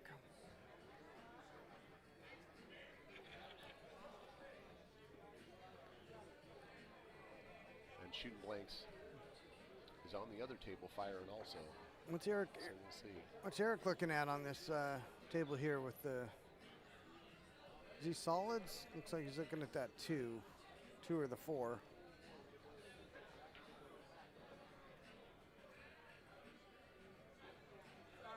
Yeah, he's trying to decide between which his better option is, the 2 or the 7. Looks like he decided on the 7 ball. The hard part about that, of course, is you're jacked up over the 2. So that was a good shot. That was nice. Yep, real good shot. Good friendly Very bump good. on the 1 ball. So Opened up a window for the 1. well, and he has a nice angle on that 2, so he can shoot it, and the cue ball naturally comes back across for that 1 up the corner. So now the only thing you have to decide here is when you come back across, you have to decide if you want to get straight on the 1 and try to shoot the 8 in that bottom corner, or if you want an angle and you want to try and draw out of it and shoot the 8 in the side. Right. Generally, you're going to see the better players play for that 8 in the side. Yes, I would agree with that. That makes the 1 ball a little bit of a tougher shot, but Makes the 8 ball nearly automatic. And if you try to play the 8 down and by chance you fall outside the line, right, bringing that cue ball at an angle towards the side, now you got to manipulate the cue. a lot. Yep, if that cue ball drifts out on you and you're trying to cut it in the bottom corner, the cue ball is going to squirt right towards that side pocket. And here, even if he decided to go and hit the rail between the 14 and the side pocket, he's plenty good. But he had a good angle to get behind the 13. Don't bump it. Oh. Whew. But yeah, the window to get a good shape on the 8 was so big. So he played that right. He played. You Absolutely. Want to play, cut that 1 in, bring the cue ball back, and shoot the 8 in the side. That's your best option, because you have such a huge window. If you leave it short, you can still back cut the 8 in the side. If you go long, of course, the cue ball can drift up table. You cut it in the side. It's your least hazardous position to play, even though it makes the 1 ball shot just a little bit tougher. But that's the right way to play it. 115, 146. It is getting nitty-gritty time. 20 games down. 115, 146. 31 points. You can't afford another loss here, that's for sure. No, it's a case where, when you're coming down to the last of it, even if you can't win big, you can't let them win. Right. A 10-6 for you is keeps you better than not. Keeps you alive. It keeps you alive. So, we all have the mindset as good players. We all have the mindset of, all right, I'll break and run out here, and I'll get a 10-1 or a 10-2 for my team, and get it back into it. But sometimes it's a case where, we just saw that with Jeremy Schroeder a little bit ago when he played that super good save at the end of the rack. Right. He had 1 ball, his opponent had 1 ball, and he played a good save and left his opponent in a tough spot to where he couldn't get out, and then Jeremy won the game because of it. So the save doesn't always have to happen at the very beginning of the rack or anything like that. But, and in that case, it ended up as a 10-6. Yep. For cleaning crew, and that matters. Thanks. We'll all see you. those add up. If McKenzie's leaving, I need to find out what happened.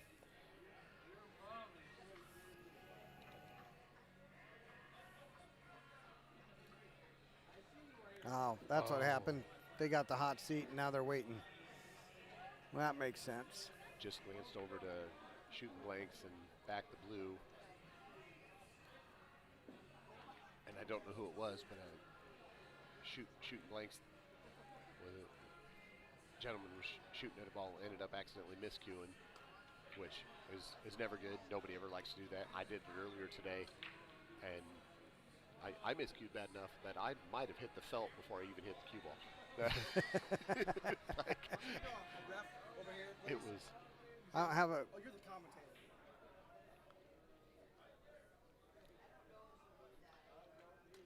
But so nobody ever likes to do that. Now, to his benefit, if you want to try and look at the bright side of things, he did make a legal hit even on a miscue, and he left his opponent in a tough spot. He doesn't really have a good shot at anything. So Pedro. There we go. Pedro okay, there's a 10-1. Right out. Yeah. That that's is a 10-1. big. That's huge for the Insurgents.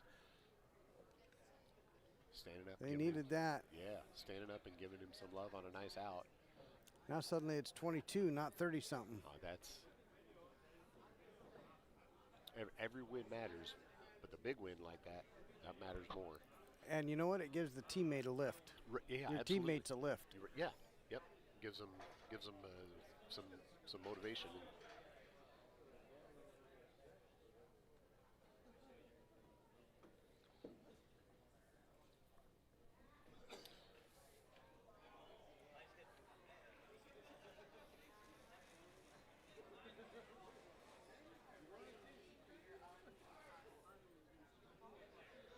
Oh, shooting blanks has 69.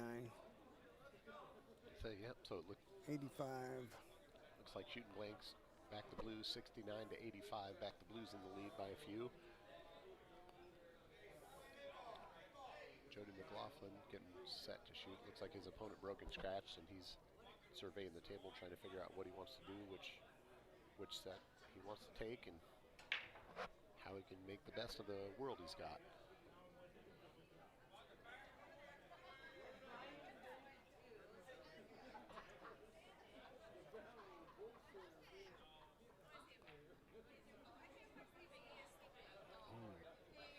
Scott Hargens just tried to bank on the 4 ball, ended up missing it.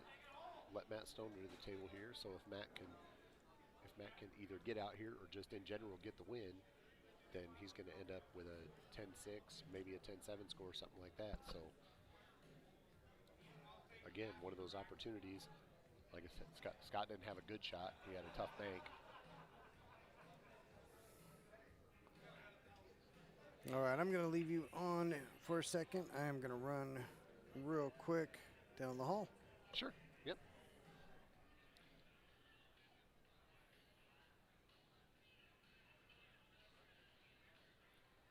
This is we have an interesting situation. I apologize, it's not on the stream. We had a spot where somebody was trying to play a safe, and it was one of those situations where the cue ball was so close to the rail, they have to almost shoot over the top of the cue ball. Good. Over the top of the cue ball to make sure that it doesn't bounce off the rail and foul back at their cue. You know, hit the tip coming right off the rail. So that's what I was looking at right there. The ref was over there keeping an eye on things, called it a good hit. So, all right. So Matt Stoner here, shooting stripes. Good. Running out. If he gets out here, he'll end up with a win. Jeremy McHugh broke. Looks like he broke him pretty good. Just ended up a couple clusters there in the middle and doesn't have a real good shot to start with. Jacked up over a ball, of course, nobody likes. And then shooting a ball down long table makes it even worse. Good shot. Good shot and no reward. Looks like he absolutely froze to that 8 ball. So now he's looking at having to cut that 7, which is okay. He's, you know, it's not a super tough shot, but he wasn't trying to get there. He wanted something else. So he's forced to take this 7. And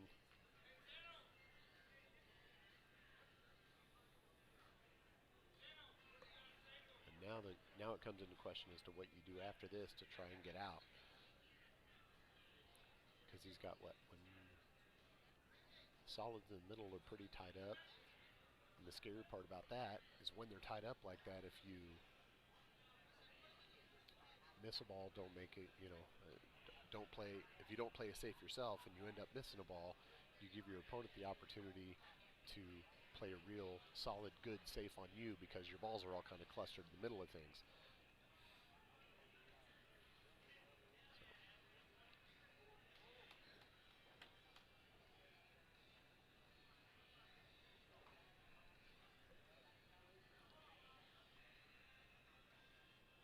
Looks like Matt has room to make that 10 ball. The table in the background there, Matt Stoner shooting for the Insurgents.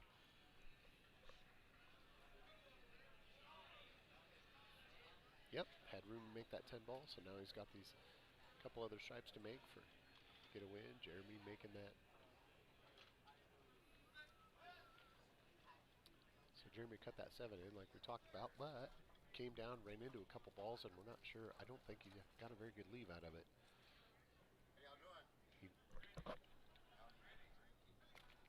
No, I'm good.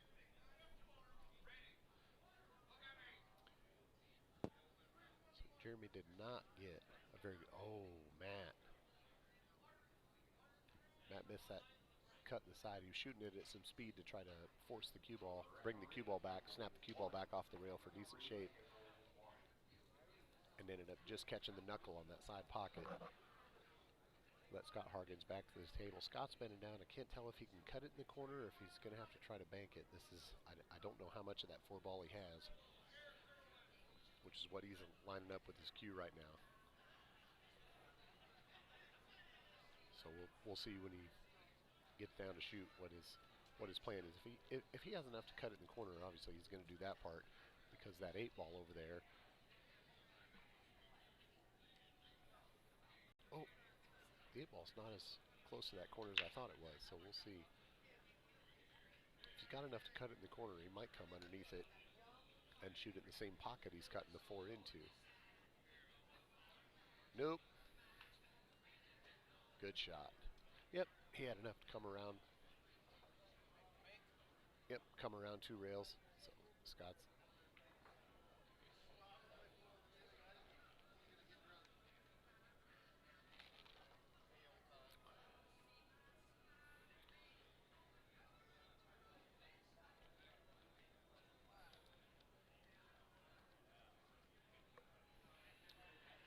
Five Scott over Matt Stoner. So that'll help that point total stretch it out a little bit. The Insurgents is kind of running out of time. It's getting down to crunch time for them.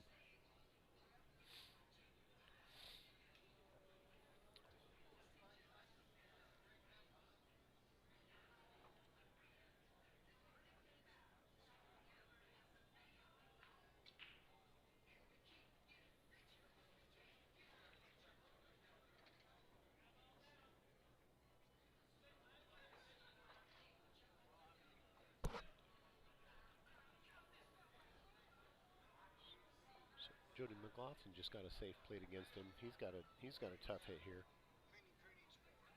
Cleaning crew needs 4. Ooh, that's a tough spot for the Insurgents to be in. I just got told the cleaning crew needs 4 balls to lock up this match. Matt Stoner. Ready to recharge, I think.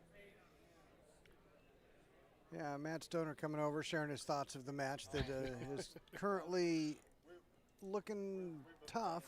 We were running overteams all day long, and then you come in here and we're doing little mistakes. That's all it takes is a couple little mistakes. It was a funny game. It's a funny game. Pool is You're a right funny about that. game. It's a funny, funny game. Matt Stoner just telling us his team, the Insurgents, they've been shooting real good all day long, and not having not making the mental mistakes and stuff like that. And he said, and all of a sudden we come into this match and we're making a couple mistakes that we hadn't been making, and it's just pool's a funny game. So, and that's all it takes. That's all it takes. A couple mistakes here and there.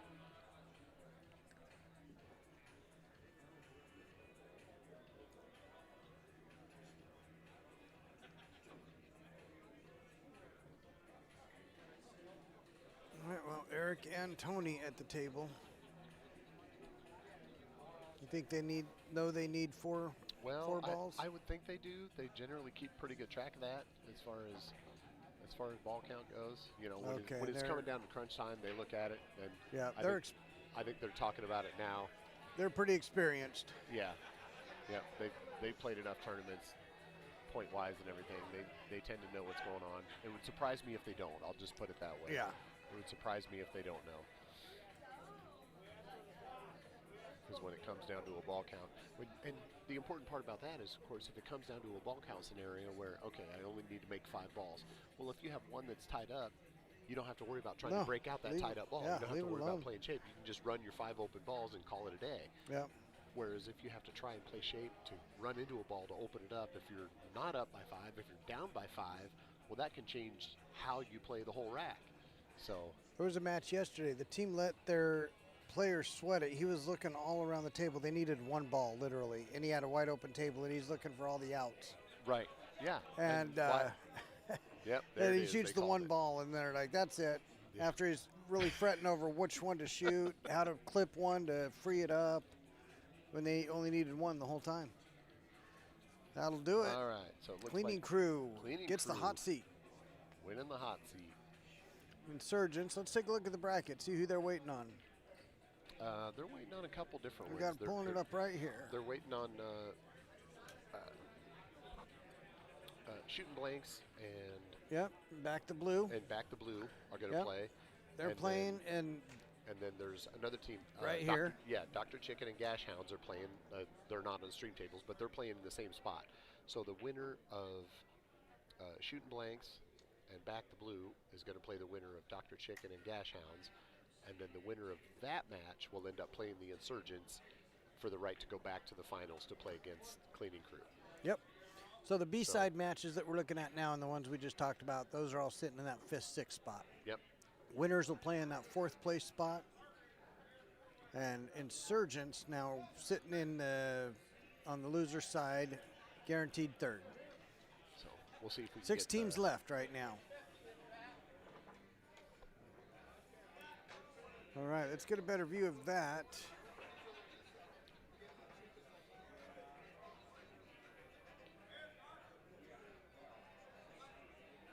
Get a good view. Looks like. So Jody McLaughlin at the table. I know that he's stripes. I've been trying to keep an eye on this. I know that he's got the stripe up against the rail. His opponent's played a couple safeties on him. Okay. So Jody's stuck there behind the 8. He's trying to hit that stripe, the 12 ball there. I don't believe it's froze. So if he touches it and it gets the rail, I think he's good. And boom. What a good shot by Jody that was. Wow. Yep, good speed. Didn't break anything out. Didn't open anything up. Just real good speed, real good shot, good angle. So, can we get a score on this? Yep, right here. Oh, I'm checking it. Is this okay? Yep, making sure we're current. 89, 89. 89 oh, to 89. Look at that. Look at that. All right, so this match looks like it's all tied up. And that is through, let's take a look here. That'd be through 14. Makes sense. 7 games each. Through 14 total games of 25 potentially. Yeah, because they got 1 game left in the 3rd round. So, yep, through 14 games. So, Yep, looks like Jason and Jody. There's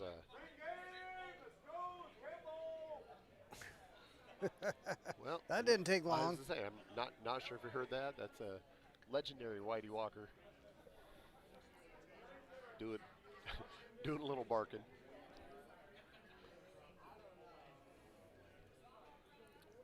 So there are, in the Master Division, this team division, there's 5 games per round. and you end up playing 5 rounds. So in this case, there's 1 game left in the 3rd round, so there's 11 games left, because round 4 and 5, 5 games apiece, and then 1 left in the 3rd round. So there's 11 games left in this match, and they're tied up 89 to 89. Doesn't get much closer than that. No. No, it really doesn't.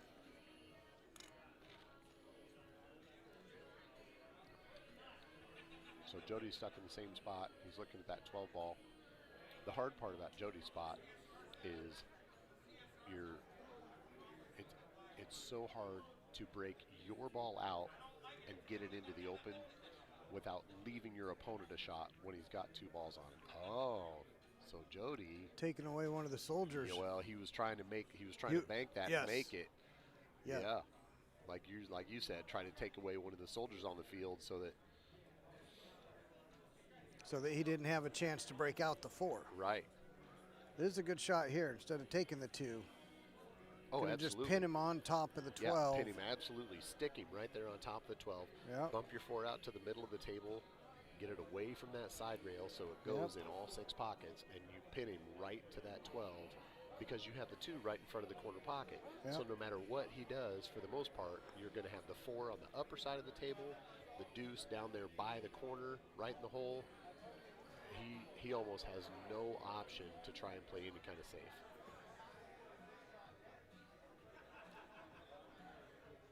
But your cue ball control here is absolutely imperative. Okay, he is calling the... Oh, he's calling the bank. Yep. Yeah, he's calling the bank. So he's going to stick the cue ball right there on the 12 anyway. Right. He's calling the bank just in case. Which on this, you still got to keep an eye on that cue ball. Sometimes, oh, look at that. Look at what that a great shot. But you see what he did. Look at that cue ball. If he misses that, the 4 ball, is banking off the top rail, side rail, whatever, and it's going to sit up there in the middle of the table somewhere. That deuce is still by the corner pocket, and Jody has no option, nothing to do with that cue ball. There's nowhere on the table he can put it. Yeah, this is the downside, is he's left with over the top of it, but he should be okay. He should be okay. There we go. Here's the shot that matters. So one of those situations where, all right, yep, you had ball in hand, you made a real good bank, and here you are. So just got to get down and focus, and make your shot.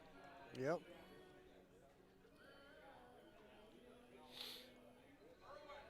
Shots like this are the ones that can make or break the fact that you win or lose a match by a ball or 2. Oh, and there it was. And there it was. And left the 12.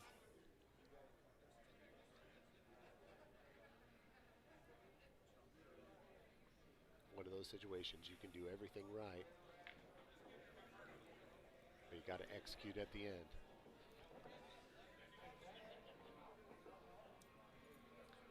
Jody's going to cut this 12 in a little bit. And all he has to do, he doesn't have to put a lot of inside English or anything like that. Just cut this in. Depending on how thin it is, it's hard to see from the angle how thin it is. On the screen, it looks it looks less thin than I think it is. So I'm guessing he might go back and forth. Okay. No, just one time he had it. He could just do it one time. I couldn't tell if he had to hit it harder and go back and forth. But. So, I know you didn't hear it, but they were just like telling each other the good game congratulations at the end. And I heard Jody tell him, he's like, you made all the right moves. You did it right. So. That holds a lot of water coming from that man.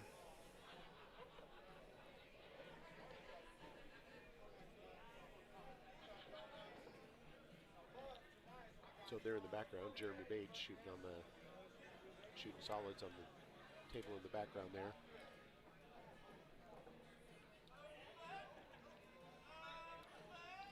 Looks like most everything's wide open. It's hard to tell.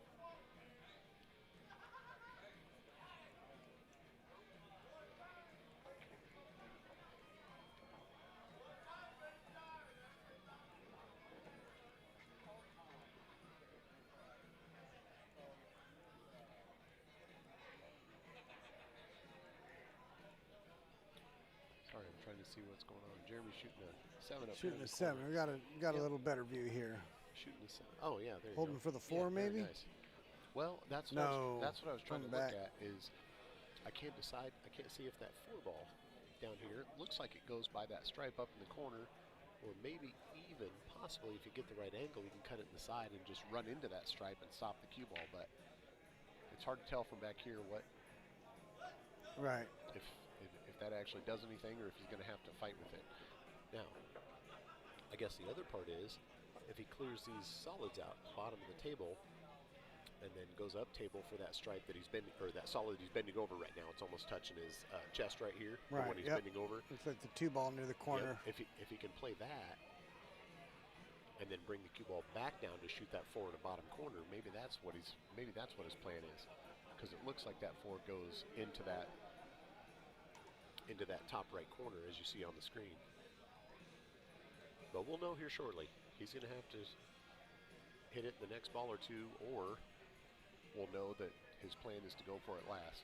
Yep, there's a little better look at that center table. Taking the 6 into the side.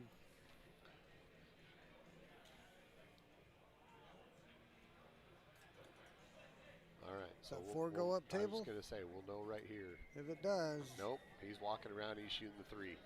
So my bet is he's going to take that, cut the 3 in the corner, take the cue ball off the bottom rail, come up for that 2 here in the corner. Right. And then bring the cue ball over there.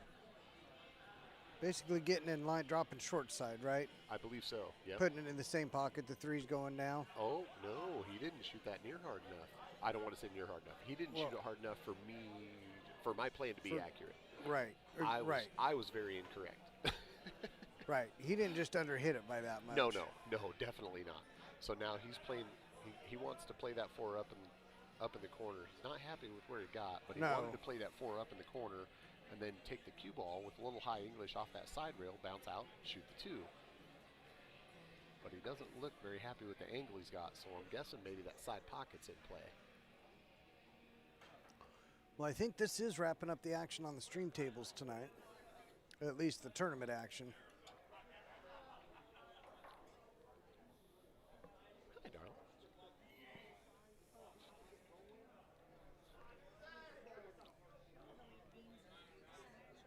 Are you?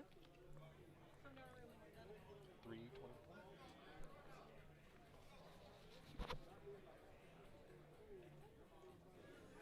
I'm getting informed as to where the party's going on after the convention center tonight. So. Probably a few of those going on tonight. Oh yeah, no doubt. No doubt, because every team comes up here with the plans of playing on Sunday. Right. And then there's only a few teams that end up playing on Sunday. Yep. So Many teams don't have to wake up tomorrow and worry about how they feel. Right. There's a lot of teams that can just be like, well, I guess we're sleeping in. Yep. What time's checkout? Set the alarm for that. So yeah, with the way Jeremy's thinking about this 4 ball, he must not be happy about something. He wanted a little different angle about something. No way he was playing it for the side, is it? I guess it's not impossible. It just seems the way it looks like that 8 ball's too much in the way to play it in the side. So he did have it in the corner. He absolutely had it in the corner. So he wanted a different angle. He had to draw it back to avoid scratching in the corner. Correct. Scratching in the side.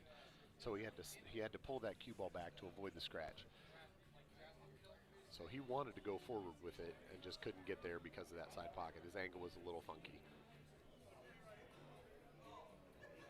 So if he hit that window in between the 8-14 to spin, he's giving it a little masse, a little swerve on the cue ball, looks like.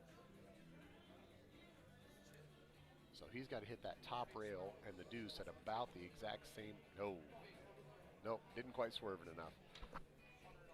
Didn't quite swerve it enough. That was a very tough spot to be in. Kevin Sullivan getting up to shoot with ball in hand. Kevin has been a long time player. He played with a state championship Omaha team for a long time.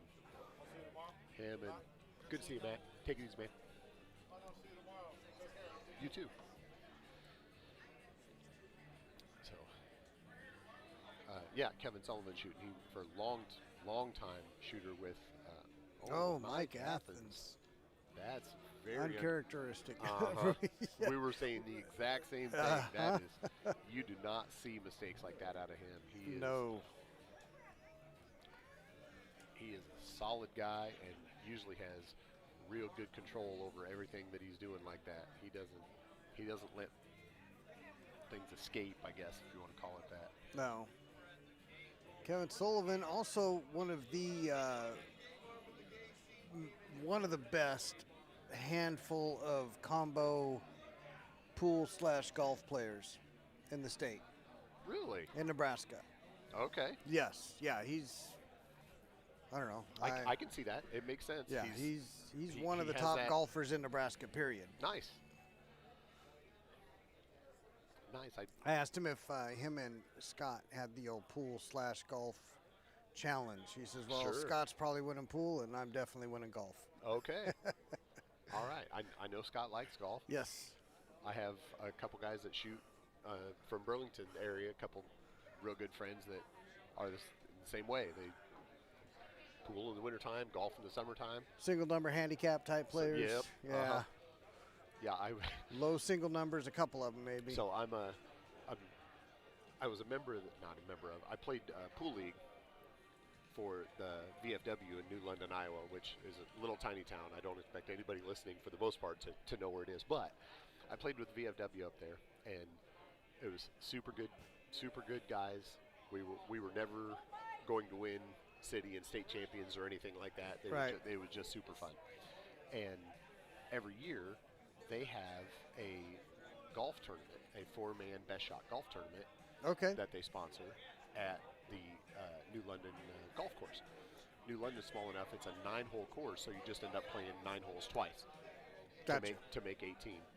So I asked a couple of these guys if they wanted to play with me, and we all did. We went and had a good time, and I'm telling you, I watched one of the best shots I've ever seen in person get hit. We were, I don't know, 250 yards out from a par 5, something like that, and it was a little bend around a wooded area to the left. Okay.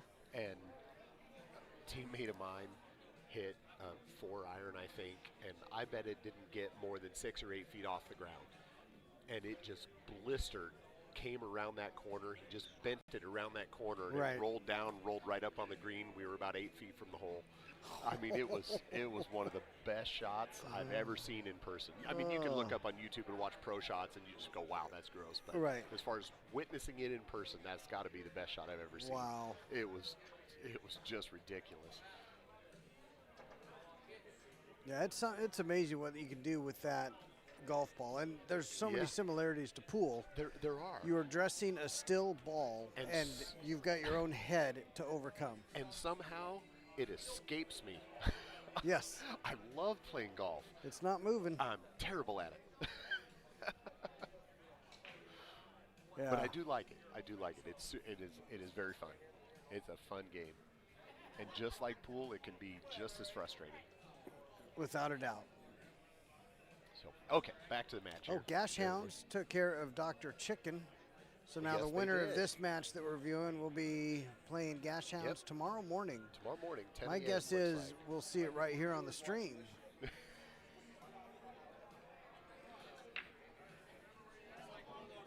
Randy Hansen in some side table action.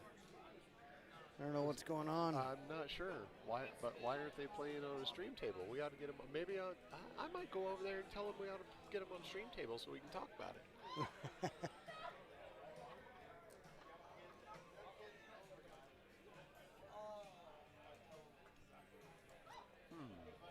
Yeah, well, I might have to go poke my nose in over there and see what's going on. You're right. Yeah. Randy's over there playing. That's interesting. That usually means something fun's happening. 106, 105 now. Oh, that's crazy.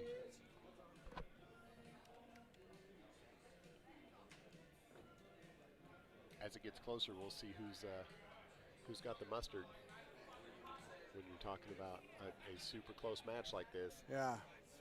16 games. Each team has won 8, and 1 point separates them. 1 point separates them. It doesn't.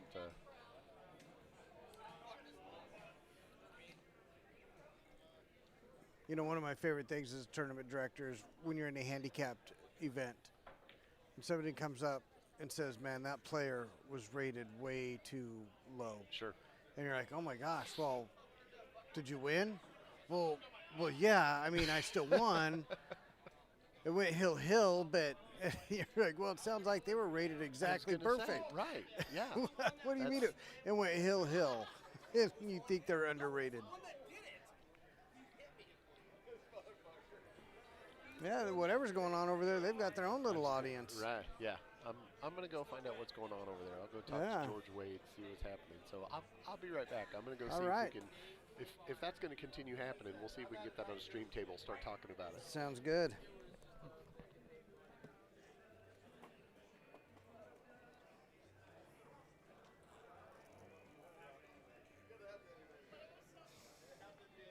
All right, Mike Athens here at the front table.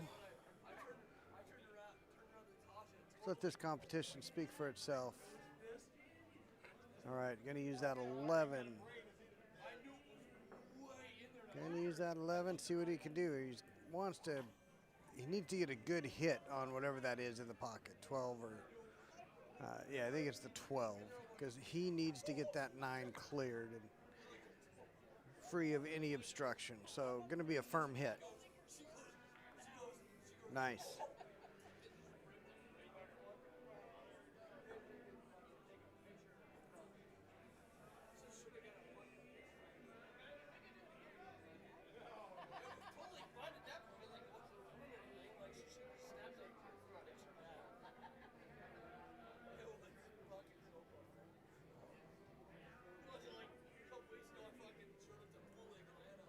Mike Athens now. All the stripes have been cleared. The 15 looks like it is going to require short side shape, but he's got the 12 right there to get it. Definitely expect him to finish this out.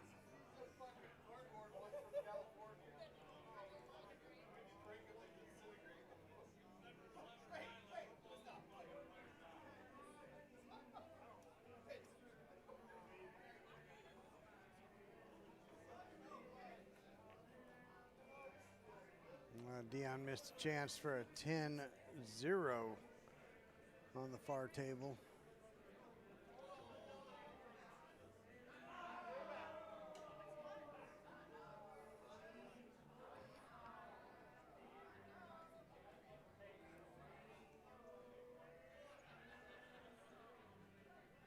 Taking the 15 here.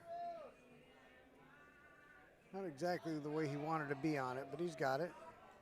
Unless he's shooting the 9, maybe he is aiming at the 9, coming back. Whew.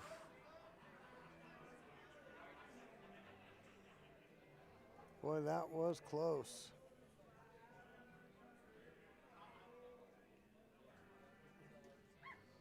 Now he's going to take the 14 in the corner, bump the 15.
Okay.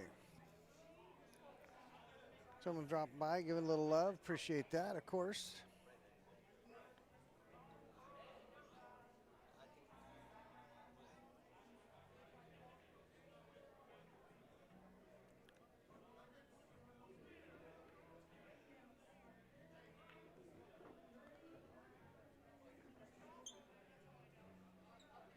what a shot there. He didn't get all the way back like he wanted, but he got far enough back that he's got a high percentage long rail bank.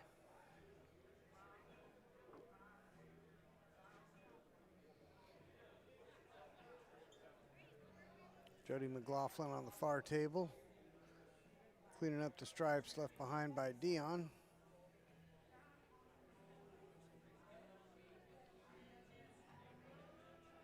I think he's got to tighten it up just a little. Oh, he crossed it. Didn't get it there.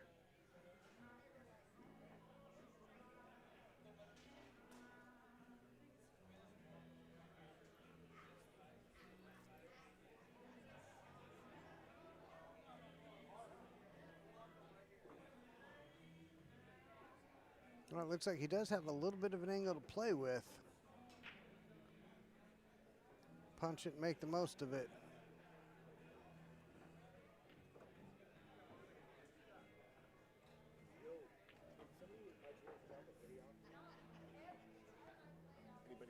Anybody drop a hood?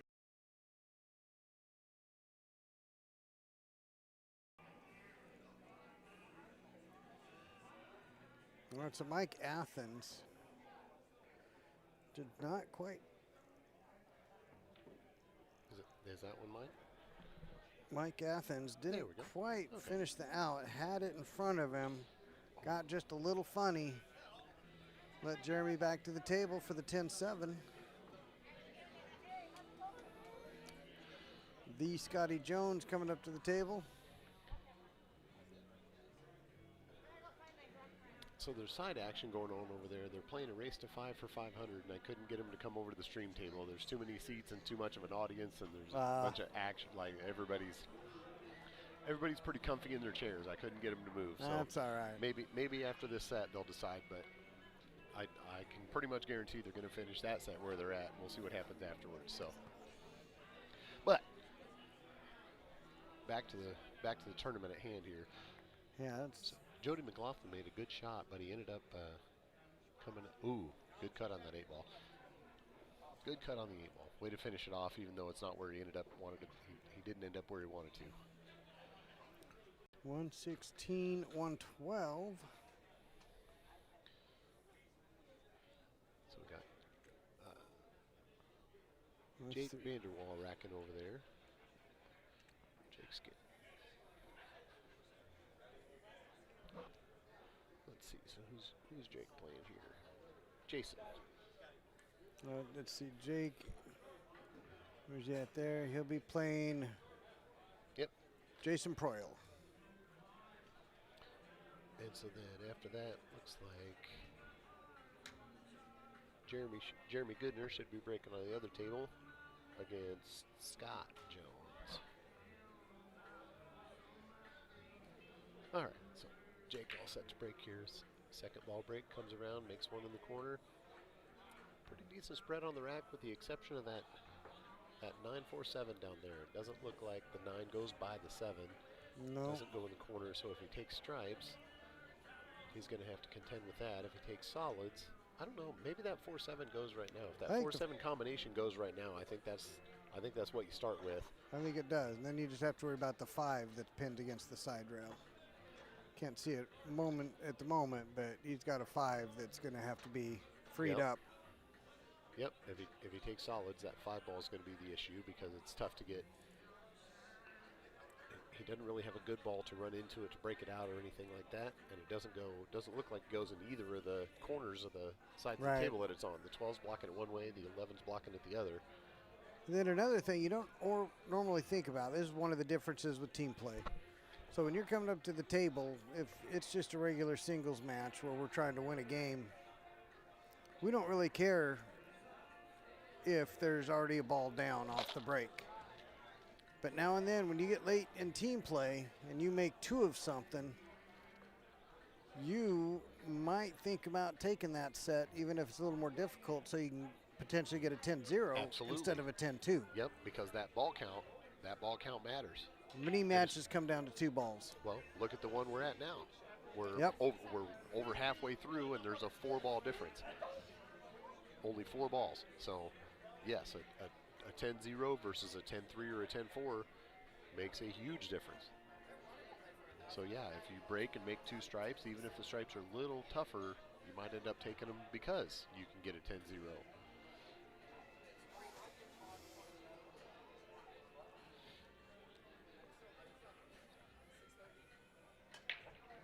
Looks like we got some folks going to open some queues up on the other stream tables here. I don't know what's going on, but Well, chances are it involves Zarek. so we'll worry about that if we need to, right? 116 to 112. It doesn't get much closer than this, so we'll stick with the tournament action. These guys. Yeah, this will complete tournament action for the night, as far as streaming goes. Jake not very happy with the position he ended up in down there, it doesn't look like. He did take that combination.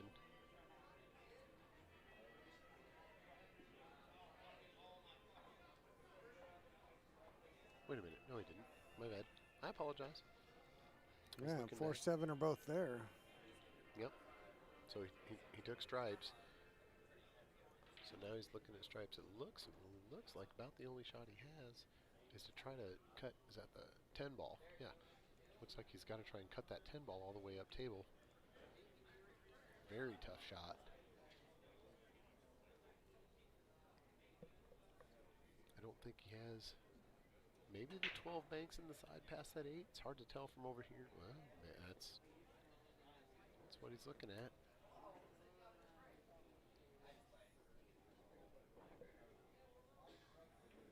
Unless he's banking the 10. Maybe he's crossing the 10. Well, that goes.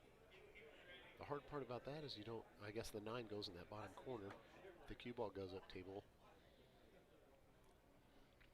Got to worry about the scratch though. A lot of times on cross banks you end up playing high English. When you put high English on a bank like that, it naturally has some throw to it. So it opens up the angle a little bit. If you play this with high English though, you risk the chance of scratching up in that top corner. So you put low on it, shorten it up a little bit, which it did. Shorten it up. He ended up clipping off the 8. So now we'll see what kind of leave he gets. Doesn't look like he left that 7 ball, but the solids are pretty wide open. We're going to update the score if you want to take a look here. So Jason Pruill coming to the table now with solids, and like I said, it looks like he has a pretty wide open table with the exception of that 5. He's still got to get good on that 5. It doesn't go behind the 12 down there, down that side rail. So we've got to do something to either get underneath it to cut it up into the top corner, get a good angle to bank at the side, or break it out. That's about what you're looking at from here.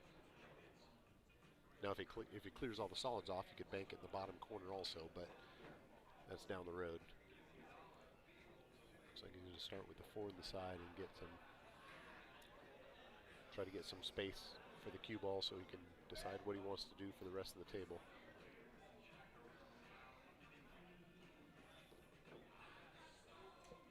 Okay. All right, so Jason off to the races here. He's looking at exactly what we were talking about, where he's got to get to make that 5 ball.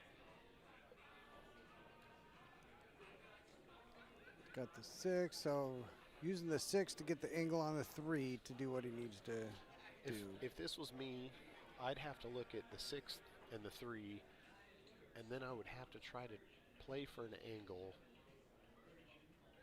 maybe off that 7. Well, I think he might be looking to get into the 1 to the 4 to the 7. It just looks like if you not the one from here, but when he gets to the 7. Right. Yeah, if the six here. But if you shoot the 6, you almost have to shoot the 3 because that 3's not near the that 3's not near the side or near the corner pocket. So you just about have to get rid of that 3 while you're up table. You don't want to leave that up there as a hanger. It's as an outlier. It's just too tough to get back to. Right.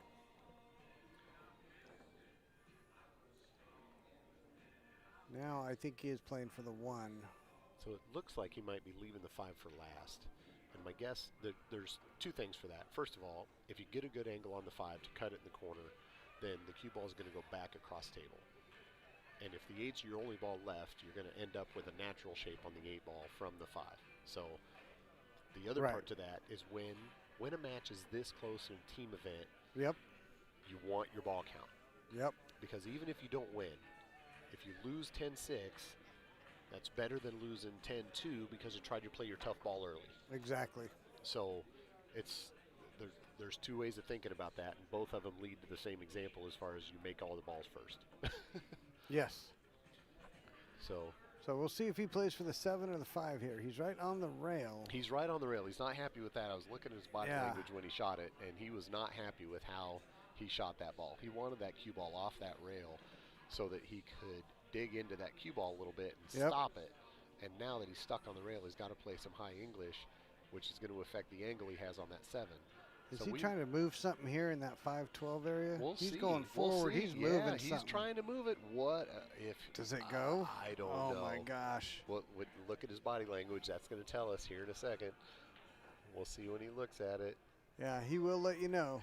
Yep, it's.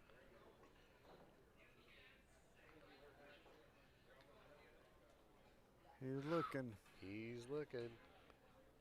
Can't really. I couldn't decipher by how he was walking. I couldn't tell you. Nope. Looked at it a couple different angles. Boy, he's got a poker face.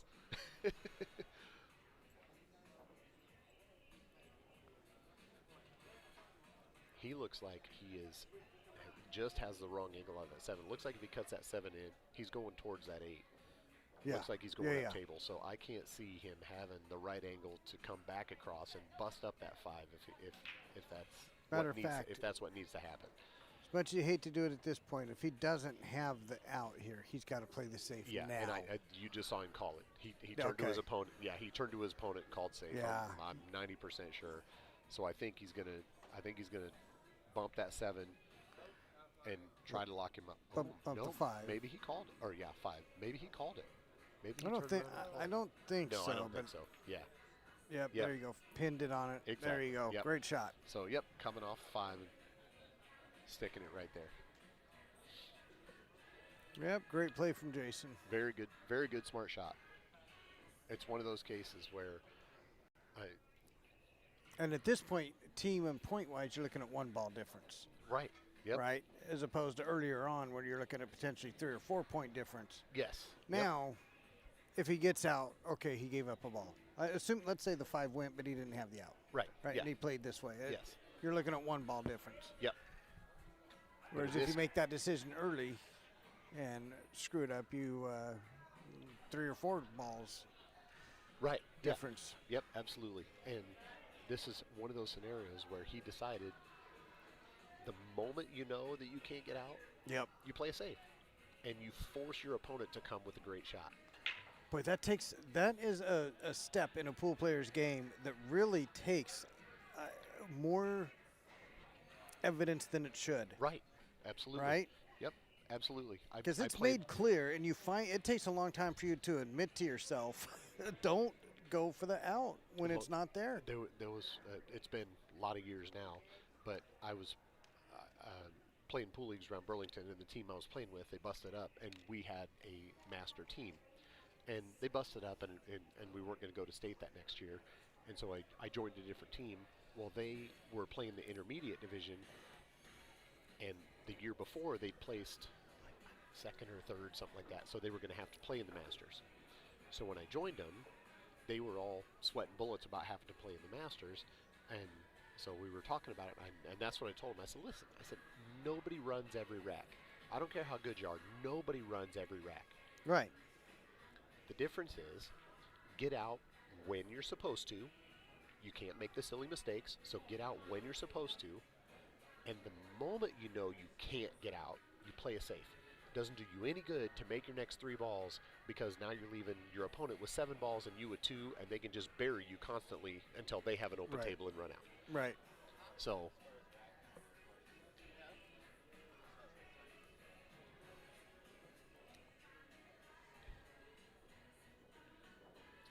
that's What happened here? How'd Jake get out of that? I shouldn't have been talking.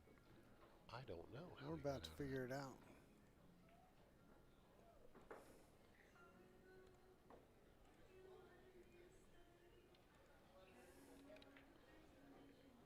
that proves that I'm new as a commentator, because as I get to telling a story, I quit focusing on the game and I'm telling a story. It's easy to do. I need to learn to tell a story and keep focused on the game.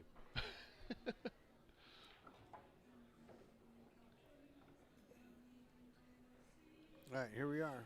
Oh, he must have just played a shot that he has the same number of balls on the table, so he didn't make something. He gave up the table and then got it back. Huh. And now he's gonna get the game. Oh, yeah. That's great. He got pinned and somehow he got back to the table. 2 rails. Oh, 1 rail. Thought he'd go side rail, top rail. Pulled it off. Didn't hit the side rail. 10-5. Looking like Jake's going to get this one. Oh, here. Okay, here's his shot. Yeah. So he. And Jason, I think from there, tried to shoot it in the side. Yep. Okay. Yep. He thinned that and left Jason that. He left that 5 Jason to the tough. side and didn't. Yep. And There's Jason a lot to didn't be make the said 5. for just leaving your opponent tough. If you can't do anything else, leave him tough. Absolutely. Yep. Leave him long, leave him straight, leave him tough, leave him jacked up over a ball.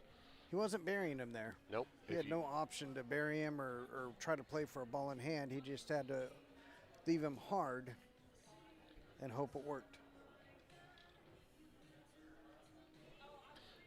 All right. So what's our score update we got here?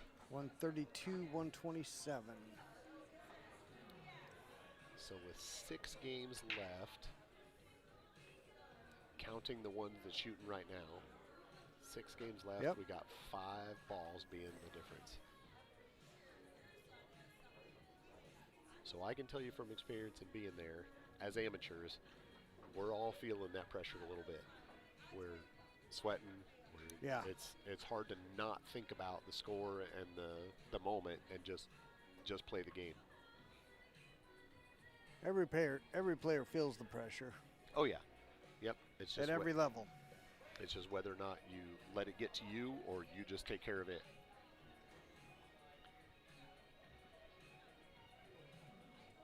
So Mike Athens racking right there. Let's see. So who's Mike playing? Mike must be playing Kevin. Okay. Mike's number 10. Yep. Yep. So Mike's playing Kevin. Mike's breaking against Kevin Sullivan. Let's see what happens here. Both longtime experienced players. Very much so. And then the other table we got Jeremy Goodner and Scott Jones. So Jeremy coming to the table here. Looks like Jeremy must be solids because he's eyeing up that 1 ball, seeing if he can sliver the edge of the 1 here. So it's in the background there. The cue ball's on the bottom rail. There's 2 stripes on the table, and the 1 is the 1. The 1 ball is north of the side pocket right there. So he's got just a sliver of that 1 ball he's got to try and hit, not give his opponent ball in hand with 2 wide open balls in the 8 ball. Well, Mike Athens got a ball down on the break, but that is one interesting looking layout. Yeah, it sure is. They didn't spread very well, but it's also harder to tell from back here. So Jeremy did exactly what we talked about earlier. He couldn't cover him up, couldn't leave him safe or anything, so he tried to leave him long and tough. Yep. Let distance be your friend. Well, and this is one of those cases, I know it's hard to see on the screen, but he's got to cut that 11 in, and the cue ball has to go back and forth and it's got to go one way and then come back across the table to about where the 11 is, because the 10 ball's at that bottom rail. There you go.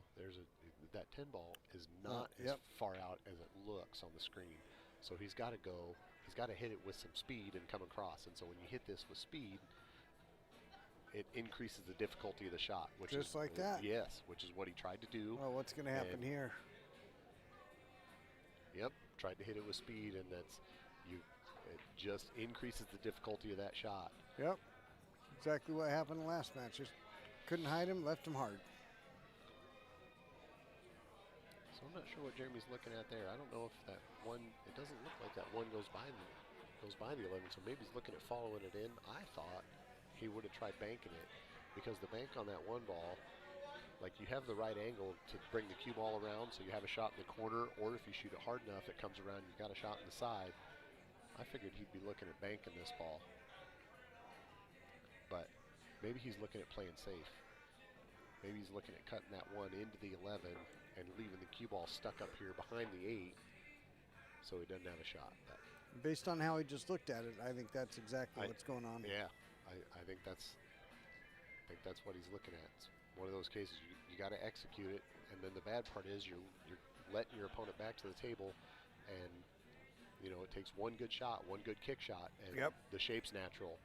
And I don't know, I almost think I have to go for the bank here rather than let my opponent back at the table, but it's Bob Andrews, dealer's choice. Sorry, we got a comment we've got to handle here. Bob Andrews, we need you to come to security, please, and we're going to ask that you sign the Please Be Civil agreement.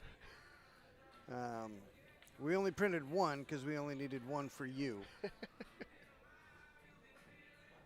So, Bob, you're an Iowan now. I don't know if you know that, but you are officially an Iowan, if that's how you call it. So, I don't know why you're not here.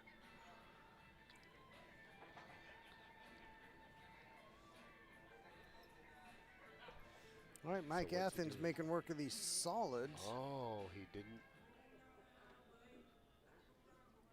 Wow. Well, that just made the scenario really interesting. Jeremy, I believe, didn't drop? No, he was trying to make that 111. Yep. And it didn't fall. Now, without going over there and looking, it's hard to see how that 111 lines up. But so right there, you can see the 111 in the corner. Oh. Yeah. Hey, you got nothing but good things to say about me today, right? All day long. All. So I think. One, did it pop him over for the 2? Because nothing goes in that bottom right corner for Mike. Oh, the 5 does. Yep, the 5 does. So if he gets the right angle, he can just he can just follow that down a little bit. The 2 goes, and then the 3 goes in this side underneath the 8. And if he gets that 3 in the side, the 8 goes in that same side. So that looks like the pattern that makes the most sense. Now, the 3 also goes in the top corner. So depending on the angle he gets from this, or not the top, I guess, and on the screen it's the bottom left. So when I say top and bottom corner, I keep in my brain I'm going like where they break from or where they rack from. So the top is where they break from, the bottom's where the rack is. But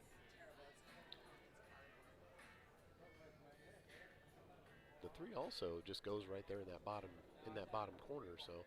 Oh, what was that? I don't know. What he had some body movement there. Yeah, he sure did. There was some real body movement. Yep, he let up on his stroke and he knew it. He walked away from the table, and you probably didn't see it on the screen, but he did. You walk away, and any pool player that walks away and they take their stroke arm and they phantom stroke. They phantom stroke in the air. That's exactly what he did. Yeah, oh boy.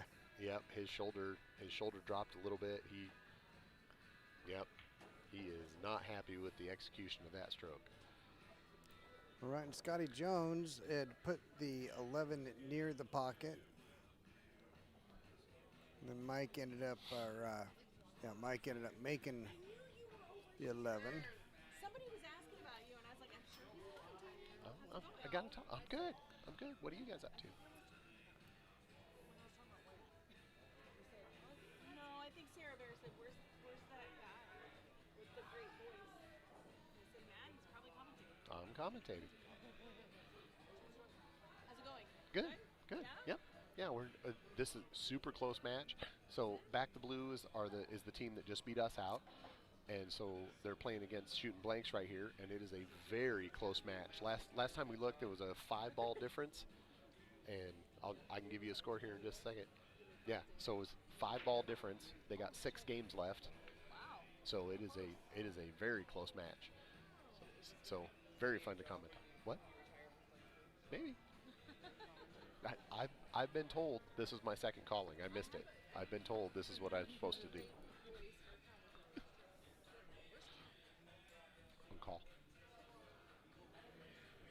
All right, Scotty looking at the kick. Where's the... Or maybe he's trying to spin into it. He does have a piece of the. Everybody else is. I'll see you Come then. on out tomorrow. Yep. All right. Sorry about that. Had to find out where the after party was. Well, Scott had a piece of that. Tried cutting it in, hoping to either make it or take over the pocket, but it did bounce out. Cleared the pocket. Mike does now have the 1 ball. So quite a battle going. Looks like right. Mike's going to get that one at 10-6. That's Jeremy.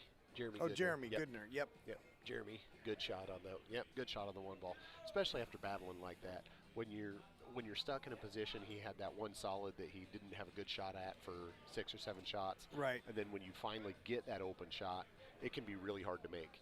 So, Absolutely. So, yep, good execution, good focus right there to make that 1 ball when he finally had a good look.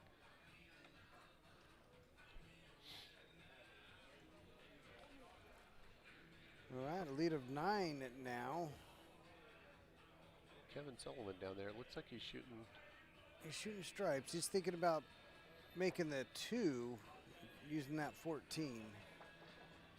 There's a blocker, I think. Well, no, in order to make the 2, he's not going to be able to bring the 14 back flat enough as a blocker. Just come up table and make him jump or kick at it. But you hate leaving a hanger. If you're playing safe, boy, you sure hate leaving a hanger. Right, yeah. Yeah, if you're going to try and play safe, you want to take care of that 2 ball. The hard part is if you thin that 14 and come into it, there's no guarantee that the 14 is going to sit right there and block the hole. It's not. You have to play the cue ball to come back to this side of the table. Right, and it's hope. just, yeah. So he's in a tough spot if he's trying to play safe with that 14 too.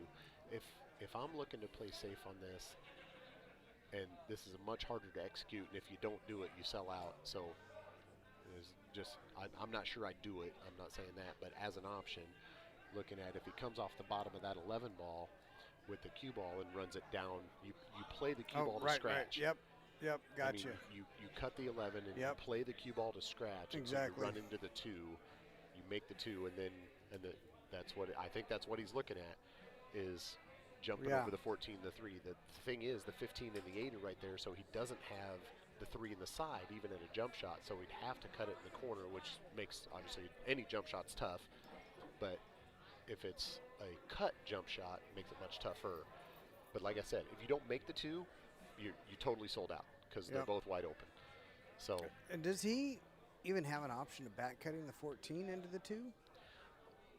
I mean, that's like I was saying. If you thin that 14 and cut it in, the hard part about that is if that 14 doesn't sit right in the hole and block it, you open up the 3, and then if it does sit in the pocket, if it's deep enough, a lot of times there's enough distance there, you can just follow the 3. You can make them both hit it pure enough, and the 3 just follows 14 right in the pocket. Well, I think he's looking at it, but only if he can get behind the 8. Yeah, you can see him checking the angle coming off the 14 I think now. So. Now, if I'm doing this, I think I might be playing the cue ball hard enough to get it up to that top rail. Right. Maybe somewhere in the middle diamond. Go, side rail, Z-shot kind of thing. Side rail, and get it back up to the top of that table. So. Because even if you roll the 14 in front of the 2, but don't drop it in the hole, right? You've left him basically the out. Yes. Yeah. You have to drop the 2 here.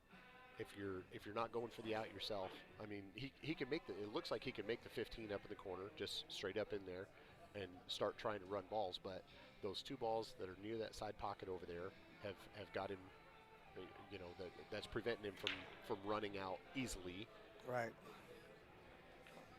But maybe it's an option where if you shoot that 15 up in the corner, and then you make another ball, you end up playing a safe that's more lockup. If you can get behind those 2 balls over, if you can use those 2 balls over by the side pocket to lock something up, to lock the cue ball up and not leave. So even though that deuce is dead in the hole, if he can't get to it, then it doesn't matter. And it's all easy from back here. That's right. It's all easy from back here. So he still hasn't made up his mind. No. And I can't blame him. No, I can't either. You want to make sure if you're doing something, you want to make sure it's right. You want to make sure you execute it right. So So he has shot the 15. Okay. All right. Yep. So he chose to go with that. We'll see what happens here. So now maybe it's a case. I can't tell what kind of angle he has. Maybe one of those.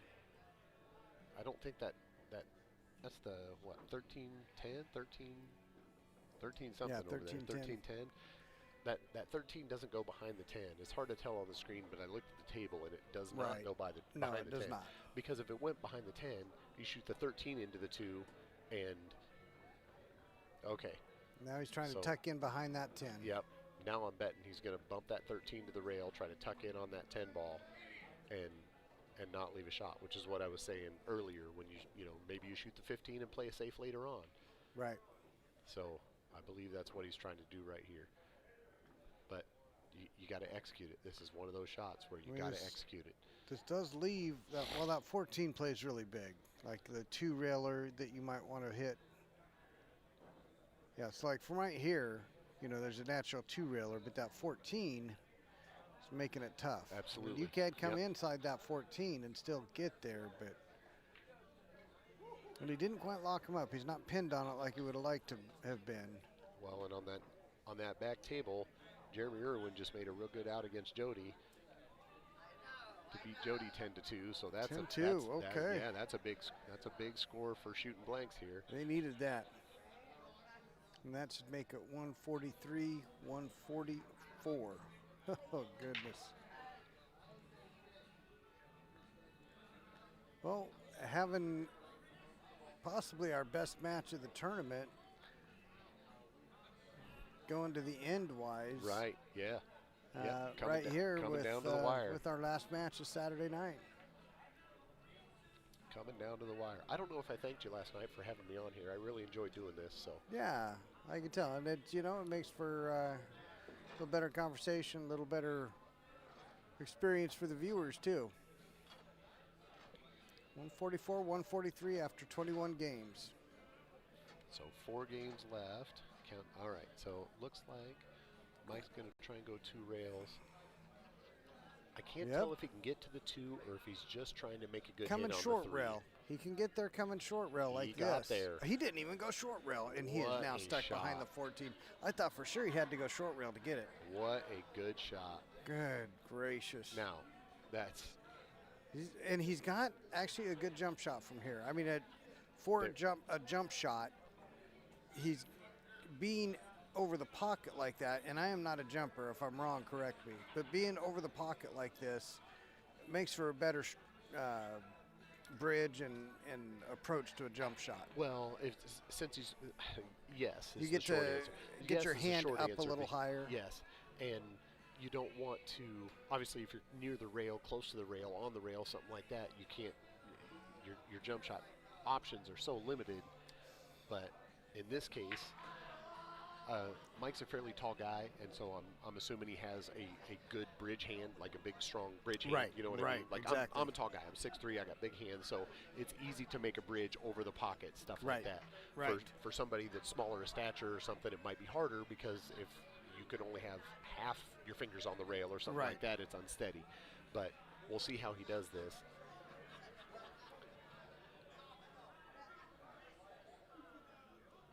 Going into the side, right? Yeah, that would be my guess. Because it's, first of all, if you try to cut in the corner, it makes the shot way harder, and then the cue ball's drifting away from the gate. Exactly. If you jump it in the side right here, it's much straighter, so your cue ball momentum isn't going to be near as much. Right. And then, so yeah, so he's got, you can see by his hand, he's got a good bridge hand, nice and solid. So we'll see how this jump shot Should comes be out. close. Boy, I expect it to be very if close. he spears this in, this is going to be a big momentum. Oh, I did didn't- not expect that. Didn't get over the 14. I didn't either. I figured he'd get over the 14. Yeah. I figured he'd get over the 14. Now, the hard part about that is when the jump is that close. So your cue ball and the ball you have to jump over, and then the object ball, there's not a great lot of distance. It has to get up and down real quick. Real quick. So Right. it's a case where you got to, I don't want to say just barely because I've never done measurements or anything, but you got to just barely clear the ball you're trying to jump and then come down on yours. Right. It makes it much tougher of a jump shot. So, all right. So Kevin's got ball in hand here. and with his experience, he's a real good shot. I'm expecting him to get out. I don't expect him to not, but It's a funny game. It's a funny game all the time, and it gets funnier as it gets more pressure and the closer the score is. So Yes. we And as you can see, you don't get much closer. nope, it sure doesn't. So we're looking. He's probably going to cut that 13 down, punch the cue ball across a little bit, and then cut the 11 in that bottom corner. And I think he's hoping to get fairly straight on that 11 so he can shoot the 14 up. Oh, my mistake. He was drawing it back. He had a real good angle to draw it back, so the 14 goes underneath the 11 down there. He can play them both down there, and then I'm betting the 8 goes in the side pocket. Just punch Yep, this in, I bet drift you're it right. out. Yep. Cut the 11 in, bring the cue ball Yep. off the rail. Right Put back between the 8 and the 3 for the 8 and the side. Absolutely. All right, There so it this is. is going to Yep. give them a 3-point lead, I believe. Yeah, All plus right. 4 here. Yep. Good shooting, Kevin. 153, 1.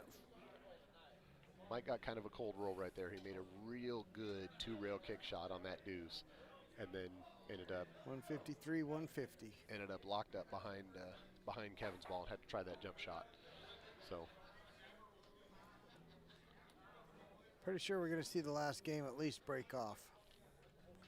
I believe you're right. And if that's the case, I want to make sure I'll ask the teams to make sure it's over on the closer stream table so we get a better view of it. Let's see, who is breaking on that one? Let's see who is. Because I'm buddies with one side, you got pull on the other side. So what do So we the got final here? game will be Scotty Jones. Okay. Against, looks like Mike Jeremy. Athens. Against Jeremy, Oh, right? yep. Don't look at the tiebreaker. Right, Rusty. yeah, the tiebreaker. I know Don't that look at last, the that last tiebreaker. round has messed me up several times. So 9 is number 9 against breaking. Yep, so against Jeremy. So Jeremy will break off Yep. when it comes to the last game Okay. against Scott. All right, so that's on you to convince Jeremy to break on that table. But it'll be their choice. Oh yeah, absolutely. I'll ask, but I got Dion, oh boy, I is this a have- 10-0? 10-1 about to happen for 1, Dion? 2, yeah, it 10-1. looks like it.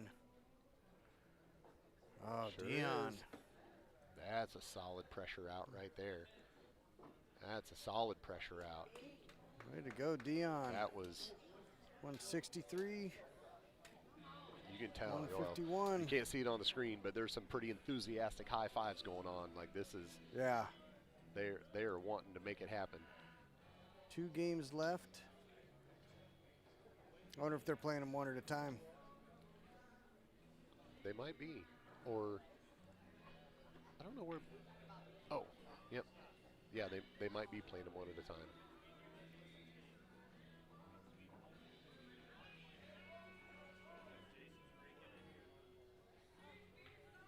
All right, so what do we got here? Jason breaking. Jason breaking against Jeremy. Yep, against Jeremy Goodner. Yep. Oh, looks like they're going to play them both because here comes Jeremy Bates too. Okay. So we got 2 games left. They're both going to get played at the same time, which I'm happy about. I'm good with that.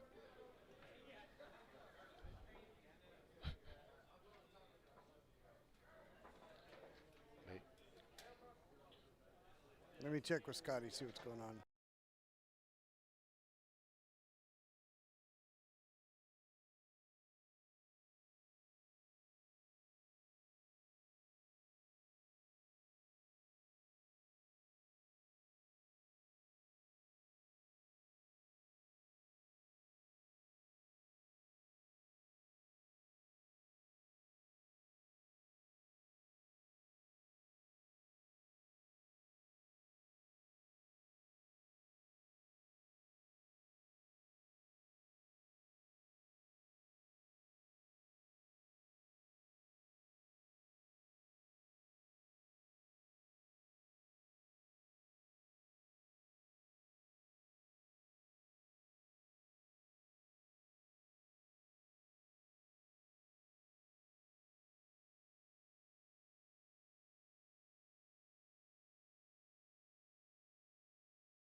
Okay, I got some news for you. What's that?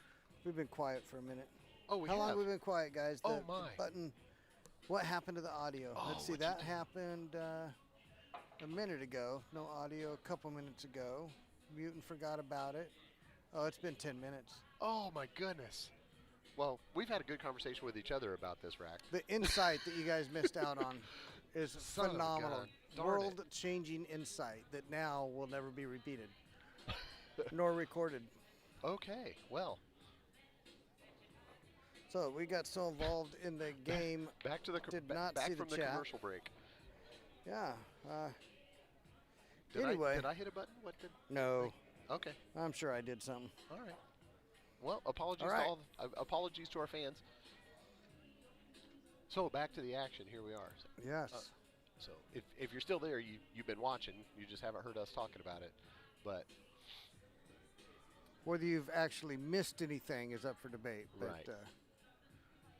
All right. all so right. Jason Jason's playing gotta for get the 5 in the side. Kind of what it looked I was like. going to say that's what it looks like. Hold up. Okay, he's good. I was going to say he got real good on it. And then here's the next thing. Or just Depending on how he feels about it, if he doesn't have the right, he just called safe. I saw Yep. him look at Jeremy and call safe. So well, let me tell he you can, what. he can lock that up right behind the 4 ball.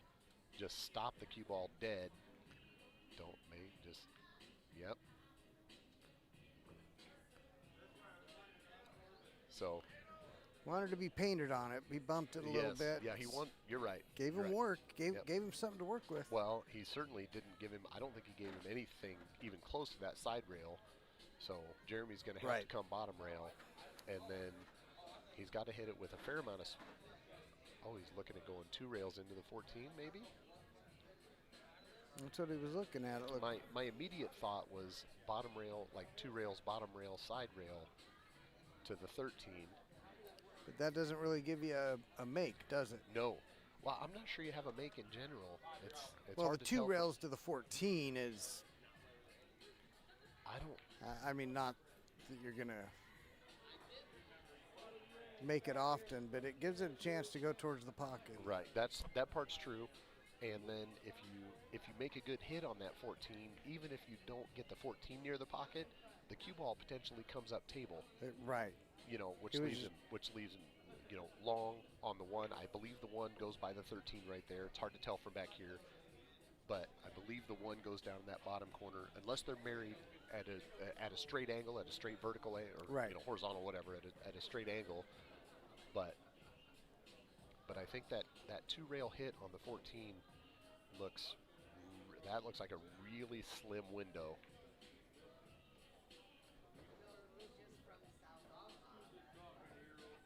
Not sure what he's looking at here. Side rail maybe into the 14.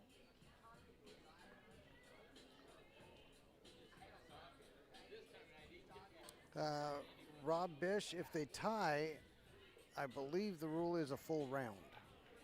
Yes, I believe that's accurate. Hi, Rob. How's it going, man?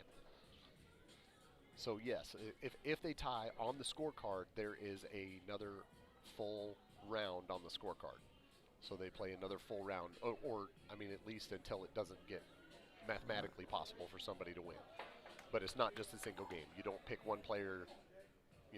Both teams don't pick a player to play one game. It goes, you repeat round 1 basically.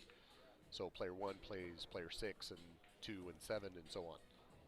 I tell you what, you got to feel real good about coming up with ball in hand. Yes, and he played a real good shot on there. When he made that 5, you're right. He didn't marry it to the 4 ball like he wanted to, but he didn't bump it hard enough to where Jeremy had a real easy hit. And then back to what we were talking about before, that 113, if that 1 doesn't go, that's just an issue that Jason has to deal with. Now, it's easier to deal with ball in hand, but you're looking at, you got to try and run into it and break it out. Use the 7? Without scratching in the side. If you're going to use the cue ball, you can't hit, right. That's why I might use the 7 right here. Both of those. So if you can shoot the 7 off the 13 and make it the side, that's probably your best option. The scary part about that is then you push the 13 down table and you don't want to block your corner pocket for your now if you move the 13 out of the way, the 1's right there in front of the side, so you'd use the side pocket. But It's just one of those things you got to think about. And it looks like You're from adding a variable. it looks like from the camera angle he could play it off there, off the 13, but Yeah, very comfortably. now maybe your best option is But that's still if you do that, you almost want to make the 13 because it's possible for the 13 to hit the side rail, bottom rail, come up and end up locked up on the 4 or something weird.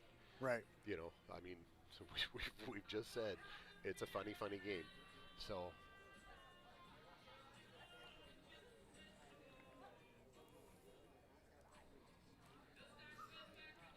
this is, and then the other thing to think about is that 6-8-3 over there.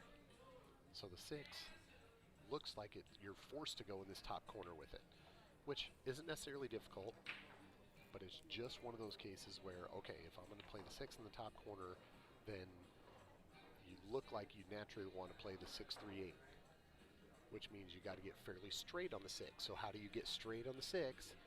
So it's Right. all of these little things.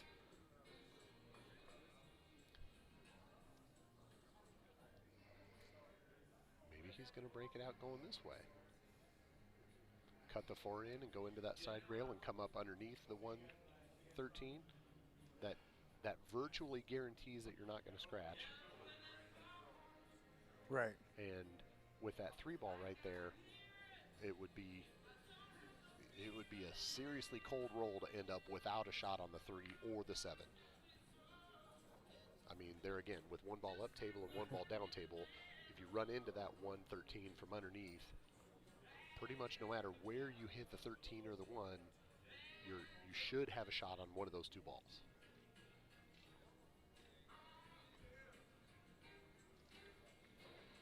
So he's doing a lot of walking around and poking and looking at angles. So I'm not quite following exactly what he's training All for right, here. starting with the 6. Starting with the 6. Okay. Maybe 6 to the 4. Well, we'll see. We're about to find out. If he's not breaking that 1 up right now, I have to believe that goes. It looks like he's doing 6-7-1. If he's not breaking it up, I have to believe that it goes. Because Jason, from what I've seen, how you've talked about him, he's too good a player to leave that with ball in hand. Right. If that needed handled, he would have handled it with ball in hand. You're absolutely right. So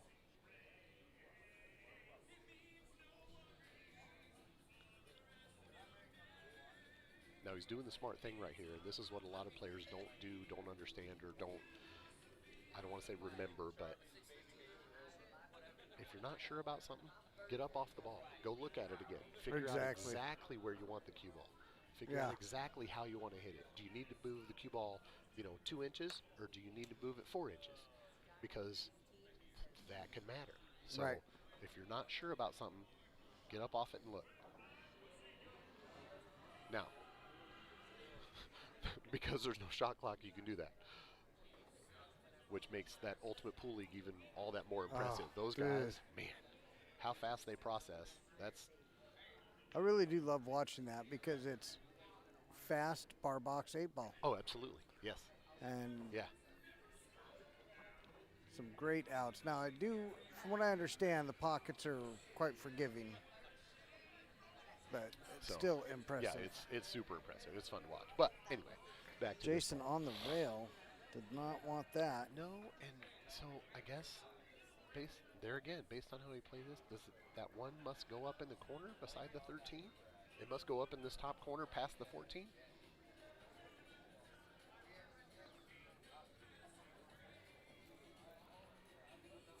And if it does, then all you got to do is make the 4. Make the 4, bounce off the rail, just like that. Oh my make gosh. the 4, bounce off the rail. Oh, he banked it. And now if he can make the 1, Scotty might shoot it about aside. to be feeling a lot better. Yeah, you're watching it happen. He's getting down and looking at it. It's from here it looks really tight. So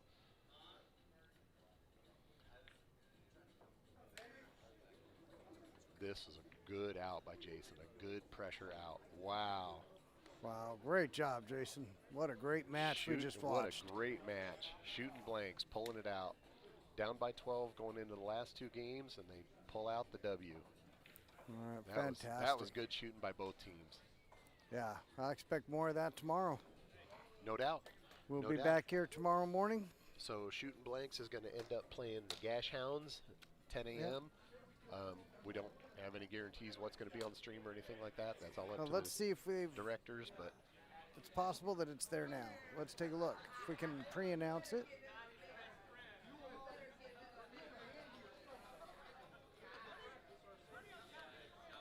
No, it hasn't So- assigned anything yet. very good. Looks like Oh.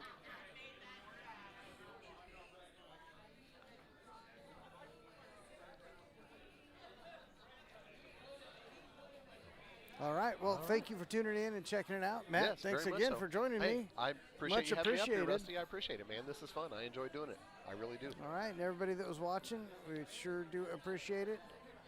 Before you leave my RZ Caudell or the Ioma YouTube channel, hit that subscribe button. I'd sure appreciate it. And you all get some rest. Sleep well. We'll talk to you tomorrow. Have a good night, folks.